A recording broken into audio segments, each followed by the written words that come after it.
ଖାଲି ରାତିରେ ଯାଇକି ଶୋଇବେ ସେଠି ସେ ବସି ଯାତ୍ରା।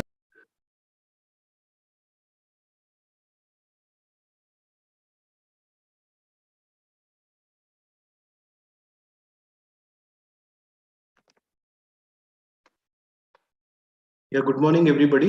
I just set up the stream. It's live streaming now. So we are now ready to go into day number 4.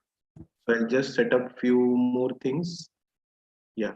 So we are now ready to go into day number 4, and like we know what is the schedule today. So we are going to start with the collab.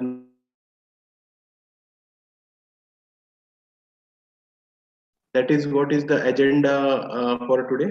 So let us start this. Before going into this, I think I have again shared. So I'll also put it into record mode. Yeah. So here I have shared today morning the slides which Professor Barni sent me late night. So it has been shared with all the participants. So as we know, we are in day 4, and Professor Barni's session would start at around 2 o'clock India time afternoon. And today would be my session. So we'll try to go till 12. So that is our task, that we try to finish, as because it's a very vast field, it is difficult to finish everything, but we'll do our best so that we get into the concepts here and there we relate with all whatever we know. So quickly, without taking much time, if you have anything, you please tell me in between. You are not finding it easy or finding it difficult, let me know. So I'm sharing my screen now. Let us go into the concepts that today we are doing less of PPT. So because we are doing more of, we can do more of your the collab notebooks.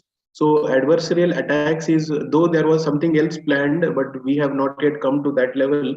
So let us, but because yesterday Professor Barni told about attacks, so it is essential to go into adversarial attacks today. So we'll try to learn about adversarial attacks from the understanding point of view from collab. Many of the things he has told yesterday, so my job is a little bit easier today.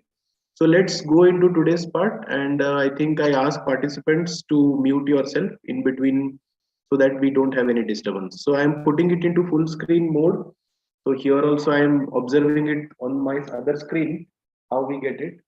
So we'll try our best to get an overview of the adversarial attacks from the collab point of view. How do we write the functions and all that stuff?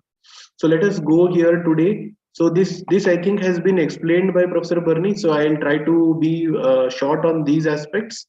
That what is an adversarial attack? So here, as we know, it will trick. The task, as you know, is to trick the classifier, isn't it, or the model. If you're doing machine learning or deep learning, we call it DNN model or ML model. So your task is basically to trick the machine learning models by giving them some inputs which are adversarial in nature. So what do you mean by adversarial inputs is been told by yesterday in detail by Professor Barni. So just a quick thing about what exactly it is. See, this is an image of a panda. So this I think he also has taken, but you add some noise. How to add the noise? Those things he has again told you yesterday and showed you what these noise are. So if you add this particular noise and generate a new image, so this is noise added image here. So when you see this noise added image, you can always say that it is a panda, right? So here if you see, so this is noise added image. So because the operation here is simple addition. So see, this is the operation here, add. This is the add operation here. So it is also known as attack or perturbation. So here what I'm trying to do, introducing some perturbations to the inputs, right? So adversarial perturbations I'm trying to do so that the output of the classifier gets fooled. That's my objective here. So my objective here is take an image. So if you had given this image as it is, yesterday he has zoomed this and shown you, as if you had used this as it is, classifier will tell what? Classifier will tell it is a panda. So if you have trained a classifier to tell whether it is panda or not, it will tell it is panda because it is a successful classifier. Now your task is to make it tell something else other than the actual input. So you want to put it into false positive. So yesterday also, please recall, even in my session, even in his session, he was trying to tell it from hypothesis angle, and I was trying to tell it from confusion matrix type of angle. Both are same. Okay, so if you are seeing there, what is the idea? The idea is true positive, true negative, principal diagonal is good enough. So there is where all classifiers aim. But along with that, we try to do what? The adversarial attacker tries to put the input, your output, that whatever classifier output or the model output, so that you either go into the false positive, false negative. So here he has written the name, if you recall yesterday, evasion attacks, right, and non-evasion based attacks. So on top you had two things. So they are more technical, but we try to understand it from a broader point of view. What is the broader point of view? Classifier's task is to put into TP and TP, when I say TP, true positive and true negative. So if that is correctly done, all classifiers are, or all models are good. But if somebody wants to trick it knowingly or unknowingly, it may be unknowingly also, we'll come to those cases now. If knowingly or unknowingly, then what happens? Classifier gets tricked, and what happens is the classifier which, or the model which was outputting a panda as the class, when you add some adversarial noise here or perturbation, which is called perturbation. So here we call it a perturbation here. This same word here is written here. Then the noise added image, you see this noise added image, for a human being, it still looks like a panda. Answer is, yesterday again he was telling, we don't know the human brain how it recognizes, right? So it sees this and again tells it's a panda. So to trick the human brain, it is difficult. To trick the human brain, it is difficult. So there are, to find adversarial inputs which trick the human brain is really a challenge that we was discussing yesterday, right? And here noise added image, though human brain can say, or human eyes can look at this, human visual system can easily say that it's a panda, but when you give it to the classifier which originally was telling it as a panda, it will tell something else. So yesterday Professor Barni was giving the example gibbon. So it will output the label gibbon, or a this is a non-targeted attack. You don't want, you want that panda to be told non-panda. So you can tell this as tiger also, right? So non-target, you don't want to specify a target class. So non-target. So your objective is to make the classifier fail telling it as a panda, right? So if you're doing this, then you are doing something called adversarial machine learning or adversarial deep learning, where you are providing. So who is this is the perturbation whichever is there here, the noise which is generating these inputs, which are normal inputs to the human eye. So you cannot perceptibly say that. So but your classifier starts misclassifying. Whenever classifier starts misclassifying, what it will tell? It will tell either it is false positive or it is false negative. Okay, so for human beings it doesn't matter, but for classifiers, digital classifiers, whatever, yesterday he has also shown you example of a spoofing attack. He has shown you spoofing, anti-spoofing attack he has shown. So we are slowly starting into the field of adversarial machine learning. One more example here, you see there are three cats. There are three cats here. Definitely it is a cat. But if you adversarially tailor make this image and disturb these inputs by adding some noise like this, then it will start saying it's a dog. Imagine what will happen to all machine learning systems which are classifier based. And as Professor Barni rightly told yesterday, not necessarily that it should be classifier. You can do it for any other auto encoders, etc. You can do it for any other things. Okay, so this is what is the task for this. Now why do you want to do this? Why, you know, from the attacker point of view, why he wants to, or that person wants to do? Because this market is very large, right? The AI and machine learning, this particular market is very large and it is all critically dependent. So securing the systems is very important, because adversaries are present everywhere. They can easily fool the system, render it invalid. So lot of losses can be borne by the organization.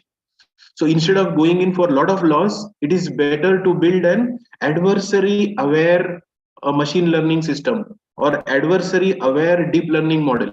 It is better to do that. Okay, some examples which we have taken here is face images. So subjects face images, Yesterday I have taken this example also when I was explaining you just before going into Professor Barni's lecture. So when I did yesterday morning when I ended my talk, because we knew that the last 2 days are attack and defense. So yesterday it was attack, today it will be defense. So here let us come to the subject's face images. Face recognition model we have seen yesterday. This is recognition with a good accuracy. Now use adversarial face images. So yesterday also he told adversarial images are fed during test time. So they are fed not during training time. They are fed during the test time. So the when you are training, you have not trained your classifier using such inputs. You have not trained your inputs, your classifier using such inputs. What you have done? You have trained using such inputs, such clean inputs. So when you give something adversarial face, we'll come to those examples where we are wearing some glasses which are having here shown yesterday, yellow color stickers and all that. Those are adversarial face images. So face recognition will fail, security will be compromised. So here this is going to be a very large loss to the any organization. Yesterday he was also telling countries are worried about all this. Okay, so what we are trying to say is securing these systems is of paramount importance. I am again underlining this. So we want secure systems. Maybe it is biometric systems. Maybe it is network security. Maybe it is forensic security. Right. So the target areas or the domains are infinite. Maybe it is your email systems. Maybe is your institute internet. So you want to secure all this from whom? From adversarial attacks. So what exactly an adversarial attack is, its mathematical definition, everything has been told in our earlier parts. So we will come towards understanding the types of adversarial attacks. This he has not yet done, but he has told broadly what exactly it is. There are two parts: white box, black box. The name itself says we have come across this white and black box several times. White box means what? White box means the complete knowledge of the system, which architecture is there, whether it is ResNet architecture, whether it is AlexNet architecture, LeNet architecture, what architecture is there, that is known. Okay, it's a wise, the attacker knows the machine learning model or a deep learning model, what type of parameters it is using, what type of architecture it is using, which training algorithm is used, which is the what you call this loss function which is used. And sometimes very rare case, in case the attacker is an internal person who has designed the system, then he knows the training data also. He knows from what sort of images or what sort of share prices or what sort of this language processing, what sort of input is given for training, that also he knows. So such kind of attacks, white box attacks, complete knowledge. So you know this yesterday he was trying to tell full knowledge. Okay, full knowledge is there where you know all the things about the model which is being used to classify. Opposite to this, opposite to this, out of phase of this is black box attacks. In black box attacks, adversary has partial knowledge or limited knowledge. PK was telling yesterday. Partial knowledge, limited knowledge of the model. Okay, but definitely does not know about the model parameters. So the attacker here who is attacking knows little bit of the model. Say he knows this is the LeNet. So LeNet means some three. He may have some idea about it, but he is not sure. Training. So if it is Google Net, if it is ResNet, he knows okay this is Facebook. ResNet is there, but he doesn't know how many layers are there. He doesn't have access to the model parameters, nor training data, nothing. So such kind of things is a black box attack, right? And in between these two people, if here you know everything, here you do not know anything, there is one more attack called gray level attack. So the word itself say gray means neither white nor black, so it is gray box attack. So there is a field here which is gray box attack. This is an upcoming field which has appeared across from past 5-6 years. So it is gray box attacks are also there. So here you typically will have one more called gray box. right? So here I'm not touching that because it's very detailed. So gray box attacks. Professor Barni would be doing in case he is doing it today, because attacks little bit part of his the attacks is still remaining today. So gray box attacks is here. Okay. So here coming to the categories, what are the type of, he has told you all this yesterday. So we are quickly going through this. He has told you poisoning attacks. So adversarial contamination of training data. So you are trying to contaminate the data, right? Influencing the training data or its labels. You are trying to influence its labels to underperform. So your task is, if the accuracy of the system without the attack was 98, yesterday I have given that example, you want to make the accuracy come down to around 65%, 50%. So by poisoning the adversarial contamination of the training data. Okay, so what is solution to this? We were also discussing this, retrain the system. Yesterday also you saw one of our models was not training. At night I kept it for retraining, it was working. Right, so you retrain the system, and again you assume that the poisoning is there, and then you retrain, maybe it will mitigate the attacks, but you will never reach 98%. So yesterday also I told you will reach somewhere in 80s. Next is your evasion attacks. Okay, so your evasion attacks, I think he has done yesterday, so I won't talk about it more. So evasion means, these are the most widely used attacks since it is more practical. So yesterday he has shown you example, anti-spoofing attack, he has shown you example. Okay, so where manipulation of data during deployment to fool previously trained model. So this is evasion. So false positive, it falls in FP, false positive. So yesterday you would have seen, he would have given, if I have some space here, okay, let me try, it looks, yeah. You see here on top here he would have hypothesis, he would have plot. So here, this is hypothesis, H0, he would have given this. I would have given this in terms of this true positive and true negative. So he would have given here, sorry, he would have given here as H0, right? And here is H1, right? So this one is H1 here. So here, if something is here, this is an evasion attack. So yesterday we would have seen that he marked this as an evasion attack. We will, since he has covered it yesterday, I won't talk about more about that. Third category is model extraction. Okay, so the like here the assumption is an attacker probing a black box machine, right, to understand what it is trying to do.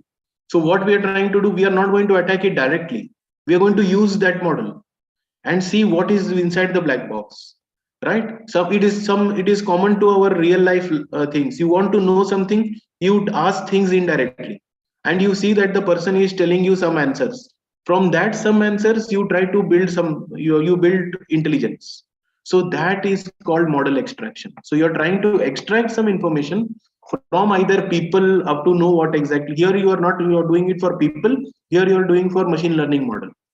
So when you do it for a machine learning model, what you're trying to do, we are trying to understand what exactly it's used, how is it giving the output. So it is trying to tell. So it is for this in financial markets it is done. So we won't get into this, is out of scope of our part. So basically we can say that there are 3-4 categories. So here we are just seeing 3 because from our angle we want to go into details. So now we will, yesterday he has spoken about these attacks. So we'll go into these attacks. Yesterday Professor Barni has told about gradient, that you have to go across the gradient and see. One of the example is this method where you can use fast gradient sign method. It is in short told FGSM. FGSM is a technique, and again you will see whatever I'm explaining, say in half an hour, 15 minutes, etc., is again available as a single command where you can use it to fool your machine, to your machine learning algorithm. Machine means machine learning algorithm. So here one of the thing is fast gradient sign method. So again proposed by Ian Goodfellow. So I think his book I have shown you initially when we started the classes, right? Where the idea is what, you go across the gradient. So yesterday he would have told you this example, he would have said. So what we do, we go across this gradient. So I change the ink color here. We go across this gradient, we traverse this gradient. So gradient descent we know. So you go here, you get stuck in an this minimum here. So gradient descent all of us have learnt in maths. So here you go across the gradient, right? Searches for the direction in which the loss function increases, which loss function increases fastest, right? This is the formal definition of it for a target machine learning model. So in terms of mathematics, if inputs are x, so x are the inputs, right? So x is the input here, x is the input here, then your y is the output. So your input, so you are going to have a function of input and output. That's what it is. Any machine learning model or any system is always a function of input and output. Then you are going to have a loss function. I have told in machine learning you use loss function. Either it is mean square error or it is cross entropy, etc. for the target model because it's going to get trained, right? So J is the loss function here. So here is the J, what you have. So loss function is a function of input and output. Now what we do, we compute the gradients. We compute the gradient. How you compute the gradient? This is the computation of gradient. I think gradient computation, you know, dou by dou x, right? Dou by dou x is the gradient. In edge detection we are using. After computing the gradient, we push the inputs in the direction in which the loss function increases the fastest. So you are going in the direction where you are going to have loss function increase the fastest. In that direction you will go, right? So that kind of thing is called, this is the direction. Sign means direction, right? So you also know, na, you are going to have, you are going on a road, you see a sign, turn left. So when you see a turn left, you turn left. You want to suppose go to library. So there is a signboard, turn left, right? So you will turn left, turn right, you will turn right. Sign. So you will go in that direction. Direction is always going to be sign. Technically, it is called sign, signum. Many people call it signum, etc. Along with a controlling parameter, small constant controlling parameter, which is going to control the magnitude of the how much perturbation you should add. It is like a control parameter, right? So this you will generate an adversarially. So what you're going to generate, x is the input, x is the input.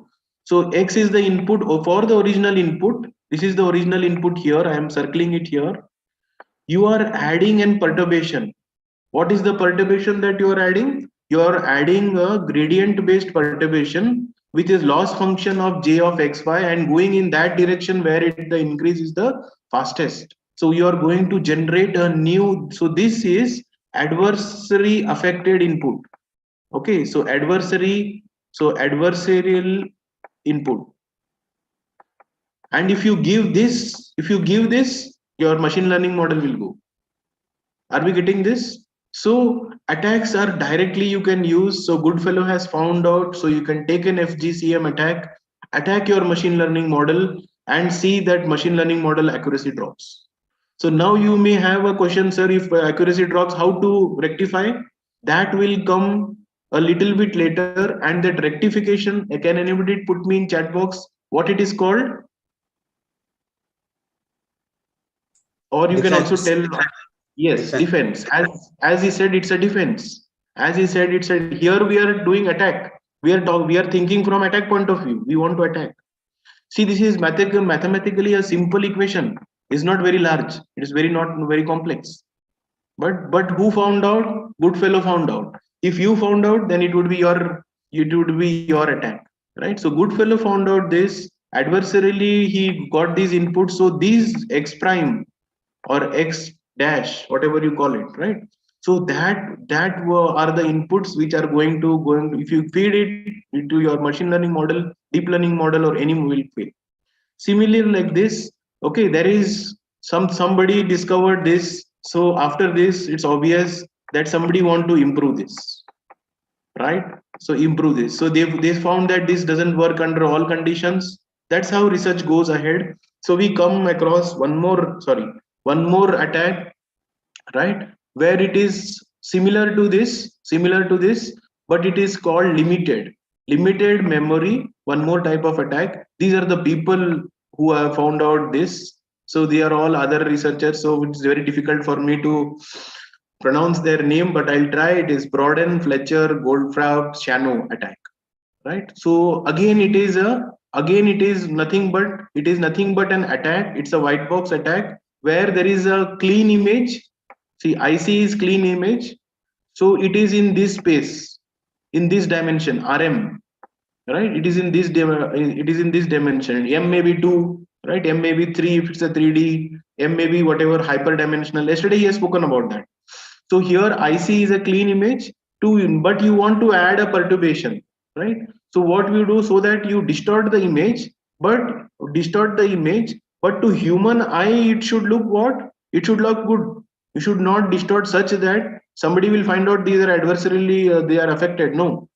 So you should take care that in adversarial signal processing, you should take care that, let us go back here. You cannot make this panda something else directly. If some marks are left here like this, anybody will tell this is adversarially affected. So you should take care that the perturbation is not very apparent to you, but the system will fail. That's the idea here. That is called, it is adversarial input. So let's come back. So let's come back here to this FBFGSM. So what we try to do, slightly distort. See, very slightly distort. Very slightly. If you distort too much, it is very apparent that you are fooling, right? Anybody will catch. It is example that what you are doing, you are wearing like all of us know now, you want to enter some airport or say secure area of some defense organization, then mask is known, right? So now you are going there with some strange sort of clothing, uh, like a fancy dress. So you have put a fancy dress of somebody else and put some goggles, put a mask, and you're going. Obviously, they will catch you. Even if the system doesn't catch, people will catch. The people who are manning that secure system will tell you stop, isn't it? So your task will be to slightly distort, because the task is to fool the network. But at the same time, fool the network. Don't make it so apparent that it is easily attacked or it is easily caught by somebody else. So this particular people made a little bit different model in which they tried to minimize one parameter called C, where they used this is an optimization problem. So they used optimization equation here, and they put a constraint that this is the optimization problem. We won't go into talking this in detail because our task is to understand it in Colab. Okay, so we'll think that this is some like gradient descent. Here what we do, gradients. This is one more optimization where we are optimizing across these parameters, putting some constraints. So this is constraint. So if you do this kind of attack, again this is one line function in your Colab. So if you use this in your library, sorry, if you use this, then it is again, you can control these parameters. Rho is the perturbation, right? L is the loss function. This is the loss function here. Just like earlier, we had one more loss function here with regard to your J was the loss function here. J is here you have rho, this L is the loss function. Again, it is cross entropy for classification models. Everything again boils down to mean square error with regard to back propagation, cross entropy with regard to your classification models, right? So gradient descent, all these are common things. They will keep on coming across when you do machine learning, right?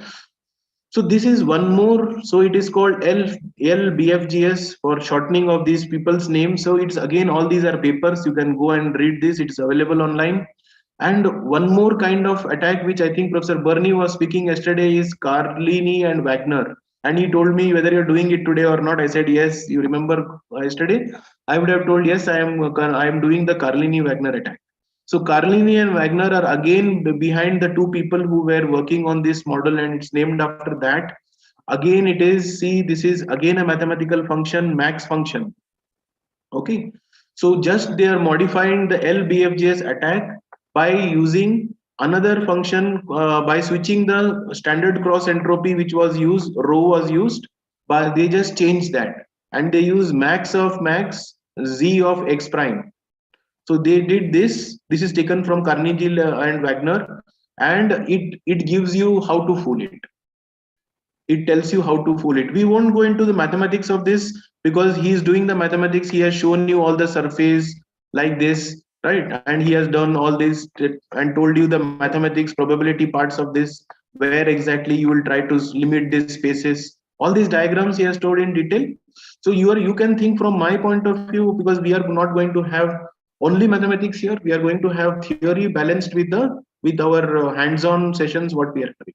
But to do the hands-on session, you should know that there is CNW attack, which is going to use an objective function, which is basically used to do, see, this is prime, so to fool the inputs. So to change the target label. So instead of panda, you want to tell gibbon. You want to change that is the objective of the attack. So you do this. So here you can see some examples. We'll go quickly to Colab and I'll show you all this. So here you see somebody put, this is a sticker. Somebody puts this sticker on, this is a banana. So here you see the classifier output is a banana. It's very small. I'm sorry for that. Okay, it's very small. I have taken this from the Colab part. I did not have time to put it this. So this is showing a banana. Then this is showing an orange, right? So this is showing a slug. These are the fruits. So classifier is banana. It is directly telling it is banana. Okay, but now if I place the sticker here, so this arrow mark is here in this, it is still the image of a banana. But during test time, if I give this classifier has not seen this during training time. So this is an adversarial input I have generated, but it is very obvious, isn't it? You can see that this is an adversarial attack. For example, because if I show you, then I cannot zoom it and show, right? So if you add this, it is not going to tell you it is a banana, right? It is, yesterday he told you it is showing a toaster. Okay, so here this will tell it is a toaster instead of a banana. It's actually a banana. There is no toaster in this. Are you getting this? So here researchers at Google, we try to do all this and get classify an image of a banana as a toaster. See the change, what happened. What happened was from 2012 to 2016-18, people were going on building better models, better neural network models, better DNN model, ML models by increasing the accuracy. By increasing the accuracy, somebody got 95, they got 97, then they got 98, but it's saturated. But there were a group of researchers who were trying to say that, okay, 98, 99, yes, can we fool it and make them to 60, 50, 50 like this? Then how do we do it? Then came the area of adversarial signal processing, where we put this, and this is again coming, this is not a new area. This is coming from entropy Shannon theorem. You would have seen this Shannon, whatever sir explained, or entropy, joint entropy, probability, all those things come from classical. Transport model comes from 90s, but they are being used to fool this, which is new, right? So here, this is one of the example, banana getting misclassified as a toaster here, which is not a toaster. One more is this, I think he has shown you yesterday this, if you wear such kind of glasses and give these inputs as a test inputs to your face recognition system, right? Then it will all face recognition systems will fail, because during training nobody has seen such stickers. Let us go a little bit ahead. This is for self-driven cars. Now you have heard from past 3-4 years we are hearing self-driven cars does this. Next onwards, you may have a car, you don't need a taxi, you just sit, it will go.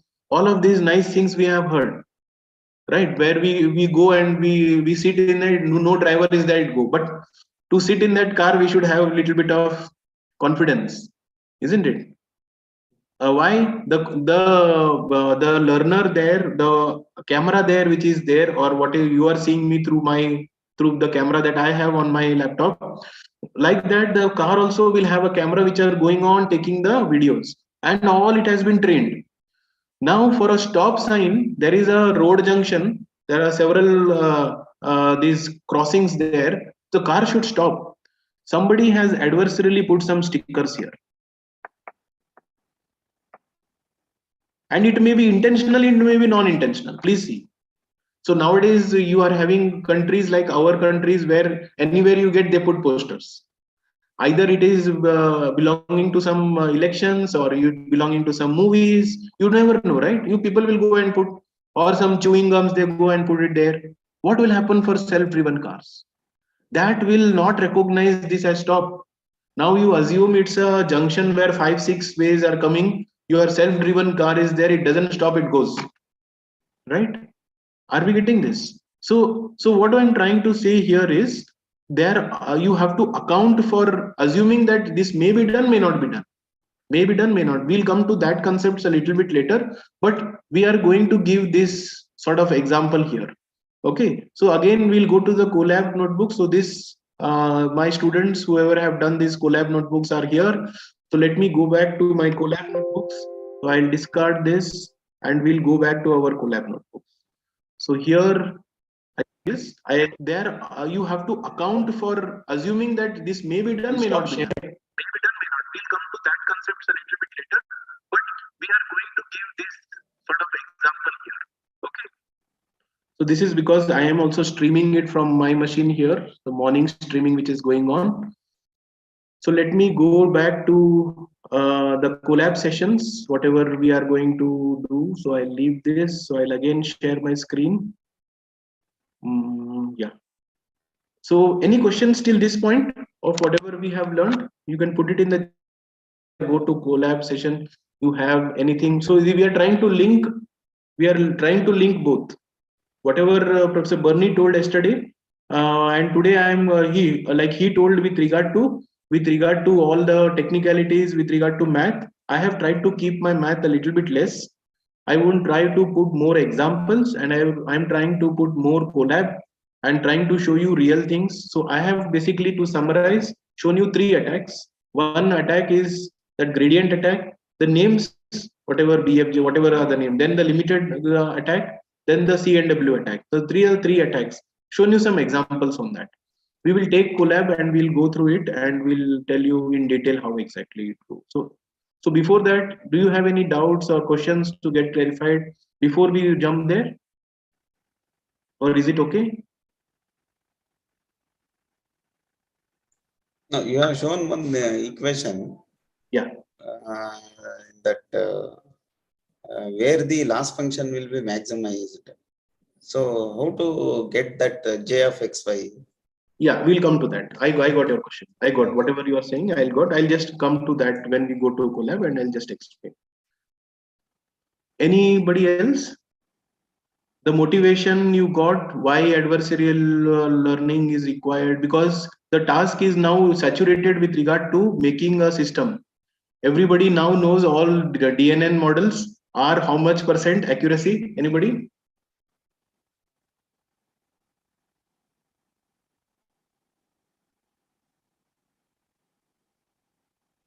What is the accuracy of a DNN system generally? A thumb rule?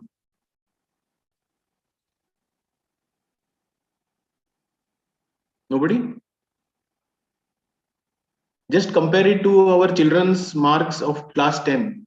That much accuracy, right? Everybody 98, 99 like that. So all DNNs, CNNs nowadays give you, and anybody who try to publish a paper with 85, they'll start laughing. Hey, you did not train properly, I think. So are we getting this? So it is quite saturated that you cannot now go beyond 98, but you can make it full. You can make it full and you can drop. And now to defend it, very difficult. Still, a lot of researchers are working on this field, especially for biometrics. People are working because it is critical. People want the solutions overnight. They were really working. They are putting in a lot of funding. Agencies are putting a lot of money there because they want people to design systems which are adversary aware, or they work in the presence of an intelligent adversary.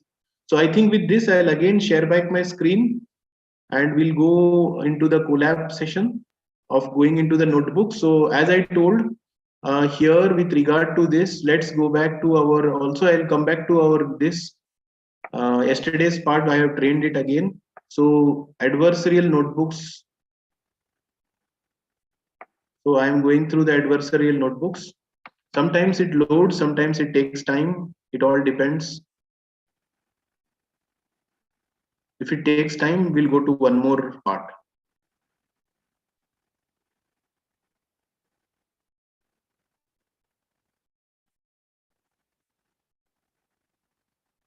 Yeah. So this is working here. So sometimes it gives an error that it is cannot be loaded and all that. Okay, so I'm not going to run this because it is going to take a lot of time. So here, before I go into this, what I want to show you here is we want to go into this part. 1 second. So yeah.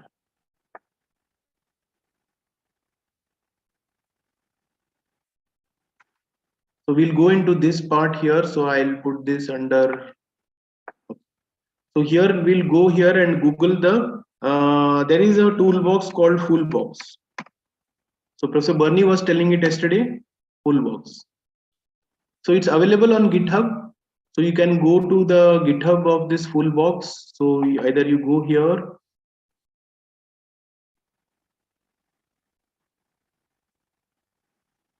So these are Python functions. You get the guide, you get the original paper here, where all these attacks are written. So you can use this Fullbox either in PyTorch or in TensorFlow as well as in JAX. So you can use this. You can like this is the documentation. You want to go through this, go through the guide and tutorial. You can open it in Colab also. We won't run this. So here we will try to use this Fullbox. Okay. So some examples are there here of bringing it. Import Fullbox as FB and directly FB dot. So if you write FB dot, you are taking Fullbox. Then you can go on using FPGD attack. Right. So we'll go into all this, but here I'm just telling you Fullbox is available on GitHub. Fullbox is available on GitHub. It's also available with here. You can go. There is a you have this APIs also there, so you can also take these APIs from here. This is the Fullbox software. So you can either use it in PyTorch, you can either use it in your what you call this TensorFlow or Cave, whatever your library you are using. This is also becoming a library. So this is what we use here. So let's go to our GIAN part. So this is what I am using. An introduction. We are giving an introduction because this field is very large, and in order to publish papers, you should be an expert in this area. I'm just giving you an introduction. So what we do, so we download this Kaggle, then we import this. Kaggle is again a notebook. So we are doing this example using cats and dogs. So I want to show you by cats and dogs normal part, how much accuracy. If I attack, how the accuracy goes down. And how, as Dr. Vishwanath is asking us, how you determine that equations, how do you change that for the inputs, that also we will see today. Okay, so here we are setting up, this is the setting up code. So then we are mounting the Google Drive. So here I'm driving from the drive. So once it is mounted, your Colab will give this as mounted. Then we go and download this cats and dogs. Then we import and install TensorFlow and take the TensorFlow, take the mathematical libraries, NumPy, these are the versions. Okay.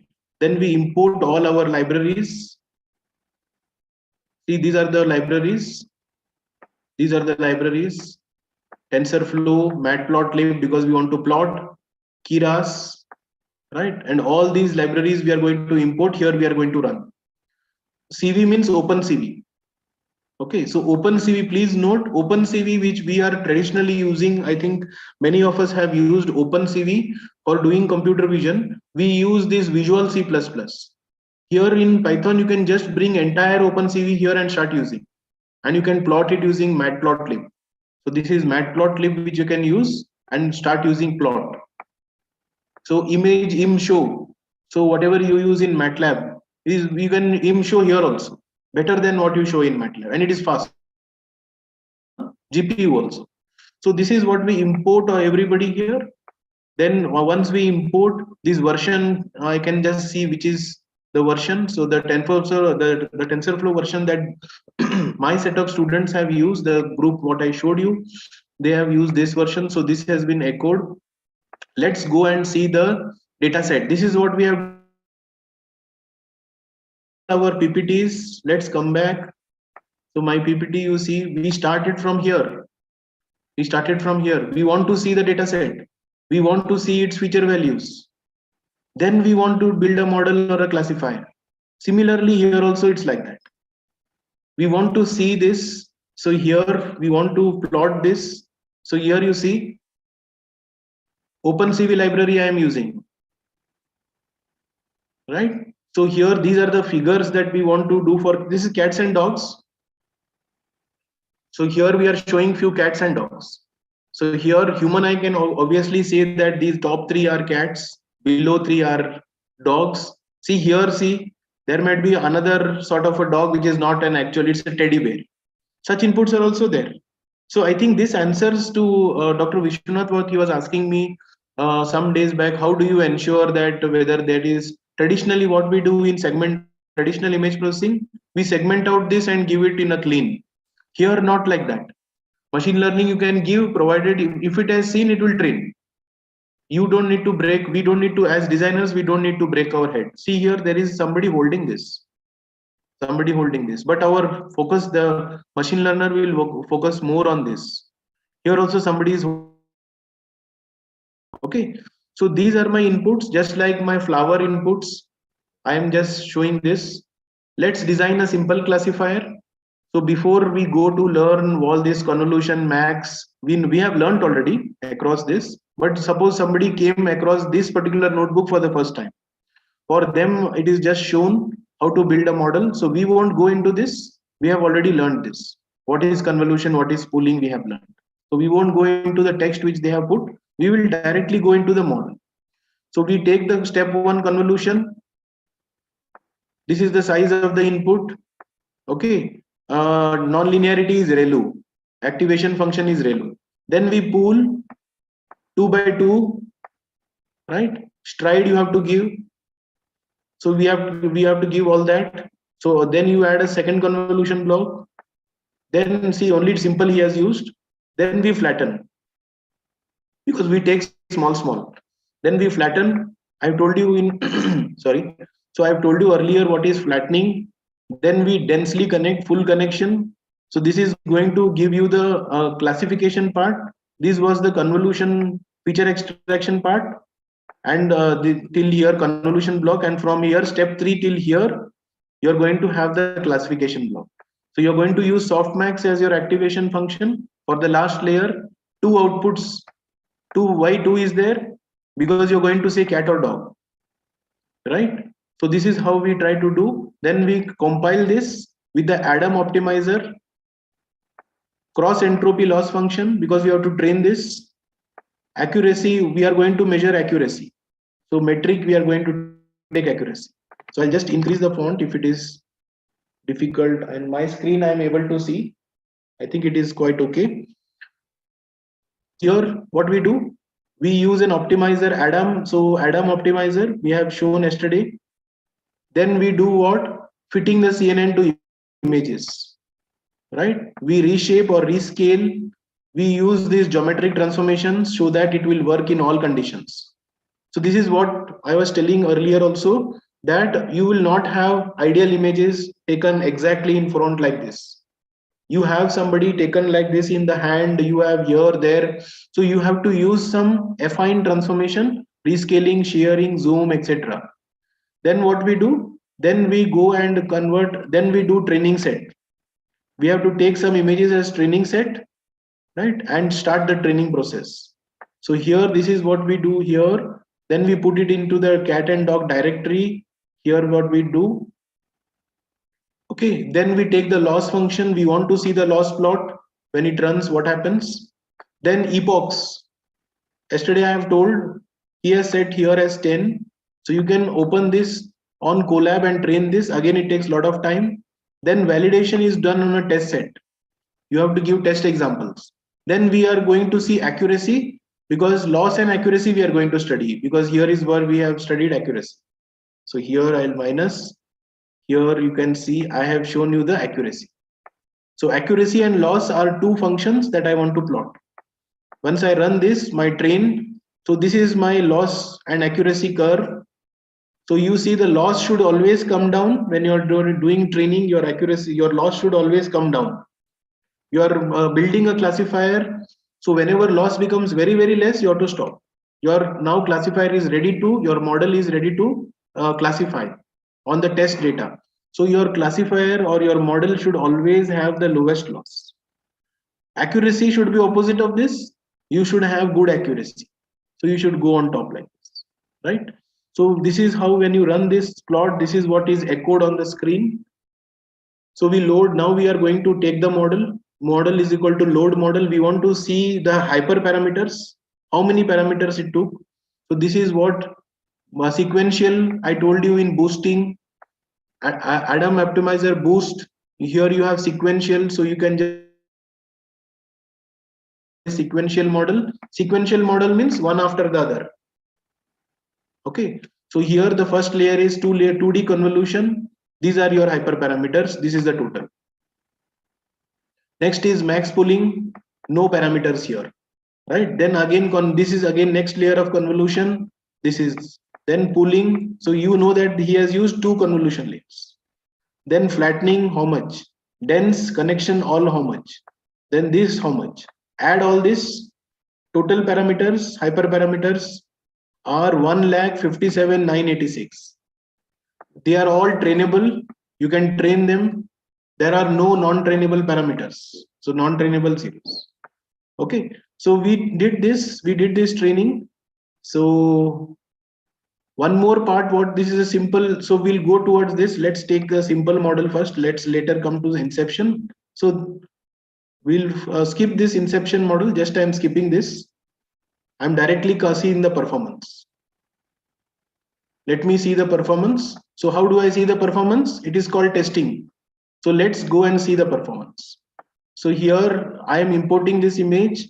I am bringing this models. I am loading this model which is already trained, right? I am loading this model, CNN model. Inception I have not yet told, so forget it.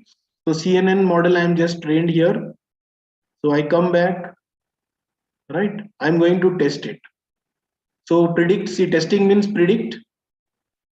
So prediction is going to happen, predict, this is testing. Take the CNN and see how it predicts. So let us go and see the images. So this is how when you run this happen like this. Okay. Right. So here your CNN gave dog, right? Your CNN gave dog. Here your CNN gave dog with 0.596. Here your CNN gave dog with 0.772. Right? See the top part only. See the top part only. So the CNN said dog 0.873. Are the first and last images dogs?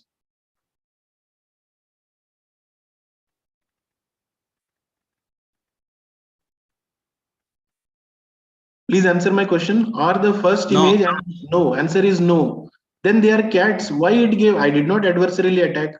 Why the CNN is showing this as 0.596 and 0.783 times dog? Why? What may have happened in the model? Training. Training, yes, correct. It's not a good train. It is not good trained. And one more in the model also something wrong. You can go here. I'll go back. See the model, something wrong here in the model.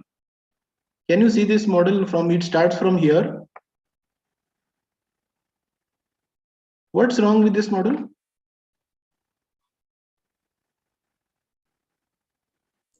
Activation. Okay, activation. Anybody else? Let us see how many answers. You can use the chat box. No issues.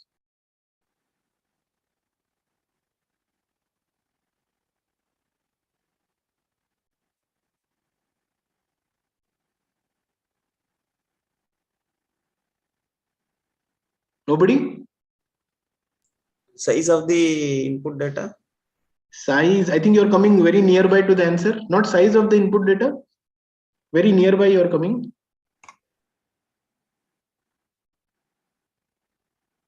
Filter. Filter. Go back to what I was telling earlier yesterday in last class.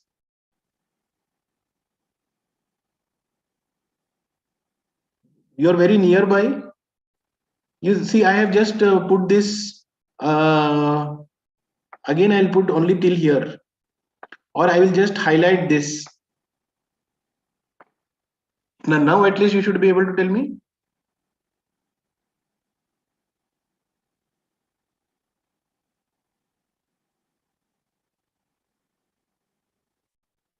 Nobody?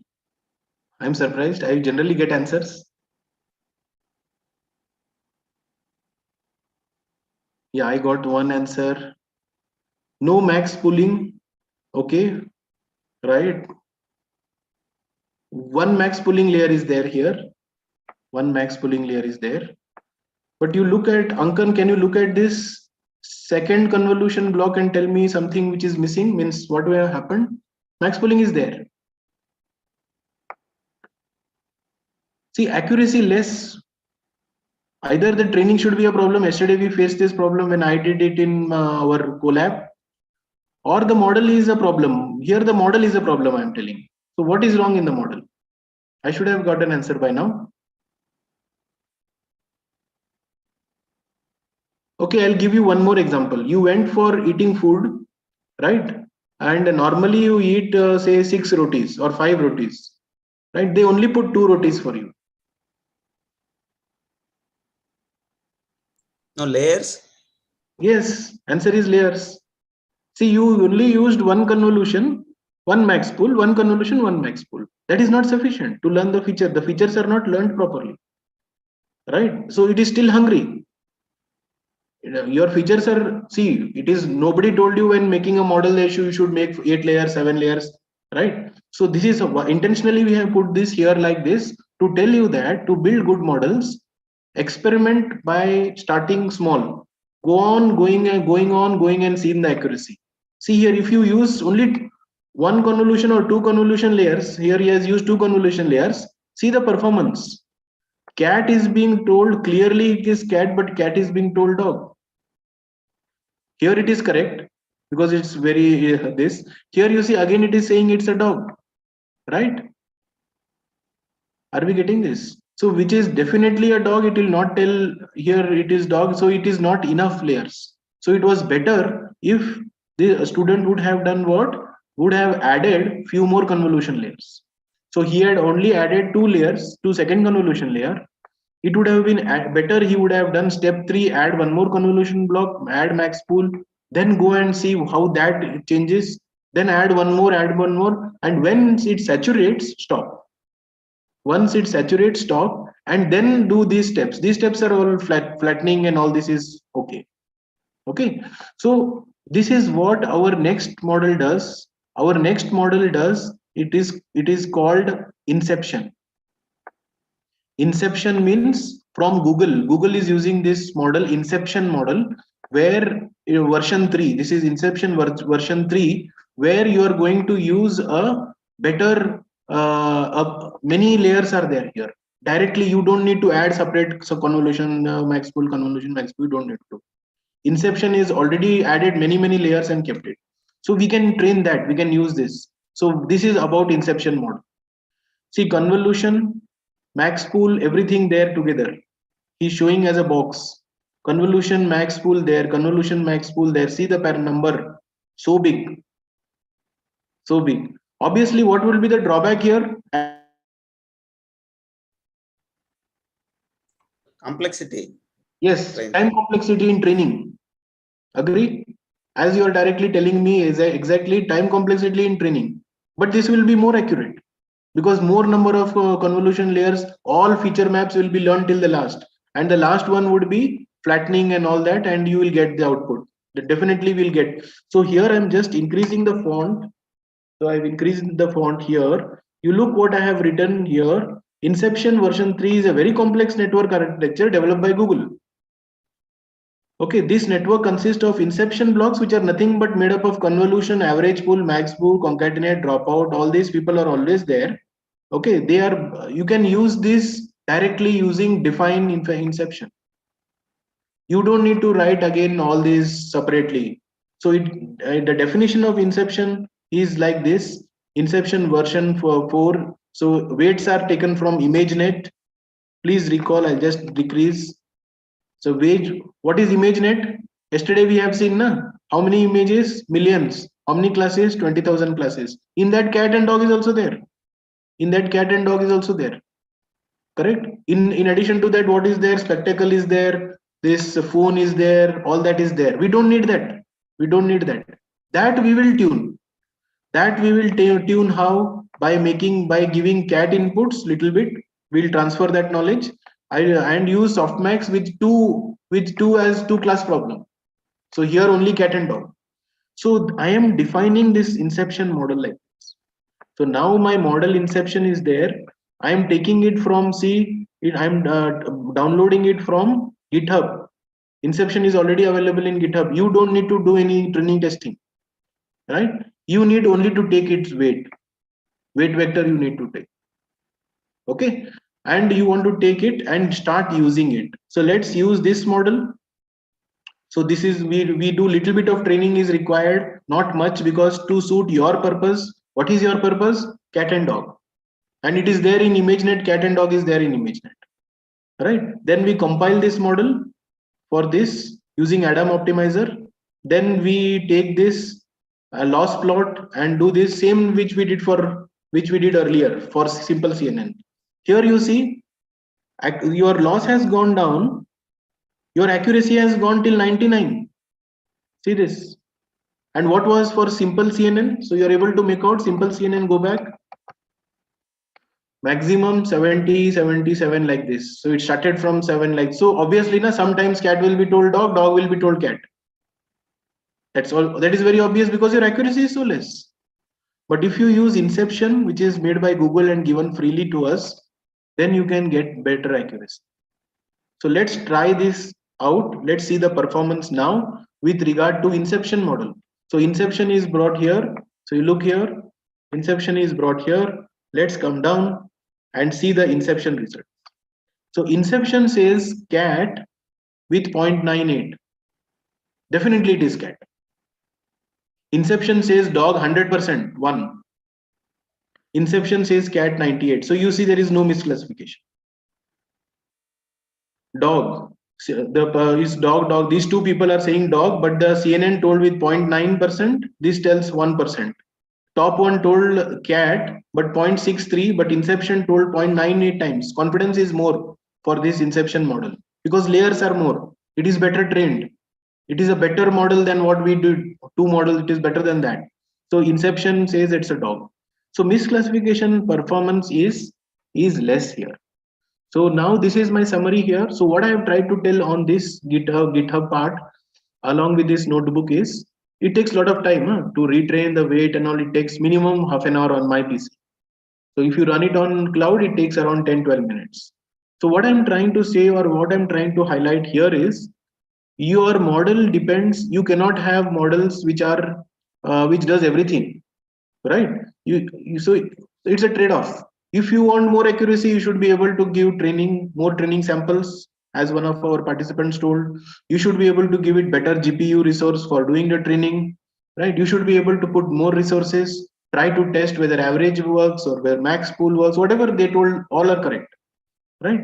So now we know that Inception and CNN, now we will try to attack. This is what we are trying in our course, right? So this is the same example what we take. We take an image of a panda and we perturb this, put a noise, put this here and get a perturbed panda. But here for my eyes, it is still looking as a panda. Okay, so let's see this. Same things I have pulled it in my slide. So you take this from full box. I have told you today about the full box. So take this from the full box, take it, download it. So this is how we download, run it. Okay. So import all your libraries, put it in the TensorFlow model, take the FGSM attack. Let us study the misclassification performance, right? Let us use all our TensorFlow, Matplotlib, Keras and all this stuff. And image size is 250. So let's go down. So we use a test set that has never been seen by the classifier. So the classifier has never been shown the test set. Okay, it's only been, so the test set, we keep it separate. The test sets, cats and dogs images, we will load that now. So we are loading this. let us launch an attack, FGSM attack, which I told from my slide. Gradient sign method attack, J of that whatever, do of, J of, whatever I told. So see, load the CNN model, whatever model we trained. So we loaded this model. Let us take the cross entropy function. We are going to study the accuracy. Let us go and see, let us launch the attack. So let's take the initial accuracy, full box. So initial model accuracy is around 80%. Is around 80%. So let's go back and see whether it is correct or not. Best accuracy which was launched for the CNN is around 80%. See, this is around 80% for the CNN. So we want, that's what is our initial accuracy here. Let's go down. So we are into FGSM attack. Initial model accuracy is this. Now I attack full box attack FGSM. Epsilon. Let us go back to our slide.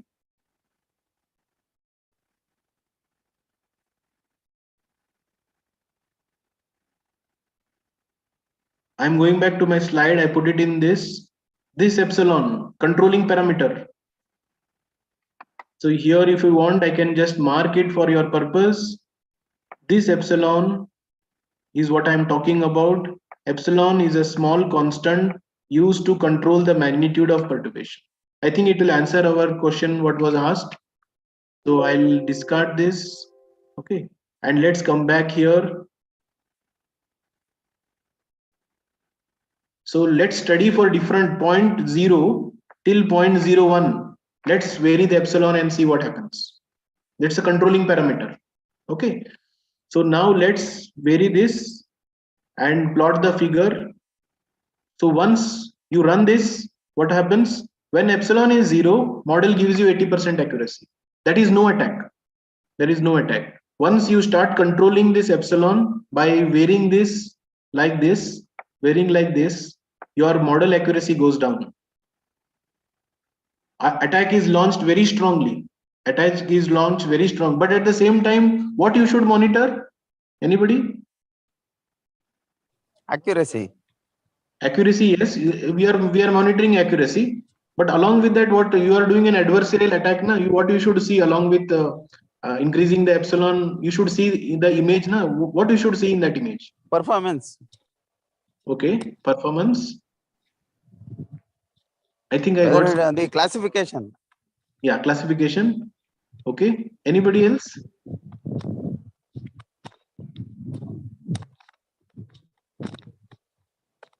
I'll give you a hint. Here, let us go back. Can you see this and tell me, along with putting things, what you should also monitor?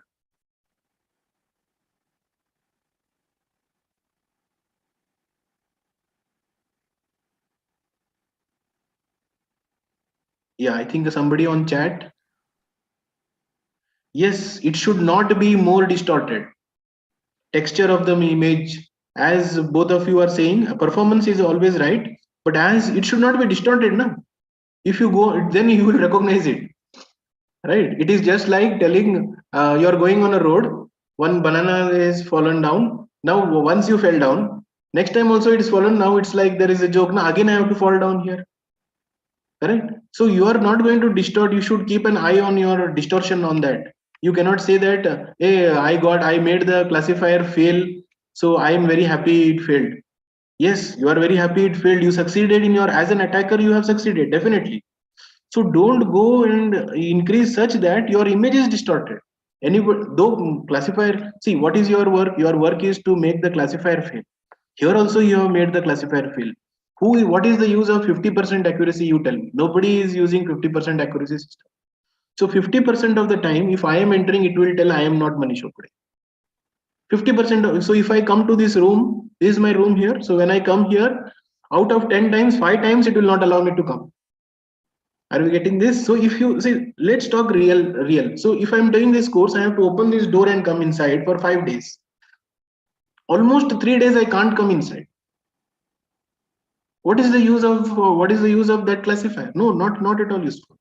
Not it. So your target is, even if you make it fail 50 to 60%, you have succeeded without distorting the input. And so there is no point in making. So as soon as you make it 0%, now people will come to know something is wrong. Somebody is attacking this system. So you have to, adversary should also be intelligent. Adversary should also be intelligent. So let us look at what we are trying to say. So your epsilon, if it grows, then you get 0% accuracy. It doesn't have any meaning. Just we have tried, these are numbers. Na? See, yesterday Professor Barni has also told you some practical things. Digitally, what happens here is also shown you. Physically, what if you take a photo, picture, a person's photo, and then analog, he has told you practical things. So here also these layers are impractical. There is no point here.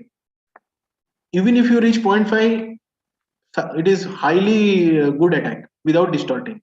So here you see the accuracy starts dropping. I'll show you with some images. This we are showing the performance as our participant told us. Performance we are showing. Let us see it on images how it goes. So let's see these cats and dogs. So I'm just increasing the size to fit in my screen. See, epsilon is equal to 0. It is told cat 77% of the time. Because it is very small, it is taken from plot. So maybe I want to make it more clear, right? So here you see, we have just pasted this. So I'm very sorry for this, that it's very small. Epsilon 0, cat 0.77. Epsilon point something very small, it tells cat 0.7. Still it is telling a cat, right? So now till it will tell it is a cat till epsilon is 0.3015. And after that, see there are 3 cats, it will start telling it's a dog. So it's a dog, see down it's showing it's a dog, all 4 dogs it is showing. Because it's an image of a cat, but it is showing it's a dog. And it is telling it's a dog with, see the confidence. So here on the last one, what if you see it is telling cat's image na, with 93% confidence it is telling it is dog. See what has happened. 3 cats, the classifier is telling 93% it is a dog. This much confidence it has on its classification value. Means it has been fooled very badly, with epsilon being very large. Okay, so what we are trying to put across the point, I'm decreasing the size here. So what we are trying to put this part is, okay, for a simple CNN model, it deteriorates. Now what will happen for my inception? Inception, you know, na, Google persons, intelligent people. Let's see what happens on inception. I don't want to tell you now. I'll show you and then tell you the answer. So all of us know what inception model did. Inception model went here. So let's come back here. So a better inception version 3 gave me these results. So let's see its accuracy. It's around 99. So if you average this out, somewhere in 98 to 99 it is coming. Validation accuracy. Okay, so let's come and see what will happen when we attack the inception using FGSM. No, you are discussing about only white box. Yeah. What about a black box attack? Yeah, black box attacks is there. Again, it is difficult, I think, because of our time what we have and Okay. yeah. Because all this we ourselves know what we are doing, so that is why we can at least we can get to know. Yeah. In practice, normally a priori knowledge will not be there. Yeah. So that's what even I asked yesterday. If you can recall, I have asked what is the role of bias and yeah. Okay. So means I wanted a regularization term to come. So these are all again. That bias I thought maybe towards the weights calculation. Yeah. We are talking about the white box attack, and even if please note, I'm only talking about FGSM. You see what I'm talking? I'm only specifically talking about FGSM. It's on my screen. I can see it is almost 11 o'clock. I started at 9:30 to be very exactly. But see the field, and I have not taken any break because See, this is glued to me. It is keeping me glued so much. I am excited every time to know what is happening. Right. So this is the field, very vast. Right. So as he rightly said, if I'll tell you in simple Hindi what he tried to say, अगर ये हाल सिर्फ white box का है तो black box का क्या? So that is what he is trying to say. See how interesting, and so it gives you, means think from research point of view. Let's leave all this, whatever I'm giving analogies. I just take analogies during my classes or talks just to keep my audience interested in my topic, so that I make sure even in my regular classes now, none of my students sleep. Some or the analogy I'll throw here and there, right? So I try to tell here, it's not deviating out of the topic. It's trying to tell something from the impact point of view. So what we are trying to say is, let's attack the inception. We want to see. But if I do all down, down, down, you can see the result. So I'm going a little bit slow. I'm tricking, I'm fooling here. Okay, so now let's see the effect on inception, because inception was 97, 98. CNN was this, okay. CNN was Bekar, suppose. Only 2 layers was used. But the best Google person was there. Let's see what they have done. So inception I am loading. This particular loading I am loading means I'm taking this model. It's already trained. I don't want to retrain. I save it somewhere. I bring it back. Load model is the command to do that. Then I compile it, because with some small optimizer, so that I do it for cats and dogs. Then I take the images and I take the labels. This is my image. This is initialization empty, because I want to put my labels here.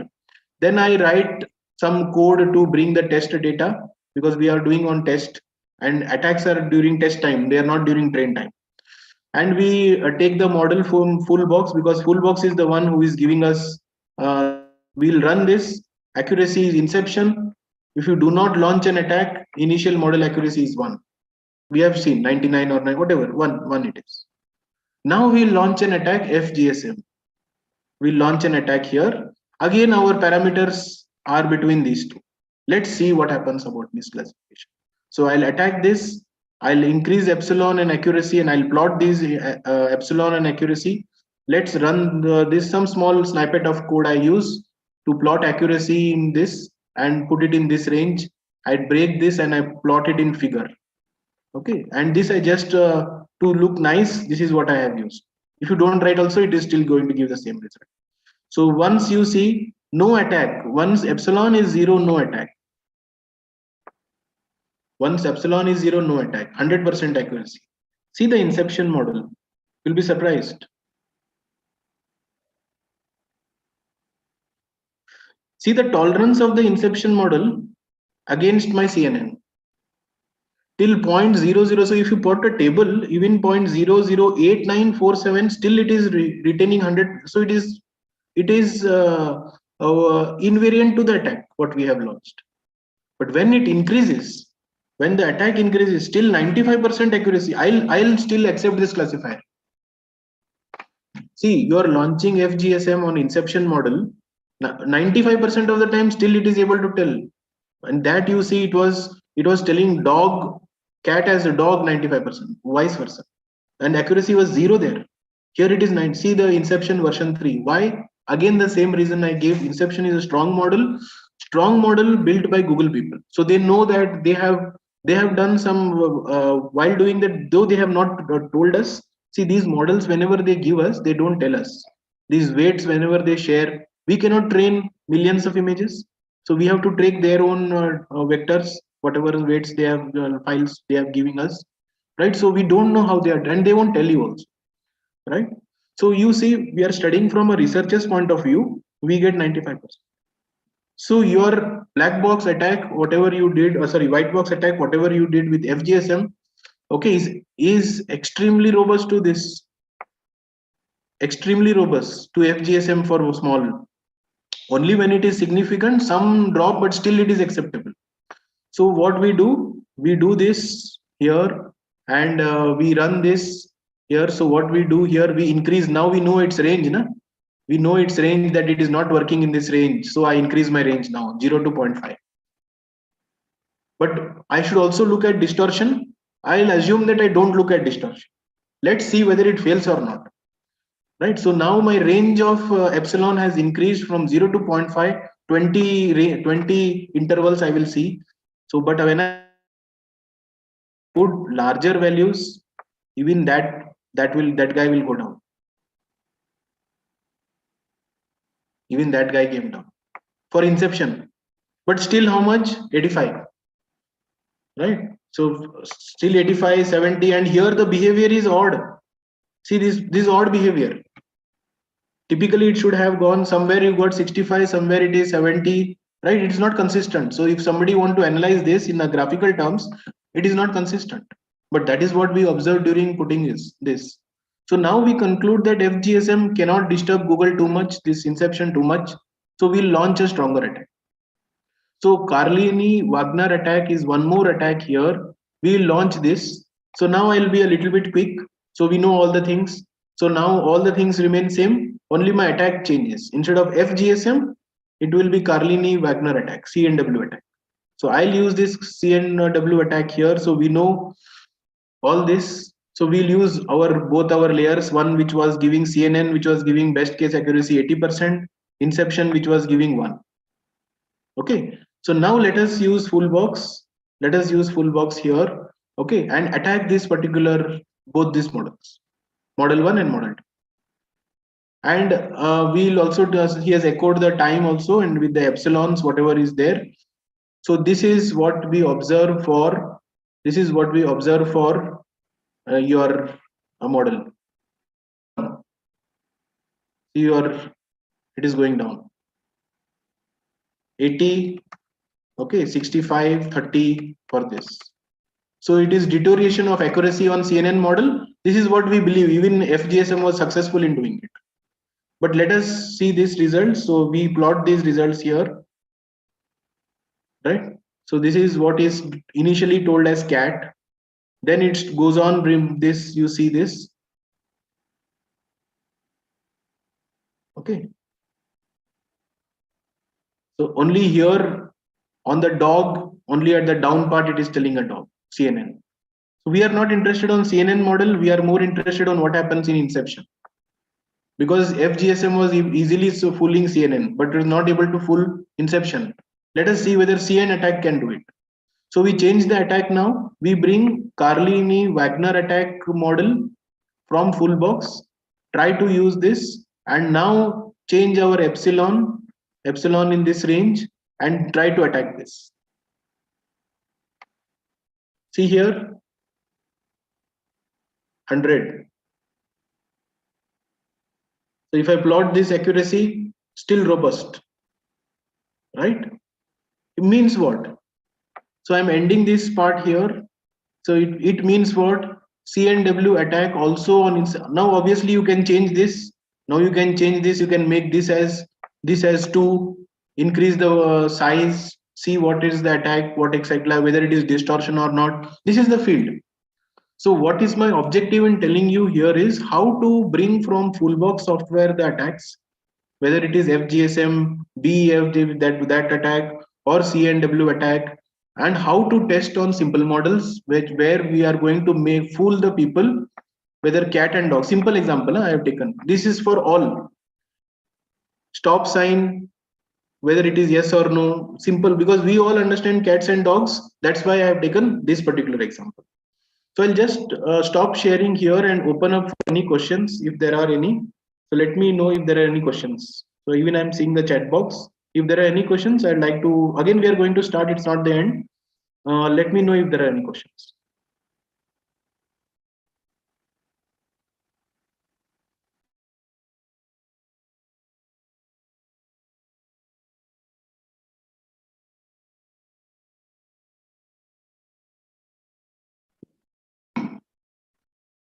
No questions?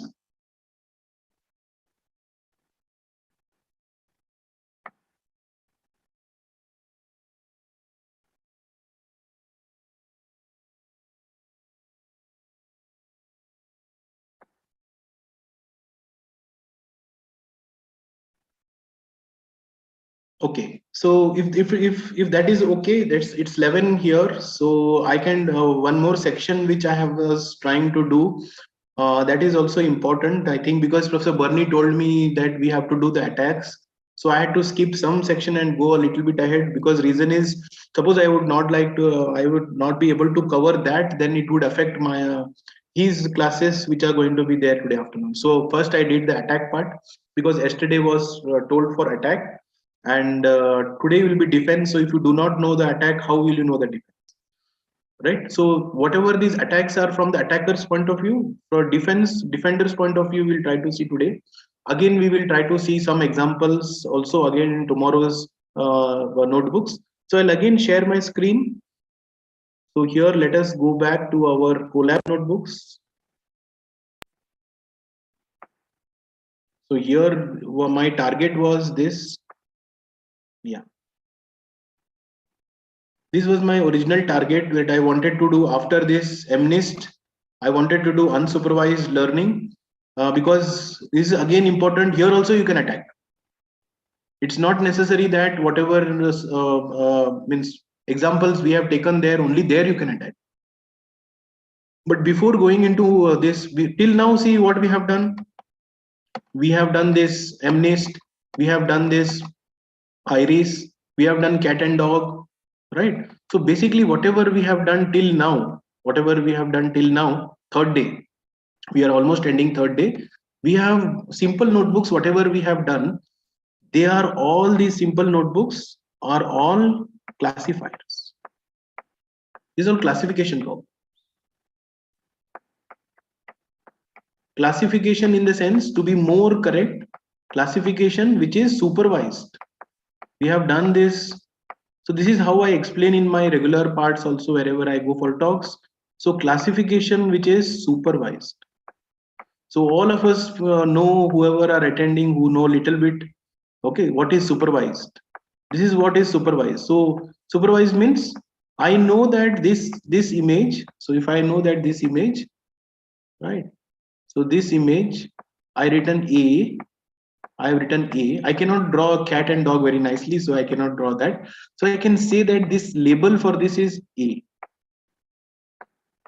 This class label is known to me. Class label is known to me. If you do something like this, cat is known to me, dog is known to me, right?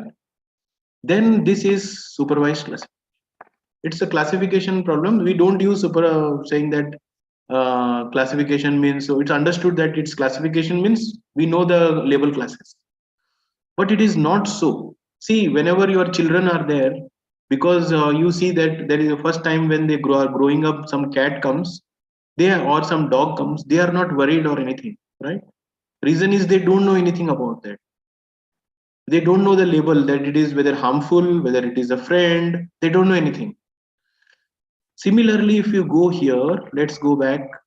We did all this. What we are trying to say here is, if you have been given one bowl like this, one bowl, and somebody has mixed rice and dal in that.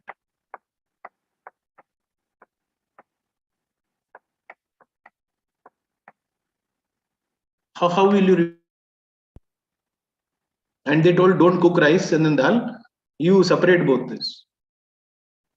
How will you do?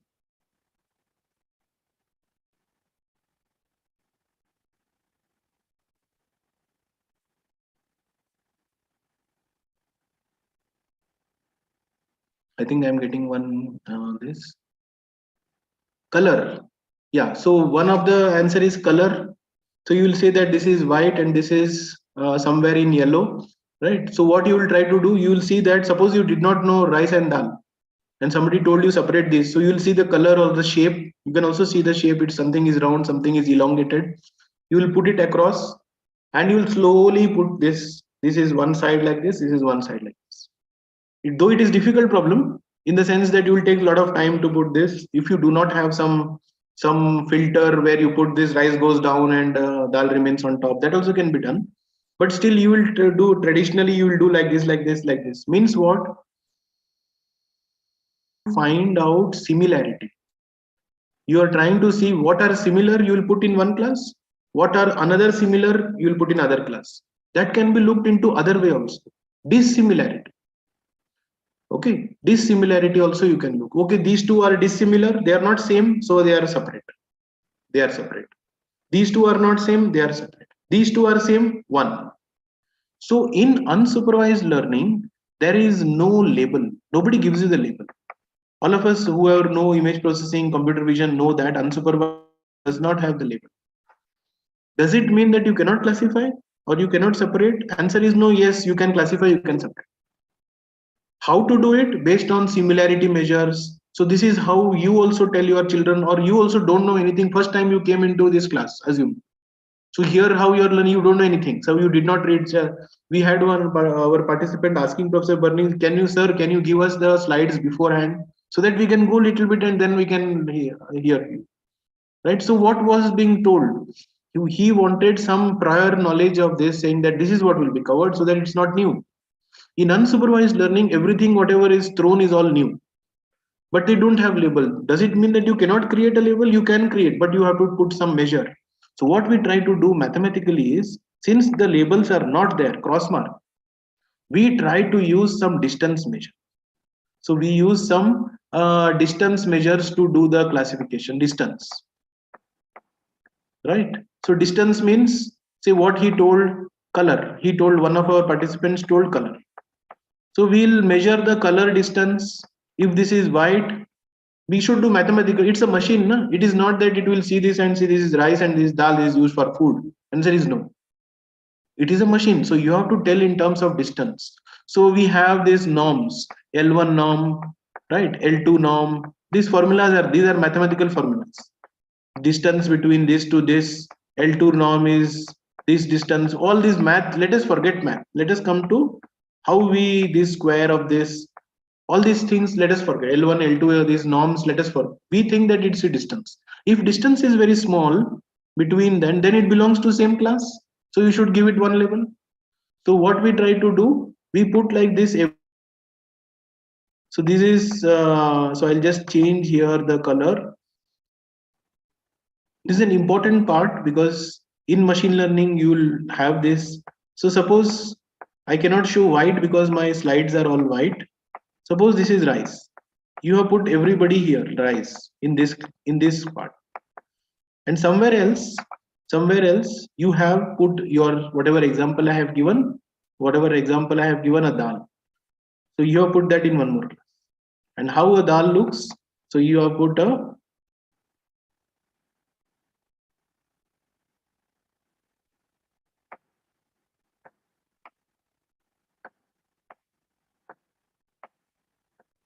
like this. So you have put something like this. This is how you have put. How did you separate this? You separated this because between this sample and this sample, you saw that the distance is less. But the distance between this sample and this sample was large. So this distance was large. This distance was large. In between these two distance was small. So you will threshold this and say whatever is larger than that will go to this class. And I will give it one label. So you will call dal. And whatever is smaller we'll call rice. Right? So this is a concept which is called clustering. So those who know image processing, right, or computer vision know that this is how we cluster. So we assume that everybody belong to one cluster. Then we use some mathematical concept of distance, metric, this, that, so many are there. We don't go into that. We are into common problems. We want to tell it from layman example. We'll take this. We'll try to put this in one class and this one based on this mathematical distance. This process of what we are doing, even I took around 10-15 minutes to explain this, is called unsupervised. We don't call it, some people call it unsupervised classification. So it is not that. We write unsupervised training or learning. So you can just use those terminology. Even terminology should not be misused in machine learning. But now we are beginners, assume that we. So traditionally, how it was we are doing. So we were using our this k-means clustering. K-means. So those who know image processing know this k-means. See the mean, calculate the mean. If the mean is less than this, deviation, all this, you put in one class. We won't go into this k-means and all this now. Okay, k-means clustering. So all of this was clustering, and many of you would have designed clustering algorithms. So what you would have done? You would have done some sort of unsupervised learning. But now we are in machine learning, deep learning. We are in deep learning. Nowadays, what we do not use this k-means algorithm. All are old. Okay, just like me, they are all k-means, this mean, that mean, c-means. I think some people know who know image processing know that c-means algorithm. They are found in textbooks, right? But people are not using now. They are not using. They are all old theory. So if you go and publish some k-means algorithm betterment, your paper won't get through. Reason is they say that all this is already done. What to do? So now we are now in unsupervised learning in the new era. So post 2010, slowly when 2010, 2012, when AlexNet won the challenge and CNNs came into picture. So here also unsupervised learning did not, this was before this, k-means, c-means, all these whatever we have done here was before this. So before this 2010, all this was existing, k-means algorithm.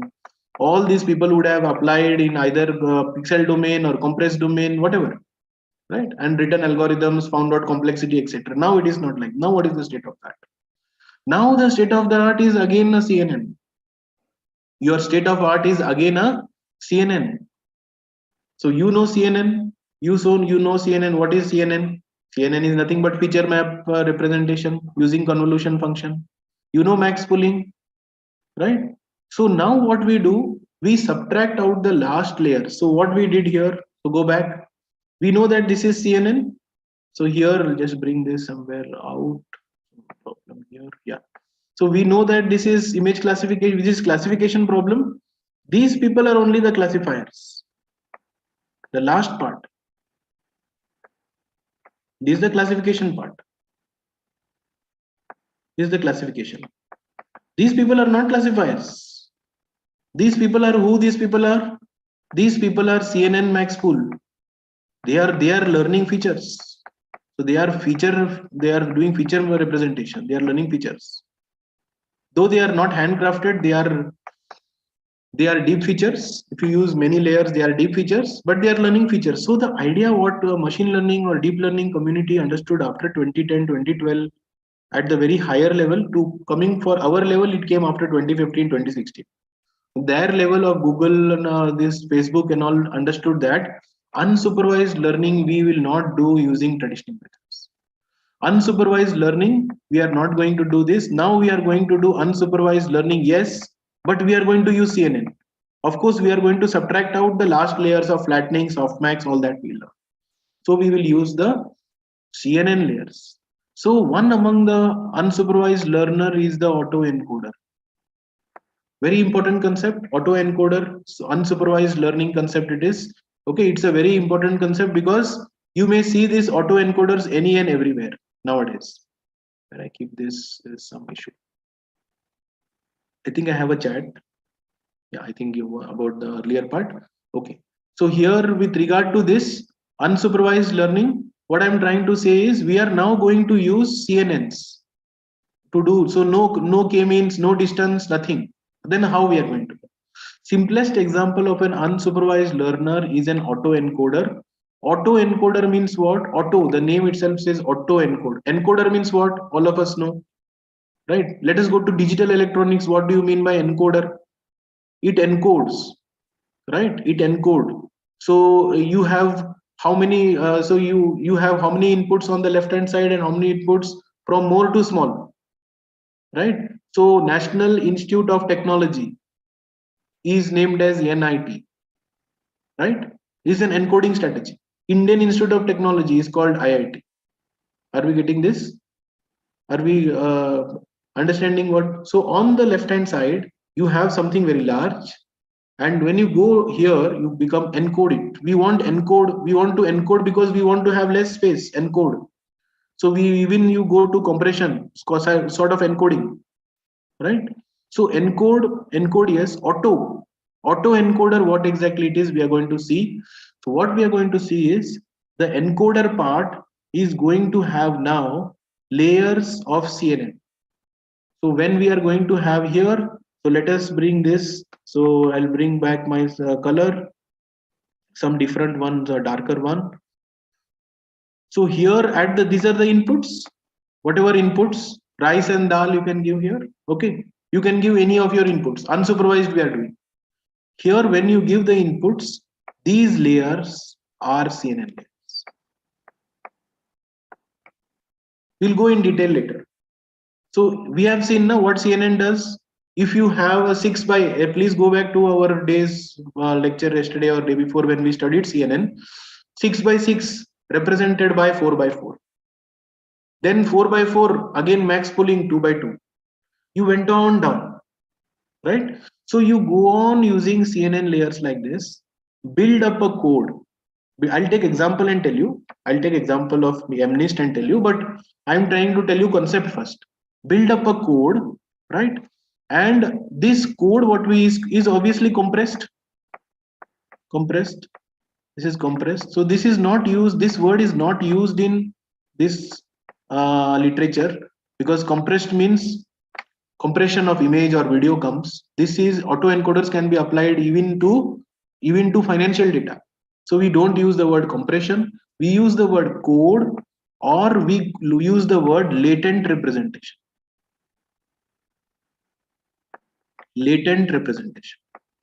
Latent representation means something which is in a smaller form, latent. So you don't know Indian Institute of Technology, National Institute of NIT or IIT. You wrote like that. Or say Global Initiative of Academic Networks, GIAN, GIAN, GIAN. You wrote GIAN. So you're encoded. So it's a latent representation. It's a sort of a compressed representation. So now, obviously, if you compressed, whenever you want to see any image, you have to decompress. Suppose somebody did some analysis in compressed domain. Then they want to see its image means they have to decompress. So you have to reverse this pipeline. So whatever pipeline you did here, you have to reverse it. And you are going to get the output. You're going to get the output. So my question is, in between the input, which is the encoder, and the output, which is the decoder, will there be any loss here at the output? Will there be any loss? Or will it be exact copy?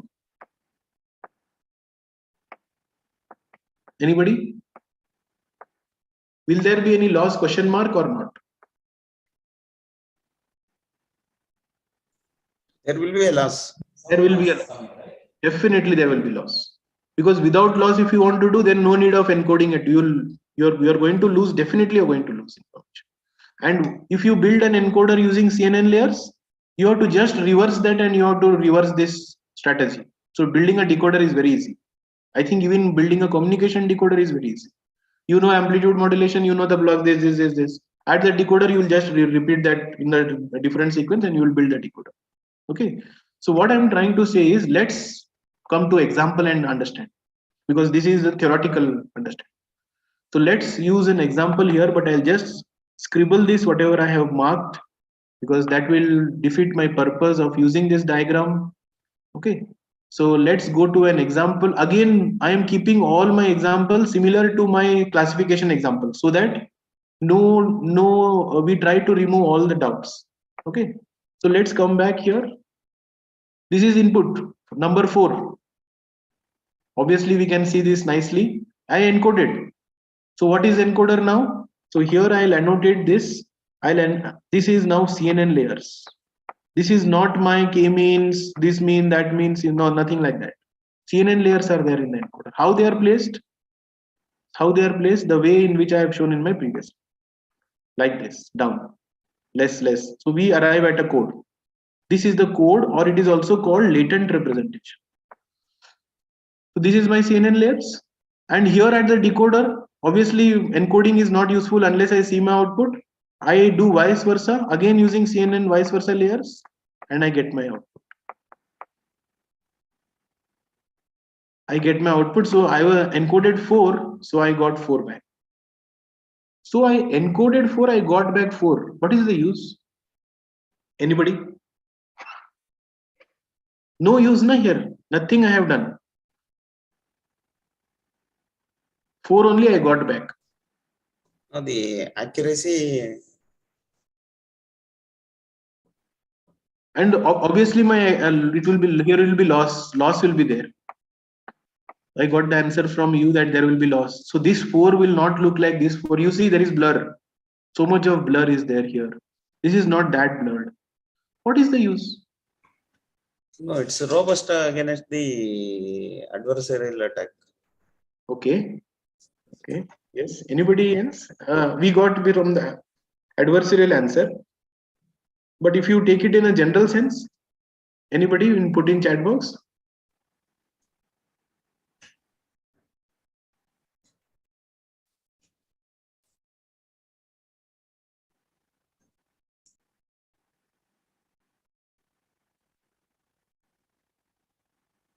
Nobody? I got one chat answer. Space saving. Yeah, one of our participants says it saves space. Definitely you can use this for compression. So whatever compression was happening earlier, na, JPEG, all that. So your autoencoder can do compression. Definitely it can do whatever JPEG can do. There is no question at all. You can reconstruct back. So all compression, so it's very easy. Na? So in 10 to 12, 2012, 13, 14, all people showed for compression application and got some papers. But the actual idea was not for compression. The actual idea for this person was this code, na, something special is there with regard to this, how it is represented. From the representation point of view, let us try to understand. Let us go back. Right, so this is what you had. If I gave 7, it gave me blurred 7. If I gave 2, it gave me blurred 2. So if my original image came back, fine. Original image came back, fine. What is big in this? So obviously we got the answer that, sir, it can be used for compression. Yes, people published compression papers with autoencoders. Then what? Autoencoders was not meant to do that. Autoencoder was from the vision community meant to do this. See, what I'll try to do, as the participant has already told, that you will attack, right? So what I will try to do, I will try to add noise. See, now my 4, I am adding noise. This is the noise that I added. And my new 4, this is the noise that I added here, some noise I added here. So the new number 4 is noisy. Okay. I am not in a classroom, so I cannot put this. So if I cover this left hand side 4, if I keep a hand on the 4, and I only shown you after the noise that 4, can you tell me it is 4? Yes or no?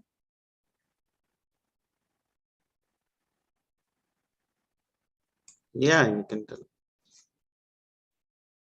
So suppose you had not, my question is, suppose you had not seen this. Suppose you had not seen this. Now, suppose I had kept you had not seen this. I added noise that also you did not see. I only showed you this. Can you tell it is 4? No, if you know it is digit, we can tell. Yeah, you can tell that it is digit. Maximum you can tell with this digit. Okay, but you cannot tell it is 4. It may be 5 also. It may be something else also, right? It may be nothing also. Correct? Yeah. So what I am trying to say is, suppose we have noisy inputs. Suppose we don't have original input, we have noisy inputs, and we feed it to the encoder. This encoder is who? Is a CNN. See who is the CNN. It's very interesting here what I'm trying to say. CNN is very knowledgeable person. That's why he is still existing till now. 10-12 years happened. So, and in fact, if you see, it is from 98. So he is a knowledgeable person. He will encode this 4 and keep it in code. Okay.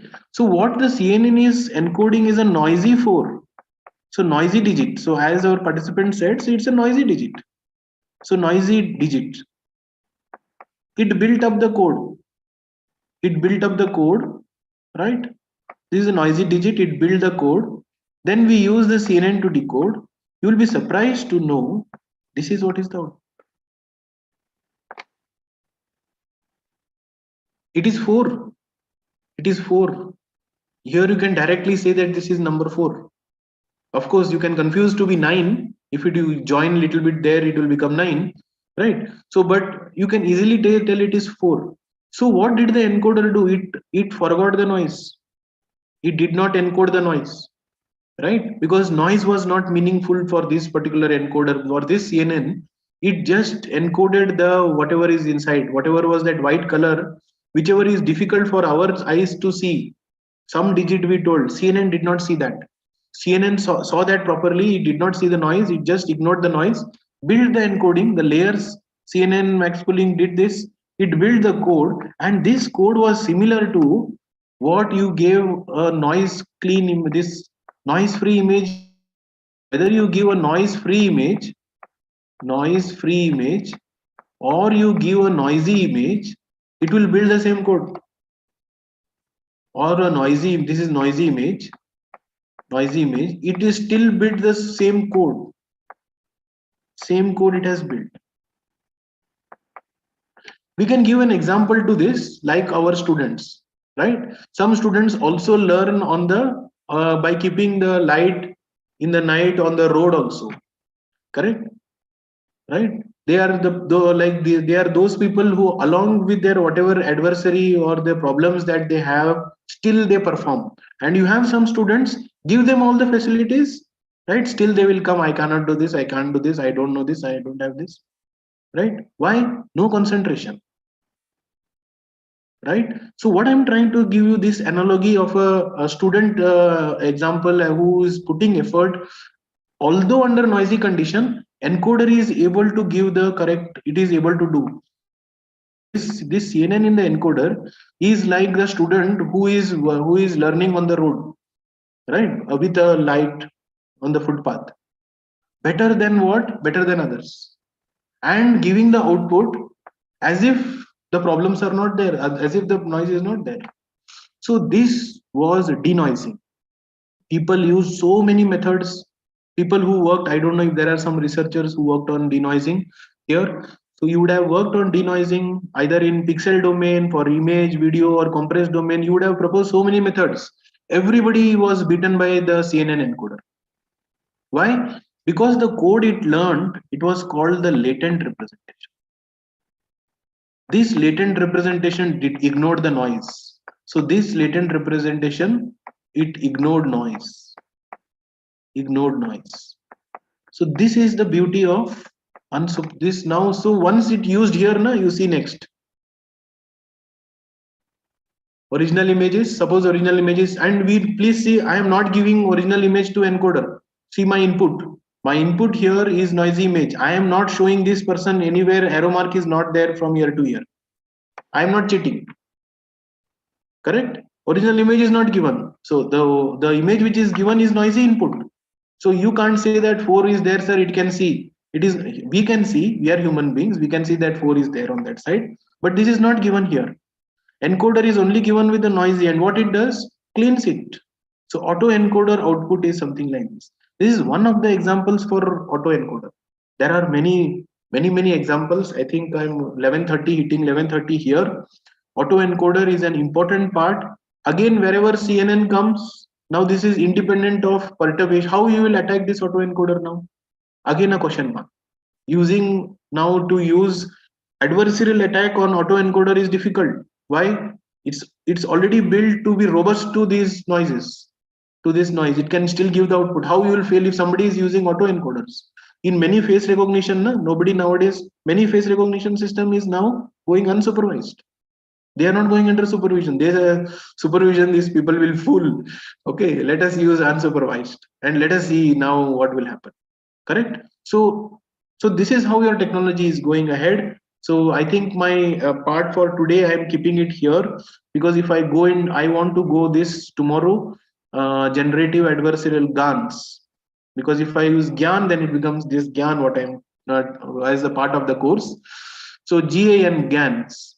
So GANs are the adversarial networks which we are going to go tomorrow. But this is autoencoder, you know. One specialty of one use in this context I want to mention here. One particular use of autoencoder. One of the autoencoder was used.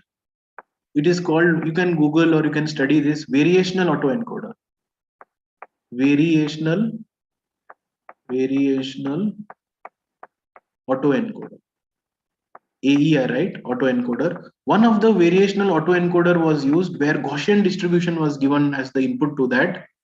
You know, it started generating human faces, synthetic human faces. It was capable of generating. It was though it is an encoder, it started behaving like a generator. So variational autoencoder will go if we have time, but I have little bit of time here. Variational autoencoder, if you Google, you will get. It is started generating this. So nowadays we have this concept of deepfake, faking inputs, what present spoofing, what Professor Barni told you yesterday, right? So you can generate, see, out of this, even we had one with Professor Vishwanath asking us with regard to can it be the lion can be anywhere or the race, how you will identify, you know, Indians are with a particular texture of the face, shape and all. US people are, Europeans are like this, Australians are, South Africans have something like, all of these have different. So many machine learners, autoencoders started generating synthetic. It generated faces which are not actual human beings. They don't exist. So they started generating. So they started generating with looking into all this. So it is kind of they are giving us future our children how they may look. Are we getting this? So interesting it is. If you are interested, you can read those sort of papers. It is still there in the vision community. Autoencoder started generating this variational autoencoder started making the role of a generator, started generating inputs. And whenever somebody starts generating new things, now very difficult to beat. Right? Because why a generator, you go on generating new things. How you, and if the generator is used for good purpose, very nice. But generator is used for bad purpose, becomes a challenge to the research community to beat. Okay, that logic we are going tomorrow in generative adversarial networks, where though it is not an autoencoder, but you should know autoencoder to understand GANs. So where you are having some networks which can do synthetically anything and everything what you can do. Okay, so all these film actresses, actors, and all these database, it started generating new people. So now it can be used for good purpose. How? You can use that for training. Suppose you did not have more training images. Good images you don't have. They are all crooked like this, different orientation, but you want to make, you want to augment your data. You want to increase your data. So you want to have 7 here, you have 7 here, you want to tilt this 7. So what maximum you can do, you can tilt it in 5-6 angles, and then, but still you are insufficient, because for deep learning or machine learning you require more, it is data hungry. That time you can use these generators to generate different types of 7. This is good use of that. Bad use of GANs are that it started generating people who never existed. It started generating videos which are indistinguishable from actual, and never any forensic analyst is not able to catch whether it is real person or. There are many examples you can see. I have some GIFs. I think tomorrow when we go through it, I'll show you those GIFs. Interesting part of an encoder, which we are going to refer as generative adversarial networks, GANs. It's important. Several papers have been come out in this field. I think the number is again very large. Again, the researcher, I'm going to talk about the researcher who first studied the GANs and gave the GANs. I'll tell about him also, how it was and how it came. Interesting part where we are going to go tomorrow. Okay, so with this, I think I'm just stop sharing my screen, so that whatever I have covered till now, is it okay or any difficulties in understanding? Let me ask you before we wind up for our today's part.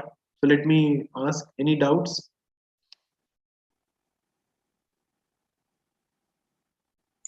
Now we have to say thanks to the imaging community, which has made all these models, because the ready data that is available.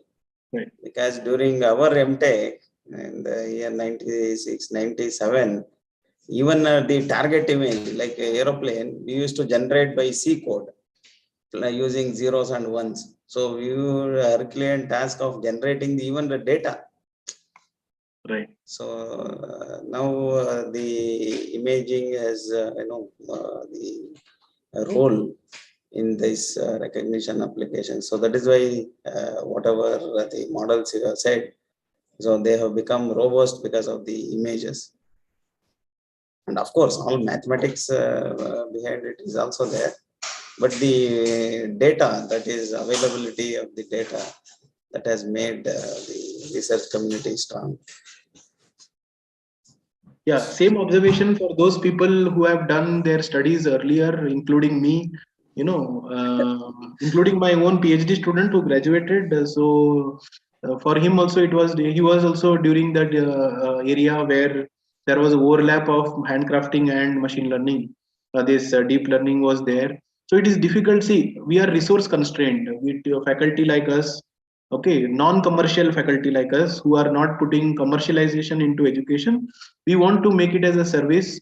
We want to learn from our students and all this stuff, so we are not behind these companies and all this stuff. So for us, it is little bit, life is difficult because we know the concept, but we have to put our effort. Unlike nowadays with the high computing power what they give, easily they run the models. But conceptually, I think those older people are still stronger in the sense that they know how to write the code, so they can tweak any part of the code. So that what I have observed. If you minus my all my other stuff here, whatever I do in this admin or teaching, if you give me some time, I'll read papers and I'll be happy that my day goes away reading some papers. So unlike nowadays, when I see students, they are not very accustomed to reading papers, or they want, where is the code, how I get the code, how I'll run this way. It's not like that. So though I am here with machine learning here, but many things even I don't know. So that's why I make it a point to devote some part of my time to research. And whenever I get time, like Professor Barni or many researchers, even I have interacted, I daily interact 2-3 days once. So we exchange ideas and we try to see from our institute perspective whether we can call them for a departmental seminar, or we can invite. Even in India, there are very good researchers. I think tomorrow I will give a list of those people who have been interacting and doing research. I may know some, I may not be, they may not be knowing me, but they are doing good work. Okay, so that's what we have seen. Even K means, C means, what I told, because during our PhD, my PhD also, we were in that area, K means, C means, or that fuzzy min max classifier, right? So all these were the things where we then a sudden jump happened, but that jump did not come to us students. So my task here is always that I try to bring that things to my students and tell that, see, these are the researchers, follow them, you have good opportunities now. Internet is there, you can just interact like this, whatever I am interacting, or these you try to make use of the resources. That's what I try to tell. And what you said is, I totally agree with this, writing code even to generate an aeroplane, right? Nowadays, now I can tomorrow tell you, no, GAN, right? GIAN. So when I GAN, you want to generate horse, what type of horse, you tell me, I will generate. I'll show you example. Yeah, that is what I said. Right. So tomorrow we will see, we will generate so many things, faces. So that too, that aeroplane with the angle variation, all that to get a certain degree variation, we almost one day task we used to take. How to make it rotate by 30 degree, 40 degree, to look like that's a plane, it is rotated by so and so degree. In fact, whatever you are saying, this GAN, this is linked. Tomorrow, whatever I am telling, GAN is linked to our whatever Professor Barni is doing. Professor Barni is doing this attacker and defender. No, same thing is GAN. So I asked him also, if you can recollect, if somebody is there who recollect, that day also I asked him when he was trying to propose zero sum game. So is it GAN related? The answer is yes. So GAN researcher, that researcher, one particular researcher is very famous in GAN. We'll go to his paper and all that stuff tomorrow. Again, it is adversary, and it is an adversary and it is a defender. And who wins, right? So we have also seen these movie stars, na? Several movie stars, CIFAR data set, we have seen directly new things, and it is very difficult to beat GANs. So one is, and all at all, why I'm telling this is, at all the places, whether it is autoencoder, whatever we learn today, GAN tomorrow, what we are learning, though Professor Barni is not teaching GAN tomorrow, he is not teaching GAN in the entire course, I'll try to bring this what you call cat mouse example or adversary defender example in GAN. I'll try to do that because I want all the participants to know about GAN, because tomorrow we are closing. So I'll try to do my best to get that particular perspective. So with this, I think if everything is okay, then today we have had uh, if I summarize, we have had a summary of all the things with regard to the attacks with cat and dog problem, whatever I had told. So from outline presentation point of view, which we covered, so almost we have covered most of the things. And tomorrow reserved for GAN some concluding notes. I'll try to tomorrow the class would be from 10, this 9:30 to 11:30. So it's half an hour short in the sense that it is concluding remarks. And also I will try to show you some researchers where you can go, how to keep your code, and how to help the research community, and how to put out this because we are all tempted. We are all tempted to put many things together and make it. So how do you see this program which we are also, if you have seen the effort that the Ministry of Education, earlier called MHRD, has put in this program is very large. Right from it's a competitive proposal writing, there we write a proposal, we take the consent of the examiner, this foreign expert, we together write something, we submit, it's a blind submission, they study that, study all whether it is relevant to Indian context or not, and only then they sanction. And we have kept, if you have seen the course registration fees and all this, very very nominal, just to not club this place with many people. We want only interested people to come learn and give them good takeaways. So all the support goes to this GIAN, this global initiative. Not only my field of machine or what adversary, many GIAN courses in communication etc. has helped Indian researchers to understand what outside. Because when we did a PhD, we did not have this much of a coverage that we couldn't know what others are. By the time that paper used to be coming to us online, it is already 7-8 months. And many of us who have done research know that by the time you take a 7-8 or 8 month old paper, understand it for a month, implement it, re-implement it, almost it's 1 year. And by the time you publish something, somebody else would have published that. So these kind of problems to remove, we have programs like what we have been supported now, GIAN. Along with that, we are having a community of this GitHub, where we are encouraging all researchers to keep our code online, so that unknown people will see our thing, get benefited, use, reuse, and some way or the other. Because whatever have want to has to happen to us, nobody can change our destiny, right? If somebody has to become this, it will happen, right? So there is no going behind this rat race or cat race, whatever we call. So it is better to be focused and thank all these people who are supporting us. So for me, at least at this institute, we have got all support from the institute with regard to this program. GIAN, they have supported SERB, SERB, DST, then we have DRDO has always supported all of our activities, and they are supporting us. The reason being simple, reason being that whatever problems we went through should not be encountered by our future generations. They should find it easier. So that is the sole motive. And if you had come physically, have by now 2 breaks, okay, with good amount of food and tea and all that stuff, and good amount of hosting here. But we hope that this thing will go soon, and whenever in future we do, we'll make sure that all of you are here physically. Let it be 10-15 students or 10-15 participants also. We are always welcoming you to our institute without any things like food and all these we are taking care of. So it is just you will only come here only with regard to your travel. All other things, apart from GIAN course, we have done 3-4 more programs every year. We make it. Before this pandemic started, I have at least been active from 17-18.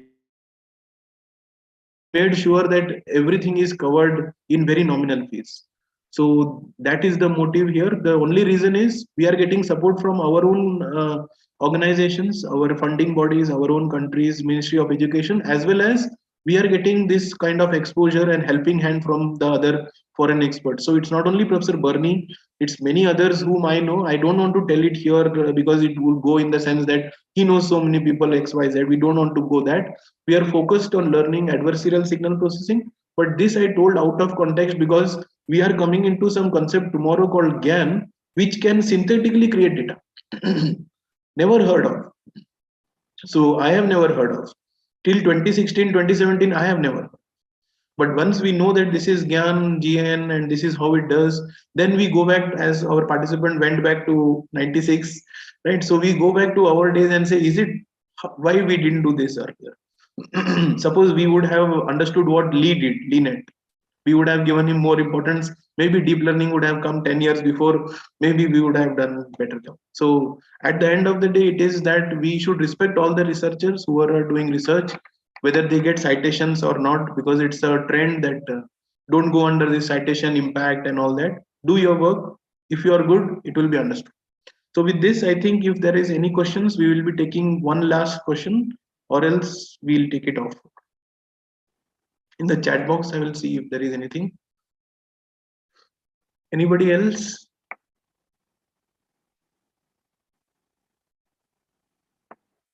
Yeah, so I think it is on time. That I always tell that I finish 10-15 minutes before. So we are almost closing for today. For with regard to my session, Professor Barni has sent and I have circulated the slides for today. From the defender, little bit of this is remaining. Attacker's point of view is remaining. Then after that, you would go in the defender's point of view. We meet at 2 o'clock. So today is one last day. Tomorrow will be the last day. So we are almost concluding our classes. So with this, I thank you for joining. I am leaving the meeting. I'm stopping my recording as well as leaving the meeting. So if you have anything, you can put a chat message. Our team is here, and they will be always. You can always, that chat will be enabled till 2 o'clock. This is also live streaming. So the stream will stop. And we'll again start at 2. So for the today's session is from 2 till around 5. Thank you all. Bye-bye.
Yeah, good morning to Professor Barni. Hello, good Yeah, morning. namaskar, and good afternoon to all the participants joining from India. So just updating Professor Barni what has been done today morning. So we have just showed them Colab notebooks, Python codes, where we have showed them FBGS attack, and also CNW attack has also been demonstrated on a cat and dog problem. And the epsilon parameter has been changed, and different accuracies have been shown. So those notebooks have been run, and it is already shared on GitHub. So people can also download later after the workshop, and they also can use those parts on their own. So Good. this is the update of the attacks that have been carried out today. And I had some additional time, so I also told them about autoencoders and how it goes into denoising, and how it is little bit difficult to attack an autoencoder. So those little bit of concept. Tomorrow we are going to show a few more attacks. Tomorrow is the last day, and we'll also show them GANs. So Okay. how a generator and a discriminator work in that setting. Mhm. So that's the agenda, and I think the agenda for you today is with regard to finishing the attacks, and I think starting possible defenses.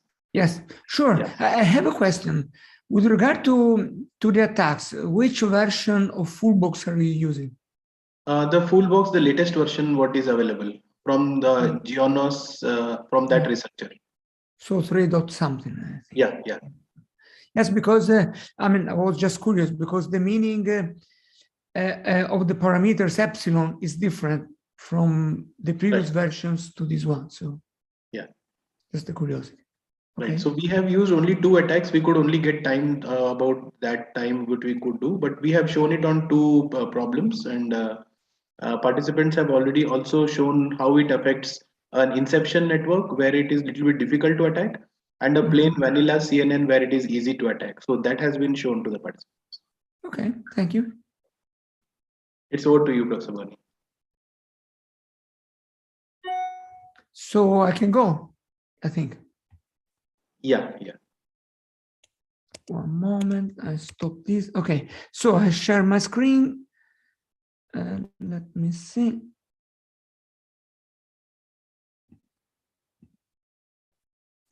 It's, where is it? Oh, here. Go. Do you see the screen? Yeah, visible. Okay, good. So we continue with the attacks because yesterday it took more time than I thought, but since the defenses part will be a little bit shorter, there should be no problem to do everything today. So the remaining part of the attacks is related to the attacks with limited knowledge, because we saw yesterday that while attacks in the digital domain with a perfect knowledge setting can be really powerful, and as we will see later today, defending against them is not easy at all. Carrying out an attack in a more practical situation is not that obvious. Yesterday, I considered the problems related to the necessity and the needs regarding to attacks carried out in the physical domain, or anyhow, attacks carried out on current, I mean, how can I say, current image formats where the pixels must be recorded in the integer format, in the integer domain. Today, I will consider the other big limitation of practical attacks, that is when we have not a full knowledge about the system that you want to attack, because this is usually the case. It's not very common that you can access all the internal parameters of the system that you're going to attack. Very often, these models are accessible in a machine as a service framework, where you can access the output and the input of the model through an API, but you cannot access the internal parameters, and you cannot even apply backpropagation. What can you do in these cases? Well, this is what I'm gonna talk about now. So the most common approach to deal with a limited knowledge scenario is that the attacker builds a surrogate detector and then carries out the attack on the surrogate detector and applies the attack to the target network, trusting that the attack will be transferable. So the very basic concept, making it possible an attack in limited knowledge setting is the transferability of the attack. Whenever needed, in the following, I will indicate with phi hat the surrogate detector. The surrogate detector is a detector for which one or more between the network parameters, the weights of the networks, and or the training data used to train the detector are not those of the target detector, but are just an estimate, an educated guess of the attacker with regard to the target network. So suppose I know that a certain system uses exception to classify cats and dogs. If I do not have access to the model, what I can do is that I can train my own version of an exception network trying to solve the same cats and dogs problem. But of course, when I do that, I will use a different training set. And so the network that I will train will be different than the one I'm going to attack, but similar because the network architecture is the same. In that case, L is known perfectly, but the weights and the training data is not. And then there can be many other kinds of mismatch between the network I have, so the surrogate network and the target network. And the idea is that in order to account for this mismatch, it is necessary that we carried out a little bit stronger attack. And an example of this, some examples of this are already given in the original paper by Paperno and the others regarding that first study, the transferability of the attack. Good. So just to make an example, suppose you have a network. This is the boundary of the detection region of the surrogate detector. So this is your sample that you want to attack. This is one class, CI. This is another class, CJ. And I do my best to bring this on the other side of the detection region. This would be the attacked sample.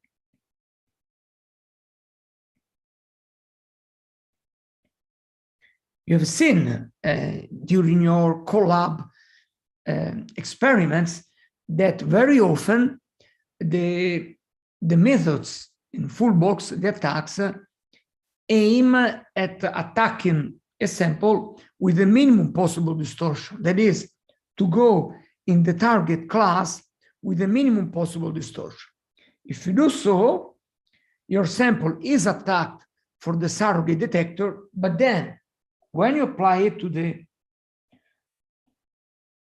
the target network, what happens is that the boundary of the detection region may be a little bit different, possibly similar, so that the original sample is classified well, but it is possible that you have no guarantee that the attacked sample is still in region CJ for the target network. And in the example that I've just drawn here, you see that the red attacked sample is a good attack for the blue surrogate network, but when it goes to the red targeted network, the attack is no more a good one. What can you do then? What you can do is to try to move the attack sample more inside the target region, like here. This introduces a larger distortion,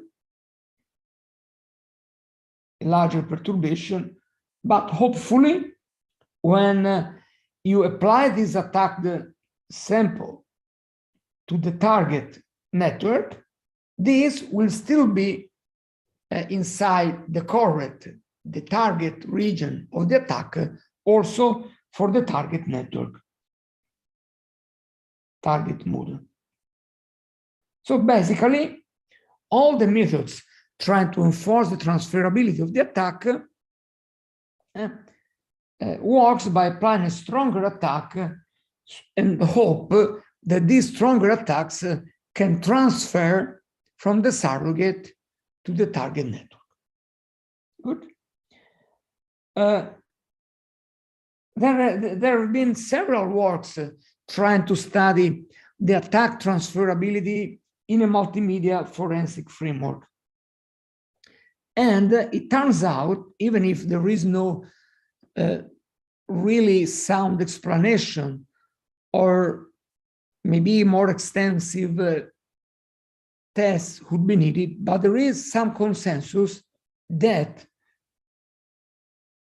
transferability is more difficult to achieve in multimedia forensics applications. A possible explanation is that when you deal with computer vision, so you want to distinguish cats and dogs, well, it is reasonable to assume that all the networks rely on the same features. If the network has to be a good detector, a good classifier for cats and dogs, it's reasonable to assume that all the networks will rely on the same features. They will look at the shape of the ears, they will look at the mustache, they will look at the tail, and so on and so forth. While even because many of these computer vision applications derive from some basic networks trained on the same data set. In most of the cases, in computer vision applications, the networks you build are built starting from a pre-trained network trained on the ImageNet dataset.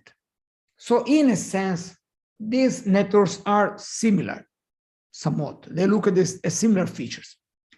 In multimedia forensics and other security applications, the traces the network looks at may be very different.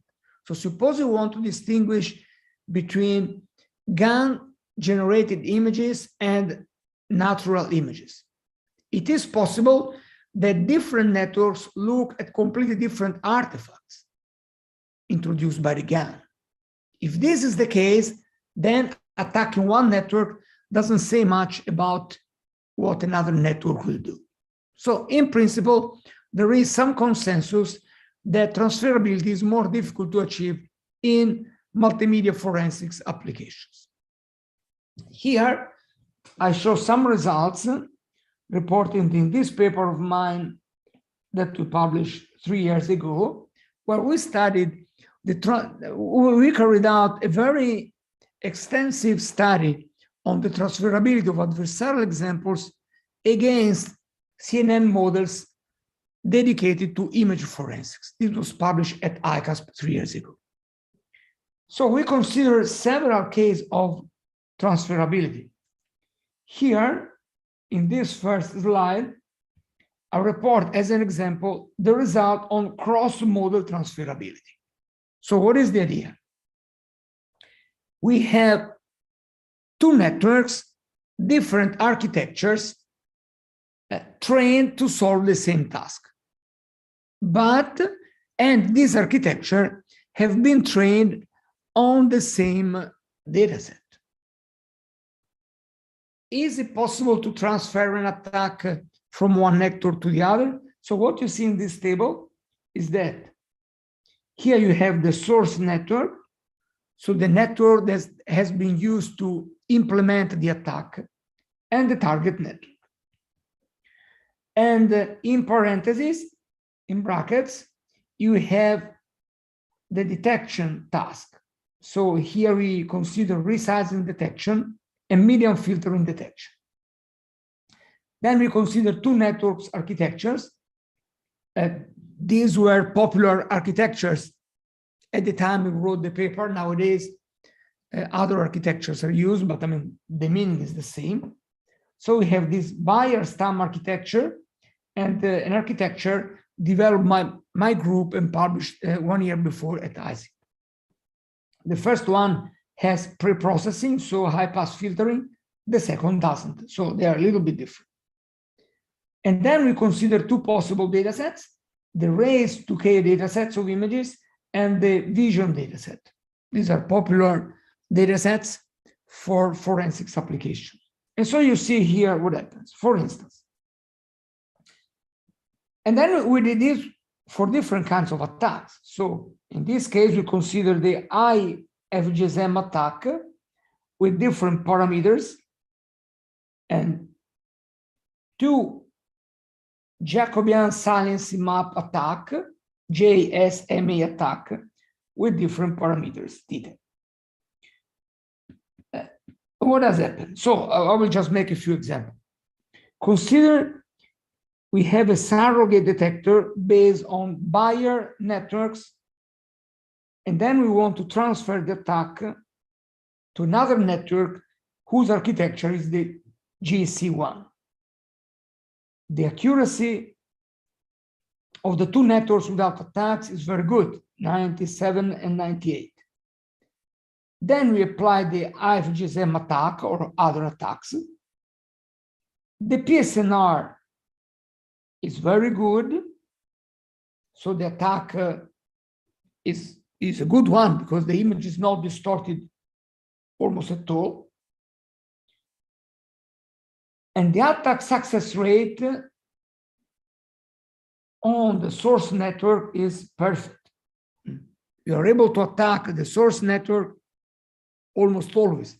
But then, when we transfer to the target network, the attack does not work at all.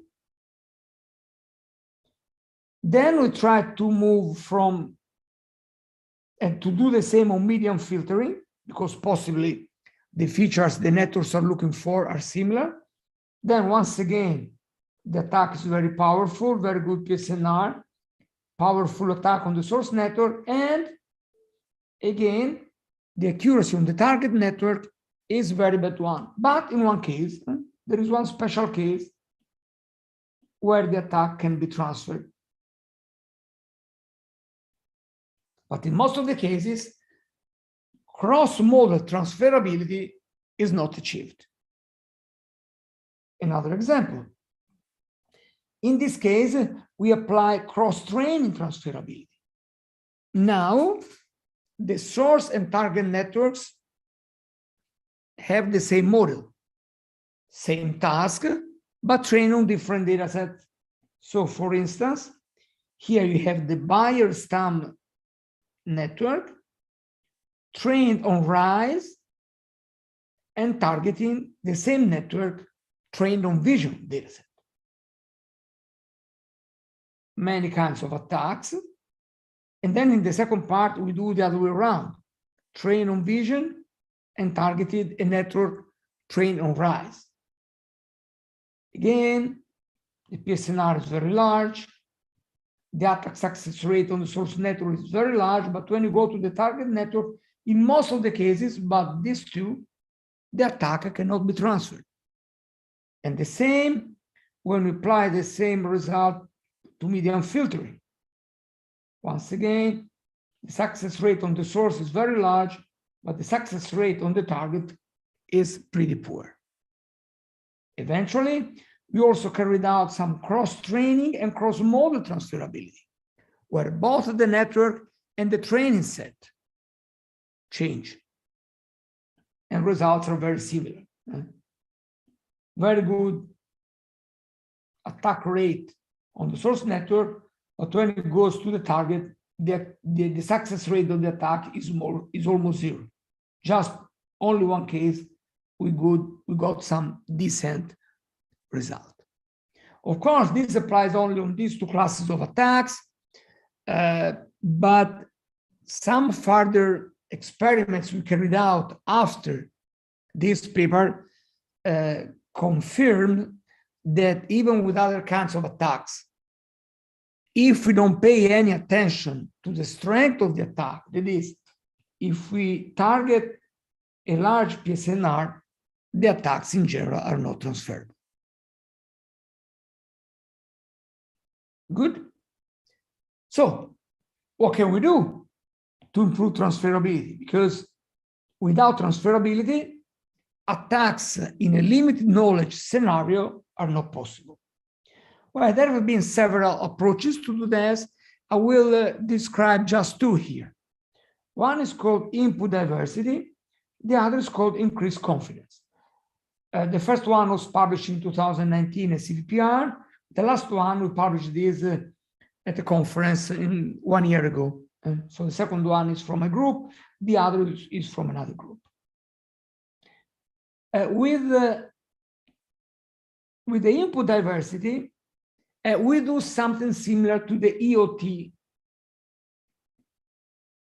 scenario, expected attack over different transformation. So we want to attack an image. We study an attack that works not only for this specific image, but also for several slightly different images when we apply, for instance, geometric transformations. In this way, of course, the task is more difficult. We need a stronger attack. And since the attack is stronger, we tend to go more inside the target class of the attack, and hence there are more chances that the attack is transferable. In the approach proposed by my group, the solution is a bit different. So now you have, and what we do usually, when we apply the gradient search, both with one-step attacks like FGSM or iterated attacks like IFGSM or Carlini-Wagner, in all cases, usually the gradient search stops as soon as you enter the target region. Well, what we can do is that we go on until the difference between the output of the network with respect to the target region and the second largest output is larger than a certain value C, a certain confidence value C. So suppose you have 4 nodes at the output, C1, C2, C3, C4. Suppose the original image is, what happens? The original image is classified as C1, but you want to target C3. And you want that your attack, after the attack, the image is classified as C3. And what we do is that we impose that the output of the network with respect to 3 or minus the second largest output is larger than a certain confidence C. Usually, it's only needed that this is larger than 0. So making sure that your target class is the largest. Here we want that there is a certain gap between what you get, your target, and the second largest. Well, this is not easy to do often because of one problem. Because before the last layer of the network, you usually have a kind of softmax layer. Usually, before the last layer, you have a softmax.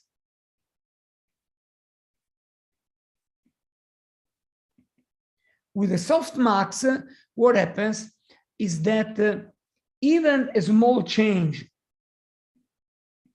before the softmax layer can result in saturated outputs. So carrying out the attack here may be difficult, even because you have a kind of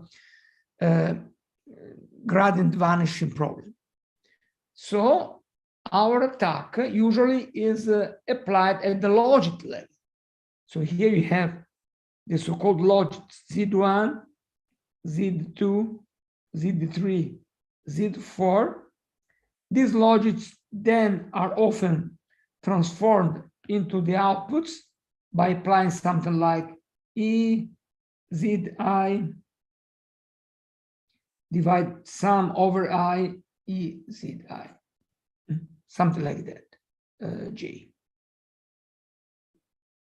So rather than applying the attack here at the output, we apply the attack at the logit level. So in practice, we require that the logit of the target network is sufficiently larger than the second largest logit. So the logit of the target output is larger than the others by a certain confidence C. Of course, if you increase the confidence C, your attack sample will go more inside the target region, and hopefully the attack will be more transferable. The price we pay is that the attack introduces a larger distortion. So the perturbation increases and the PSNR decreases. Good. We carried out several experiments in this paper published in 2021, and this is just an excerpt of the results we got. So here we have that I report some results on medium filtering detection. I mean, in the paper, there are many tables. I report only some of them to let you have an idea of what's happening. So in this case, we have a cross-model mismatch because the source network is VGGNet and the target network is Bayer-Stamnet. Both of them have been trained on RISE. So this is a kind of model mismatch. And then we apply this time more kinds of attacks, Carlin and Wagner, PGD, IFGSM, momentum improved IFGSM, and input diversity.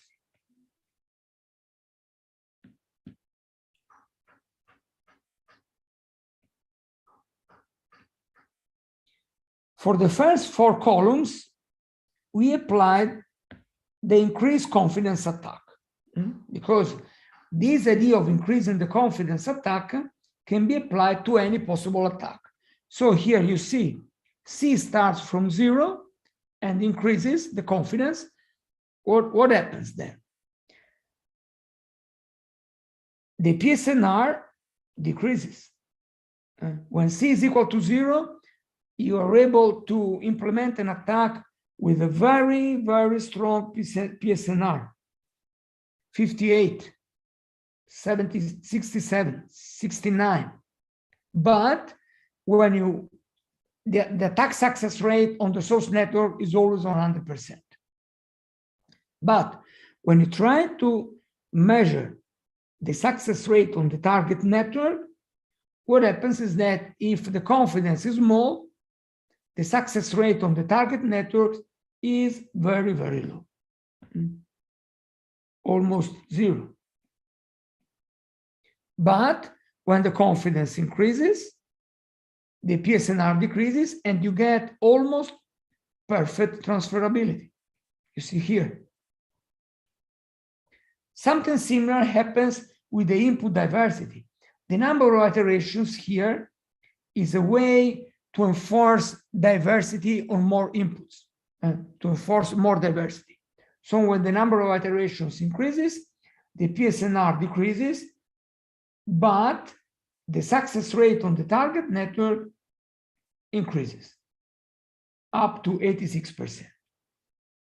So you see, attacks in a limited knowledge scenario are not impossible.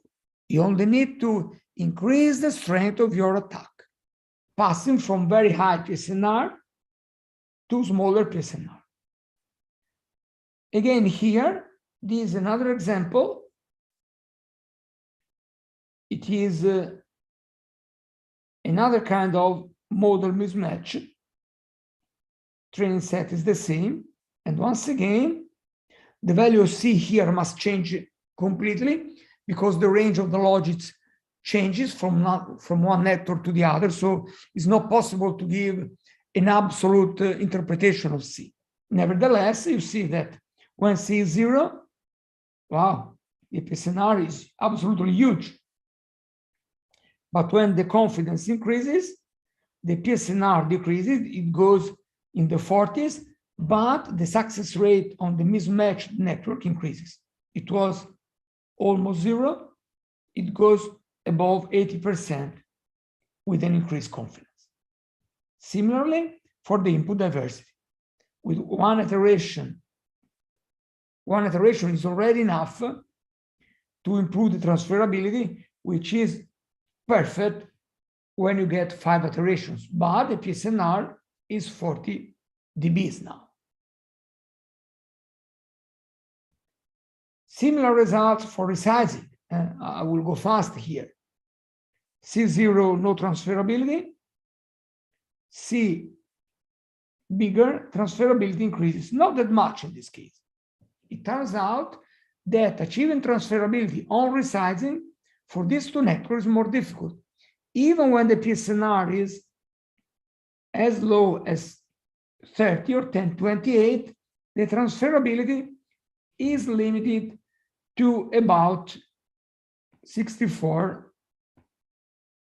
52, 51, 52, and here 51. Another kind of transferability between other networks, similar results. This time transferability is a little bit better because with the PSNR around 30, you already get 80, 80, 80, and here 100. Final results on cross-networking training. Now we change both the network and the training dataset. This is the most difficult case of transferability. And well, nothing basically changes.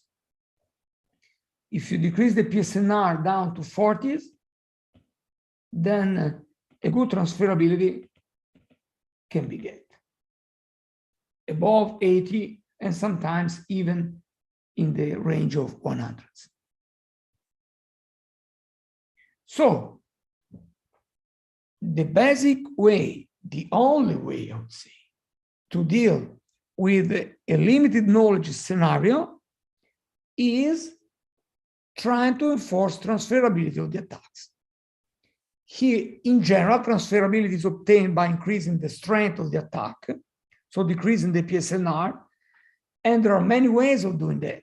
I presented 2 here, one based on confidence, another based on input diversity, another one is based on momentum, and then there may be many others. If you look at the state of the art, there are many papers published trying to improve the transferability of the attack. Exactly because this is a necessary condition if we want to carry out the attack in a real-world setting where a perfect knowledge is not achievable. So in summary, this was the end of the attack part of my tutorial. So we have to say, we have to recognize that adversarial examples are ubiquitous, and they raise the presence, the unavoidable existence of the adversarial examples raises interesting questions about the general behavior of the DNNs, as I said yesterday, and most of all regarding the use of these architectures in security applications. As I will show today, devising good defenses under strong threat models, that is, when the attacker has a full knowledge, and if the attacker can work in the digital domain, can be extremely difficult. As of now, no really working defense against attack in the perfect knowledge scenario in the digital domain has been developed. Yet, I mean, carrying out an attack in a practical setting is not obvious. And in any case, I will look some possible defenses, not tomorrow, but now, because these slides were thought to be presented yesterday. So this concludes my part on the attacks. It was this half an hour left from yesterday's lecture. And then this finishes. So if you have questions on the attacks, I'm here to ask, even based on what we did in the collab session this morning.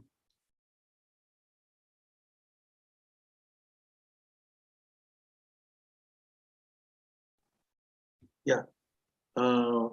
If there are any questions, participants can kindly ask by unmuting, or you could also put it in the chat box.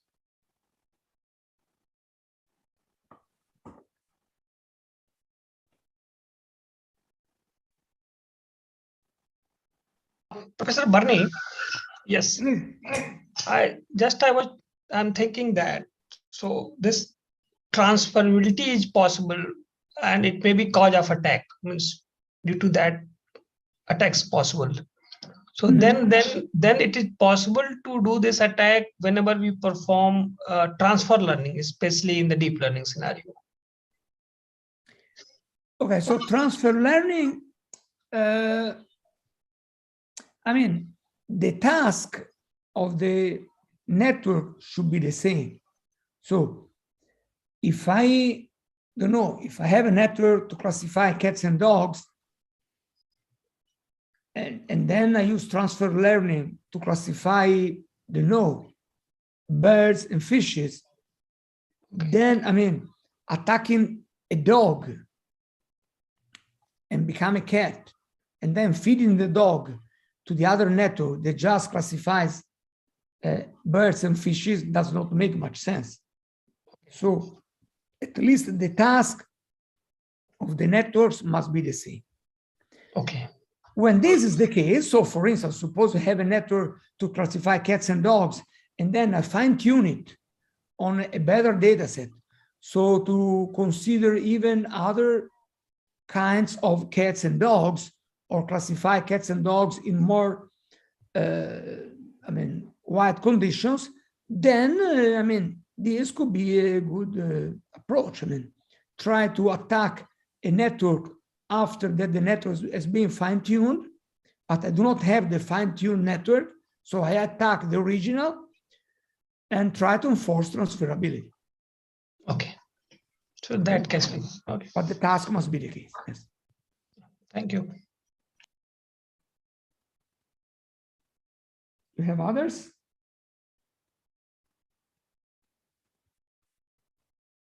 Other questions? No? So now it's time to go to the next here, which is about defenses. So we'll talk about defenses now, but okay, what is that? But if you don't mind, I go to take a glass of water because I have to drink one moment. So I'll be back in 2 minutes. Okay. Yeah, sure.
Okay, so I'm here.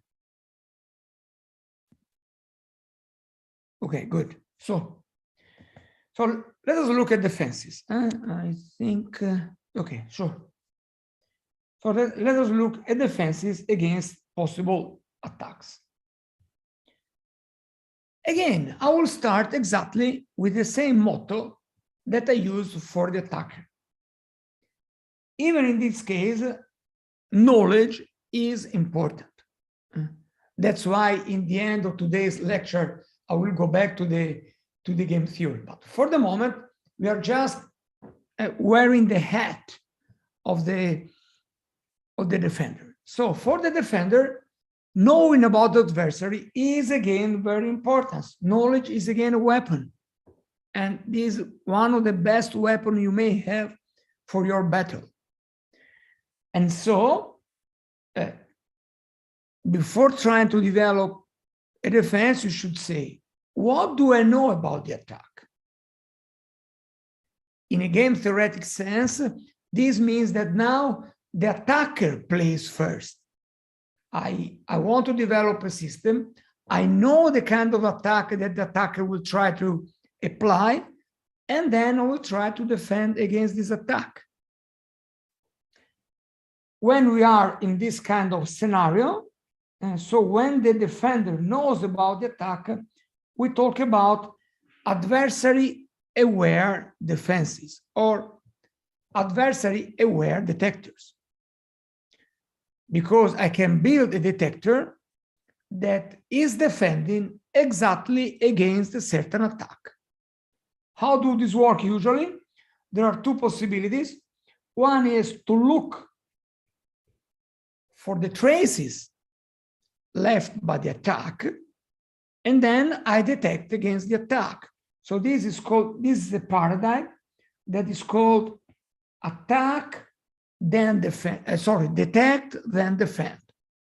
Because not all the input images I will have to analyze have been attacked by an adversarial example. Likely, a few of them will. So first, I want to detect if an attack is ongoing, and if I find that an attack is ongoing, I'll try to defend. The other possibility is to carry out adversary-aware training. In adversary-aware training, I don't care about detecting attacks, but I train a network, a model that works even if there is an attack in it. I can do this if I know how the attacker works. So the most common approach is to build a new detector that has been trained also on attacked sample. So the most common approach when you know about the attack is to retrain a machine learning detector. So what you do is what you see in this equation. You retrain your detector with the same architecture, new weights, of course, and now the training set is the union of a training set with pristine non-attacked samples and an adversary training set where you have attacked samples.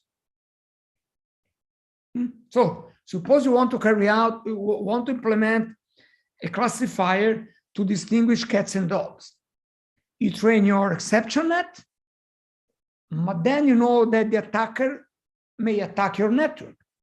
So you implement yourself the attack and get some image samples attacked with the Carlini and Wagner, or maybe even an entire pool of attacks. Then you fine-tune your model by introducing within the training set also some attacked sample. This is called adversarial training.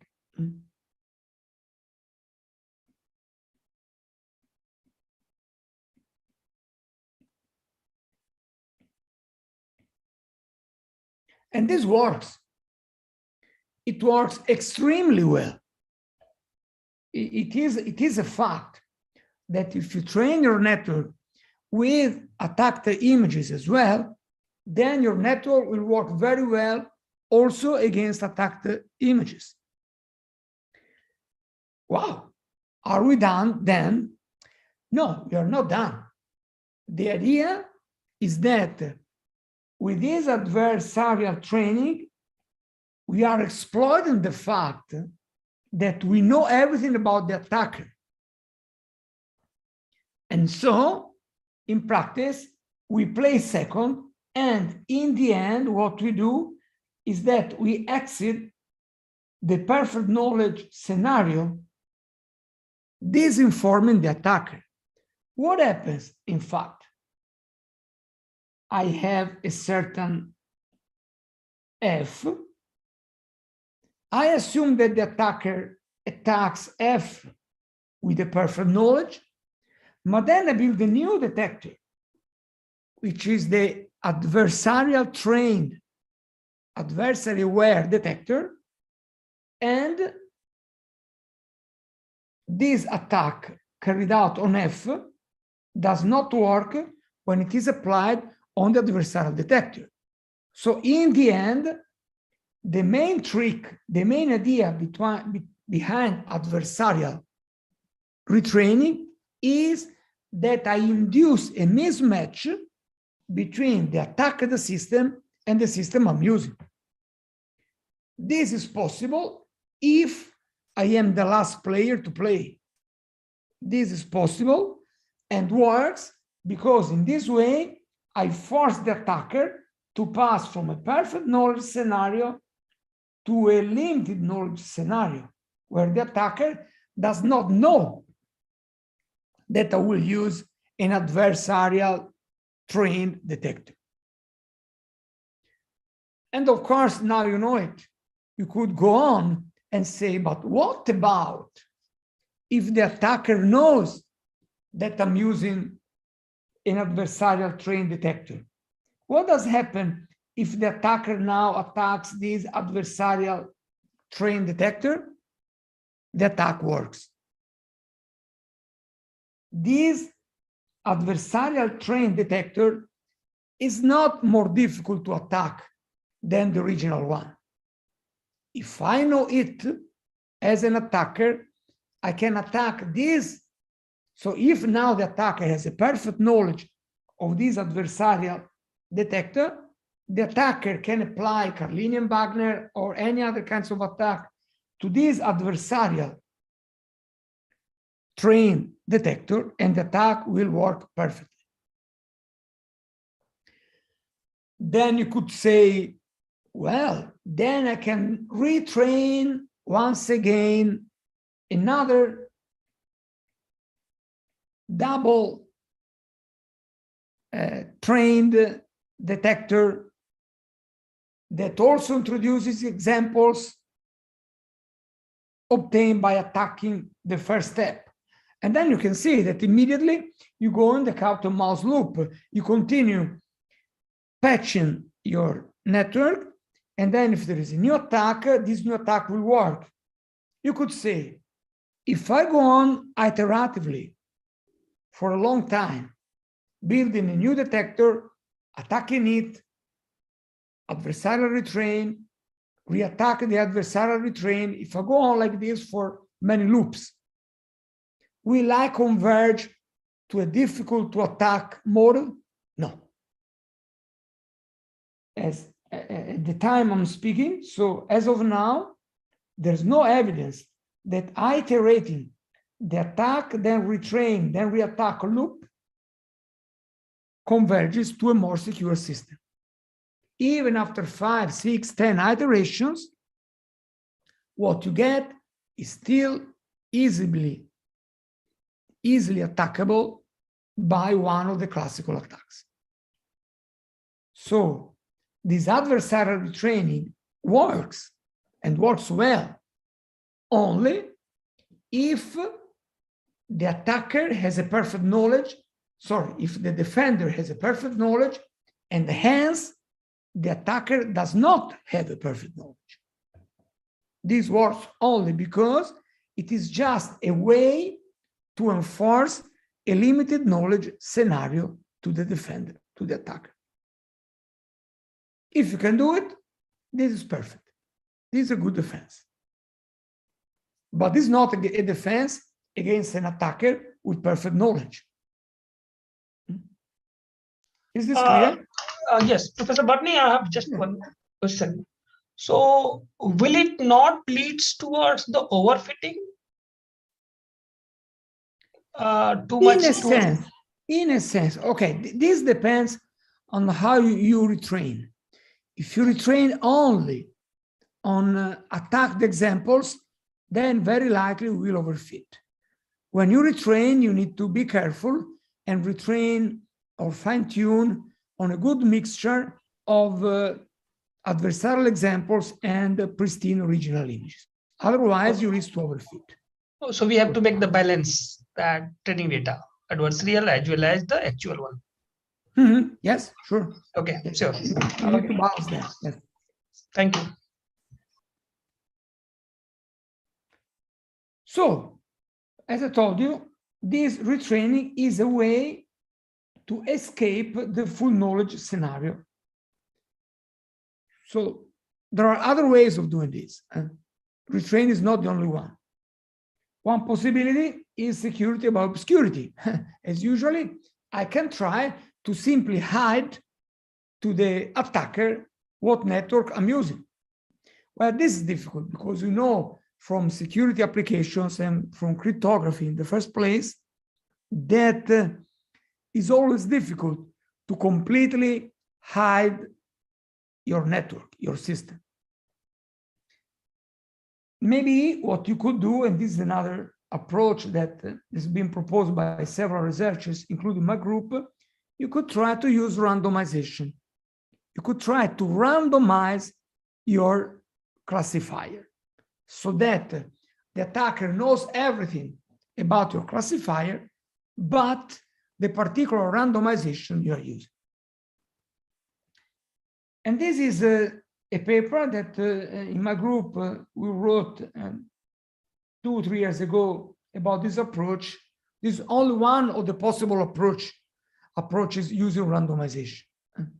So the idea is that, the basic idea is that to include a source of randomness into the detector.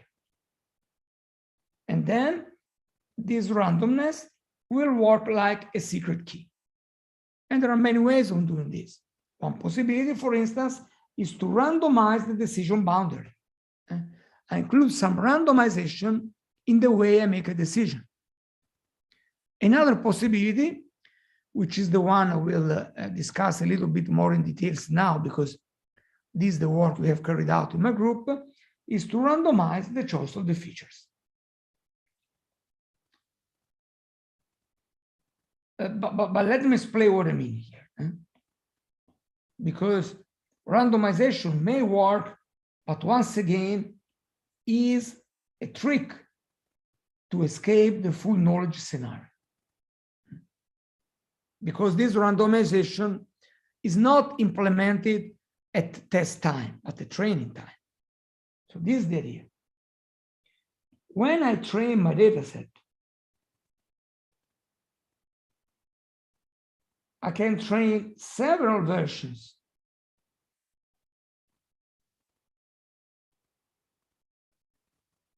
DNN key 1, DNN key 2, DNN key, I don't know, M.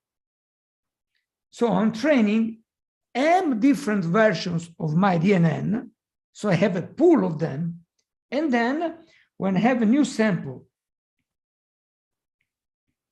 to be classified, I choose one of them at random, so that the attacker does not know exactly which of these networks I will use for my classification. Good. And these networks are similar in a sense because they all share the same architecture, they maybe share the same training data, but there is some difference. There are some differences among them, and these differences depend on a secret key generated at random in such a way that it's difficult for the attacker to know which key I used. This works, as I will show later, but once again, it works because the attacker cannot work in a full knowledge scenario, because the attacker does not know which of these networks he should attack. Maybe he attacks the last, and then I use the first. If this happens, well, it's again a problem of transferability. So even this idea of randomizing the network enforces the attacker to look for a transferable attack. That is an attack that can transfer from different networks trained with different secret keys. Good. Well, if you can do this, as I will show, this kind of defense works pretty well, unless the attacker uses very strong transferability measures. So the problem here is not impeding a full knowledge attack, but trying to make transferability difficult. And I will show an example of this approach, describing very briefly, because otherwise there is too much mathematics, this paper here.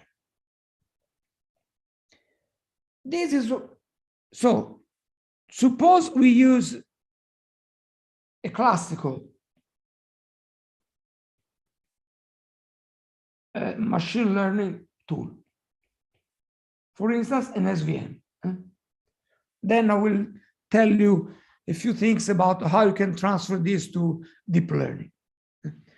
But to understand what's happening, this is the best case. So suppose that this SVM relies on two features, F1 and F2. Well, these are the two classes, the red and the blue class. And if you have an SVM with a linear decision boundary, like a Fisher linear discriminant, then this green boundary is the optimum decision boundary between these two. I trained my SVM and came out with this decision boundary. Good. Then, if the attacker knows everything, he can apply the best possible attack in the feature domain. In this case, we are assuming that the attack works in the feature domain and can bring this blue sample into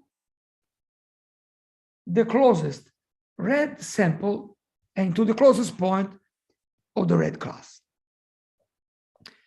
But suppose now that I use only one feature. The attacker knows that I'm using F1 and F2. But suppose now that I implement a detector that relies only on F1. This is what I have here in the middle. I make my distinction based on the projection of the points on the F1 axis. And then the decision boundary will become this one.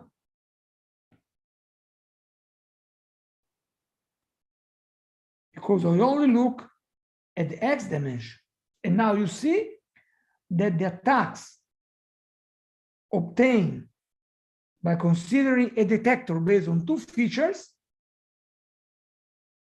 does not work when I use one feature only. This could seem strange because I attacked a more powerful detector, a detector based on two features. But this does not work when I implement a detector based on one feature only, or at least it depends on the feature. Because if I'm using F2, in this simple case, then the attack samples is again in the red region, and then the attacker works. But this is to give you an idea that if I attack a detector based on the full feature set, there's no guarantee that this will work also when I implement a detector based on a subset of the features. So the approach used in this paper is exactly this. I suppose I have a very large set of features,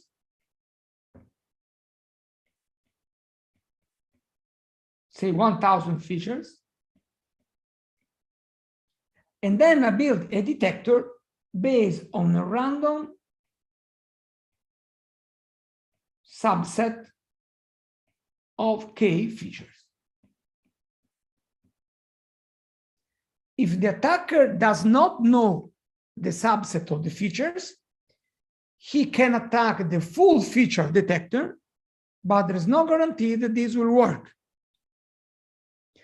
The attacker could also try to attack with an expectation over transformation method, a pool of K detectors based on K random features. But since it does not know the keys, the attacker can attack a detector based on K sub features, but he will never know the exact subset I'm using. So even in this case, there can be a mismatch that results in a failure of the attack. This is easy to understand when you have features and a classical SVM model. The same can be applied to deep learning. With deep learning, I will make a plot here. With deep learning, what you can do is the following. You train a CNN architecture where you have the convolutional layers, and here you have the feature space, train during training, and then usually have one or more fully convolutional layers. In this approach, what you do is that you train the convolutional layers, then you fix the convolutional layers, extract a random subset of the features, so these, and that, and retrain the full convolutional layer. This is the same approach where you randomize the choice of the features.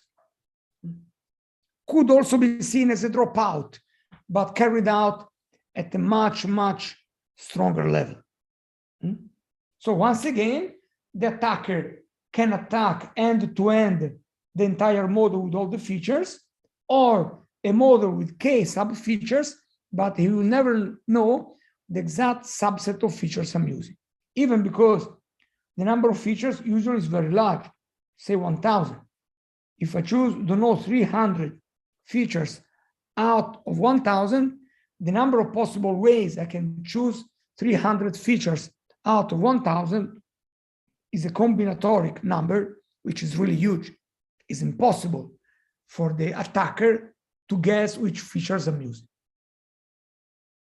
So the attacker has only limited knowledge of what I'm doing, and then we hope that transferability does not apply here, or at least does not apply easily. In this paper, here I don't go through the math here. Nevertheless, in that paper, we analyzed the performance of this randomized feature detector when we use an optimum detector. We have two classes, trying to distinguish two classes characterized by a normal Gaussian distribution with possibly different variances, but in the following, I will assume that the covariance matrices are equal and different mean vectors. So this is like saying that I have two classes, opposite means, and covariance matrix like this. Good. Well, in this case, we use this model in our paper because in this case, we can carry out a closed form analysis of what happens with the random feature selection. And we can get good insights in this. So this is the model. The optimum detector is known from optimum decision detection theory, and the performance depends on this particular distance. Basically, it depends on the distance between the U's weighted by the covariance matrix. When apply randomization, basically what you do is that we take the feature vector V and we apply a random choice S. S is a random choice matrix that has only 1, 1 in each row, 1. And when this is applied to V, the number of rows is less than the number of columns. When we apply this to V, we are choosing a subset of the features VR. Then, if we do this, the two classes will have still a Gaussian distribution with the new mean value, which is the reduced set of mean values, and with the covariance matrix, which is a reduction of the initial covariance matrix. And we can compute the performance. And this is important because if the set of features we are using is too small, maybe the performance, even in the absence of attacks, is not good. So we cannot choose just one feature. Cannot pass from 1,000 features to one feature. Otherwise, the classifier will not work anymore. Good. And then still in the paper, we can compute the performance when we implement an optimum attack against the full feature detector, and we apply the attack to the reduced feature detector. It's a kind of theoretical study of transferability here. And then there is some math. Everything depends on these parameters, don't care. But once we have this in closed form, we can carry out numerical analysis to see the performance of a system like this in the all Gaussian setup. And these are some plots that we get. Suppose your features are IID, so the covariance matrix is the identity, possibly with different variances. Then what does happen? This defense works up to a certain point. What you see here, we started with 300 features. So you have a normal distribution with 300 features. You have a vector with 300 independent Gaussian random variables. And then we choose a subset K, 300, 200, 100, up to one feature only. And what you have on the vertical axis, red line, you have the error probability without attacks. So if you use 300 features, perfect detection. 200 features, perfect detection. 150, perfect detection. When you start decreasing the number of features less than 100, the detector starts working a little bit worse. And when you get one feature only, in the end, the detector does not work anymore. So this red line tells you how many features, how much you can reduce the set of features. The blue line, instead, give you yes, give you the performance of the system after the attack. When you attack the full feature and you test on the reduced features, averaged over many possible choices of the random key. So what happens is that if you use 300 and you attack 300, of course, the error probability is equal to 1 because the attack will work. But when the number of features decreases, the mismatch between the attacked features and the features you're using increases, and the error rate decreases. The error rate decreases. This means that the attack success rate lowers, but not much indeed. So suppose you stay up with 150 features, the attack success rate passes from 100 to about 75%, which is good, but not that good. And this is for a certain strength alpha of the attack. If I increase the strength, that is that I enforce a larger distortion, and I'm trying to enforce more transferability. And in the right diagram, you see that if the attack strength increases, it goes to 2, this one parameter, then the attack continues to be effective even when K is small. So these results are not very good, but they refer to IID features. In real life, these features are never IID. So we carried out, so when sigma is the identity matrix, it turns out that when sigma is not the identity matrix, this defense, like in most real life applications, this defense is much better. And you see it here. And you see now that the red plot is the same, of course, nothing changes. But the blue plot changes a lot, because now, as soon as there is a certain mismatch between the full feature set used by the attacker and the number of features used by the defender, then the accuracy of the attack, the attack success rate decreases a lot.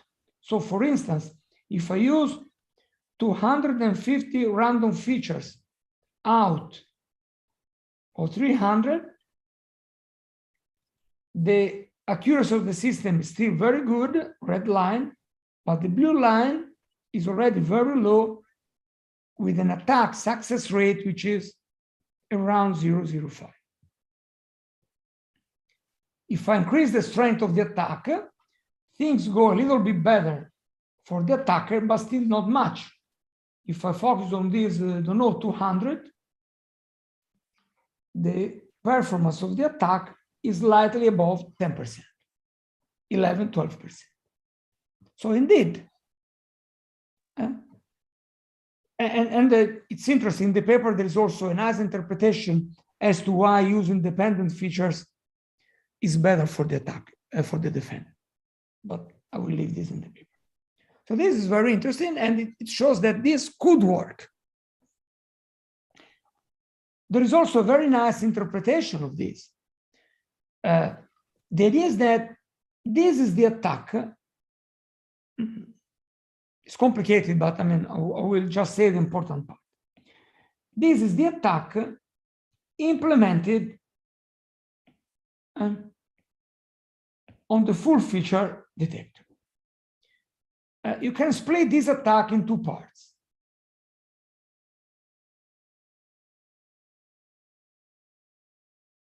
Where is that?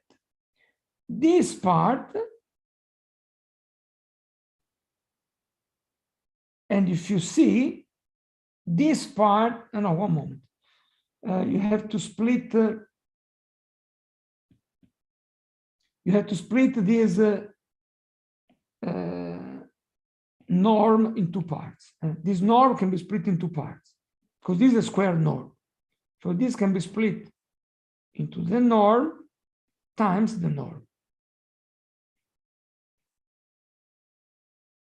Okay, now If you do this, you see that there is this part, which is a vector, divided by the norm of the vector. This is a versor whose magnitude is equal to 1, this part.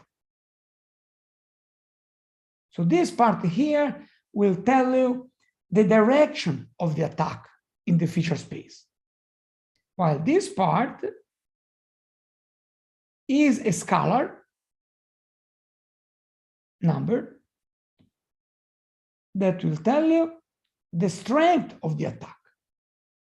Good. So with the optimum attack, both the strength and the direction of the attack are computed on the full feature detector.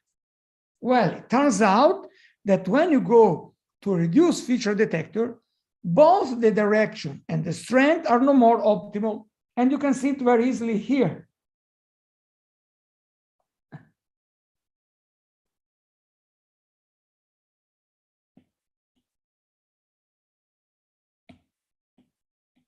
Because in this case, for instance, you set this strength and this direction based on this.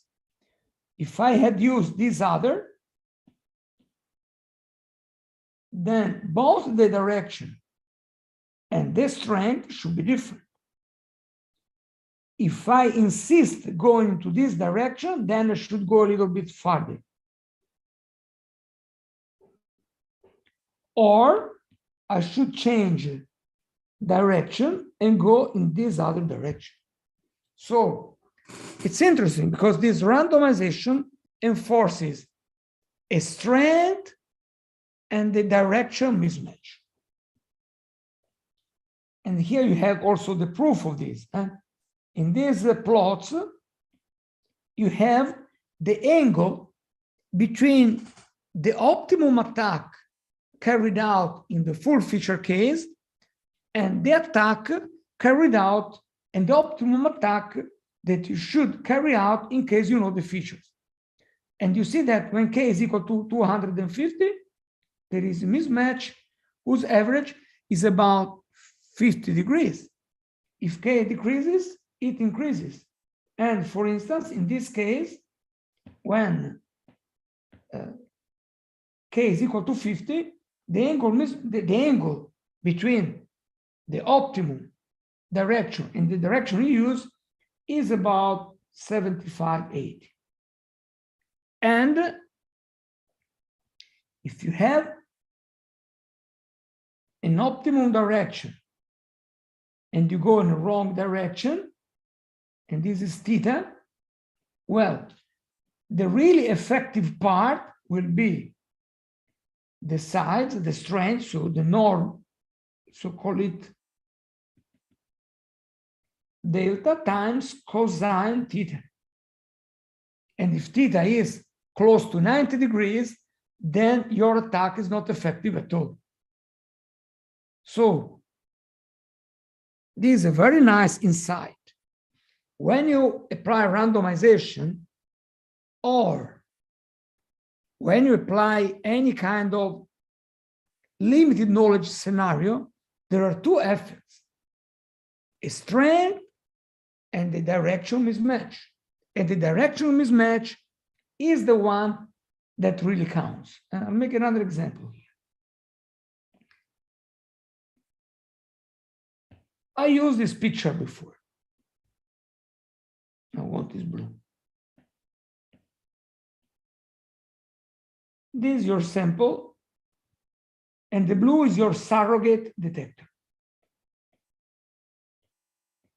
which in the random feature selection is the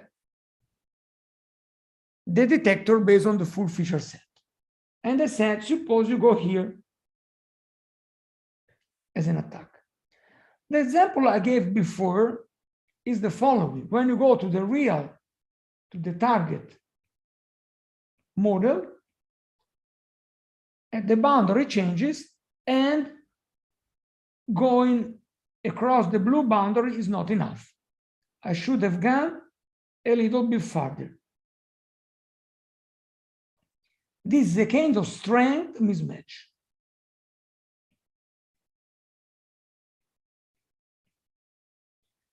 To recover from this, you only need to implement a stronger attack to improve transferability. But there is a more subtle and more dangerous effect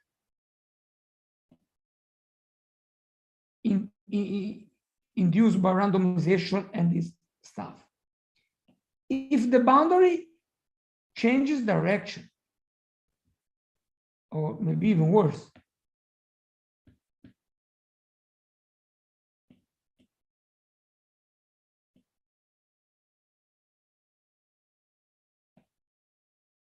if the boundary of the target is like this, then the problem is that the attack should go this way. If I insist going in this direction, maybe I will never cross the boundary. This is a kind of angle mismatch. You may think that this kind of change is too dramatic. Well, in 2 dimensions it is, but in 1,000, 2,000 dimensions, in high dimensional spaces, the number of possible directions is so large that the angle mismatch is easy to get. And so the problem is that I compute my gradient on the surrogate detector, but then the gradient of the target detector is completely different. Then I'm trying, in a sense, to fool your detector.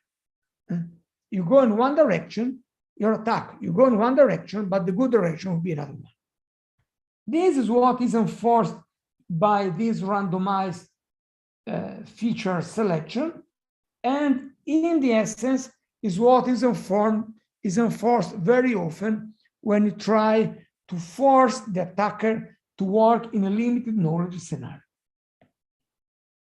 Good. Then, in this paper, we also shown some results with practical attacks. So we apply this to an SVM-based detector, trying to detect adaptive histogram equalization and median filtering, and we carried out the attack both on the feature and the pixel domain. And here we have some results. Okay, don't care about this. We apply the attack. What attack did you apply? Oh, no, this is an attack for SVM. So these are the attacked images, doesn't count too much.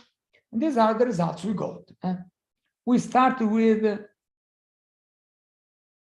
750 features.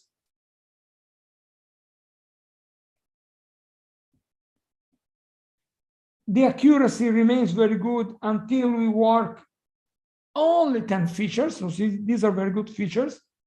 And the blue, orange, and green curve is the attack success rate when the attacker attacks the full feature detector, but I use less features. You see that the attack success rate decreases down to about 40–50% when I use only 10 features.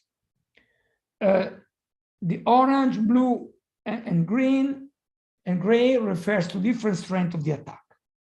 So the gray is when the attacker is stronger, and so on and so forth. Here I have another example, this time for median filtering detection, and the results are similar. If you go to using about 10 features, the accuracy of the attack goes down in the range of 30% or so. Think about that. This gray line refers to very strong attacks. Could we improve this from an attacker point of view? Yes. It's a problem of improving the transferability, because this defense in the end relies on lack of transferability. Whenever Go at the very beginning. Whenever the knowledge gain is won by the defender, then the defender will force the attacker to work in a limited knowledge scenario. So everything boils down to transferability. The defender does its best to make the attack non-transferable, while the attacker will have to do its best to improve the transferability.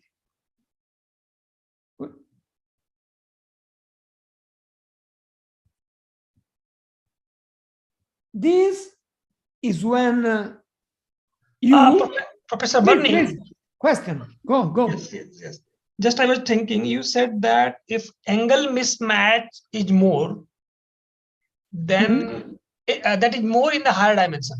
Yes. Then is Angle mismatch is more in higher dimension.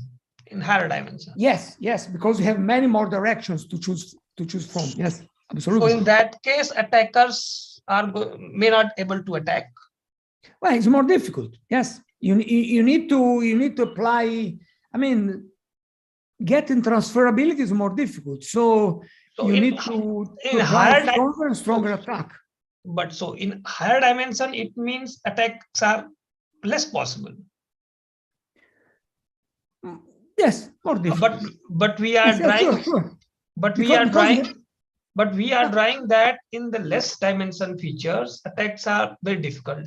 So slightly, I'm getting contradiction. No. So the idea is that, I mean, if you use few features, okay, in a large set of features, the attack is more difficult, because it is more difficult for the attacker to know which your features are in the essence.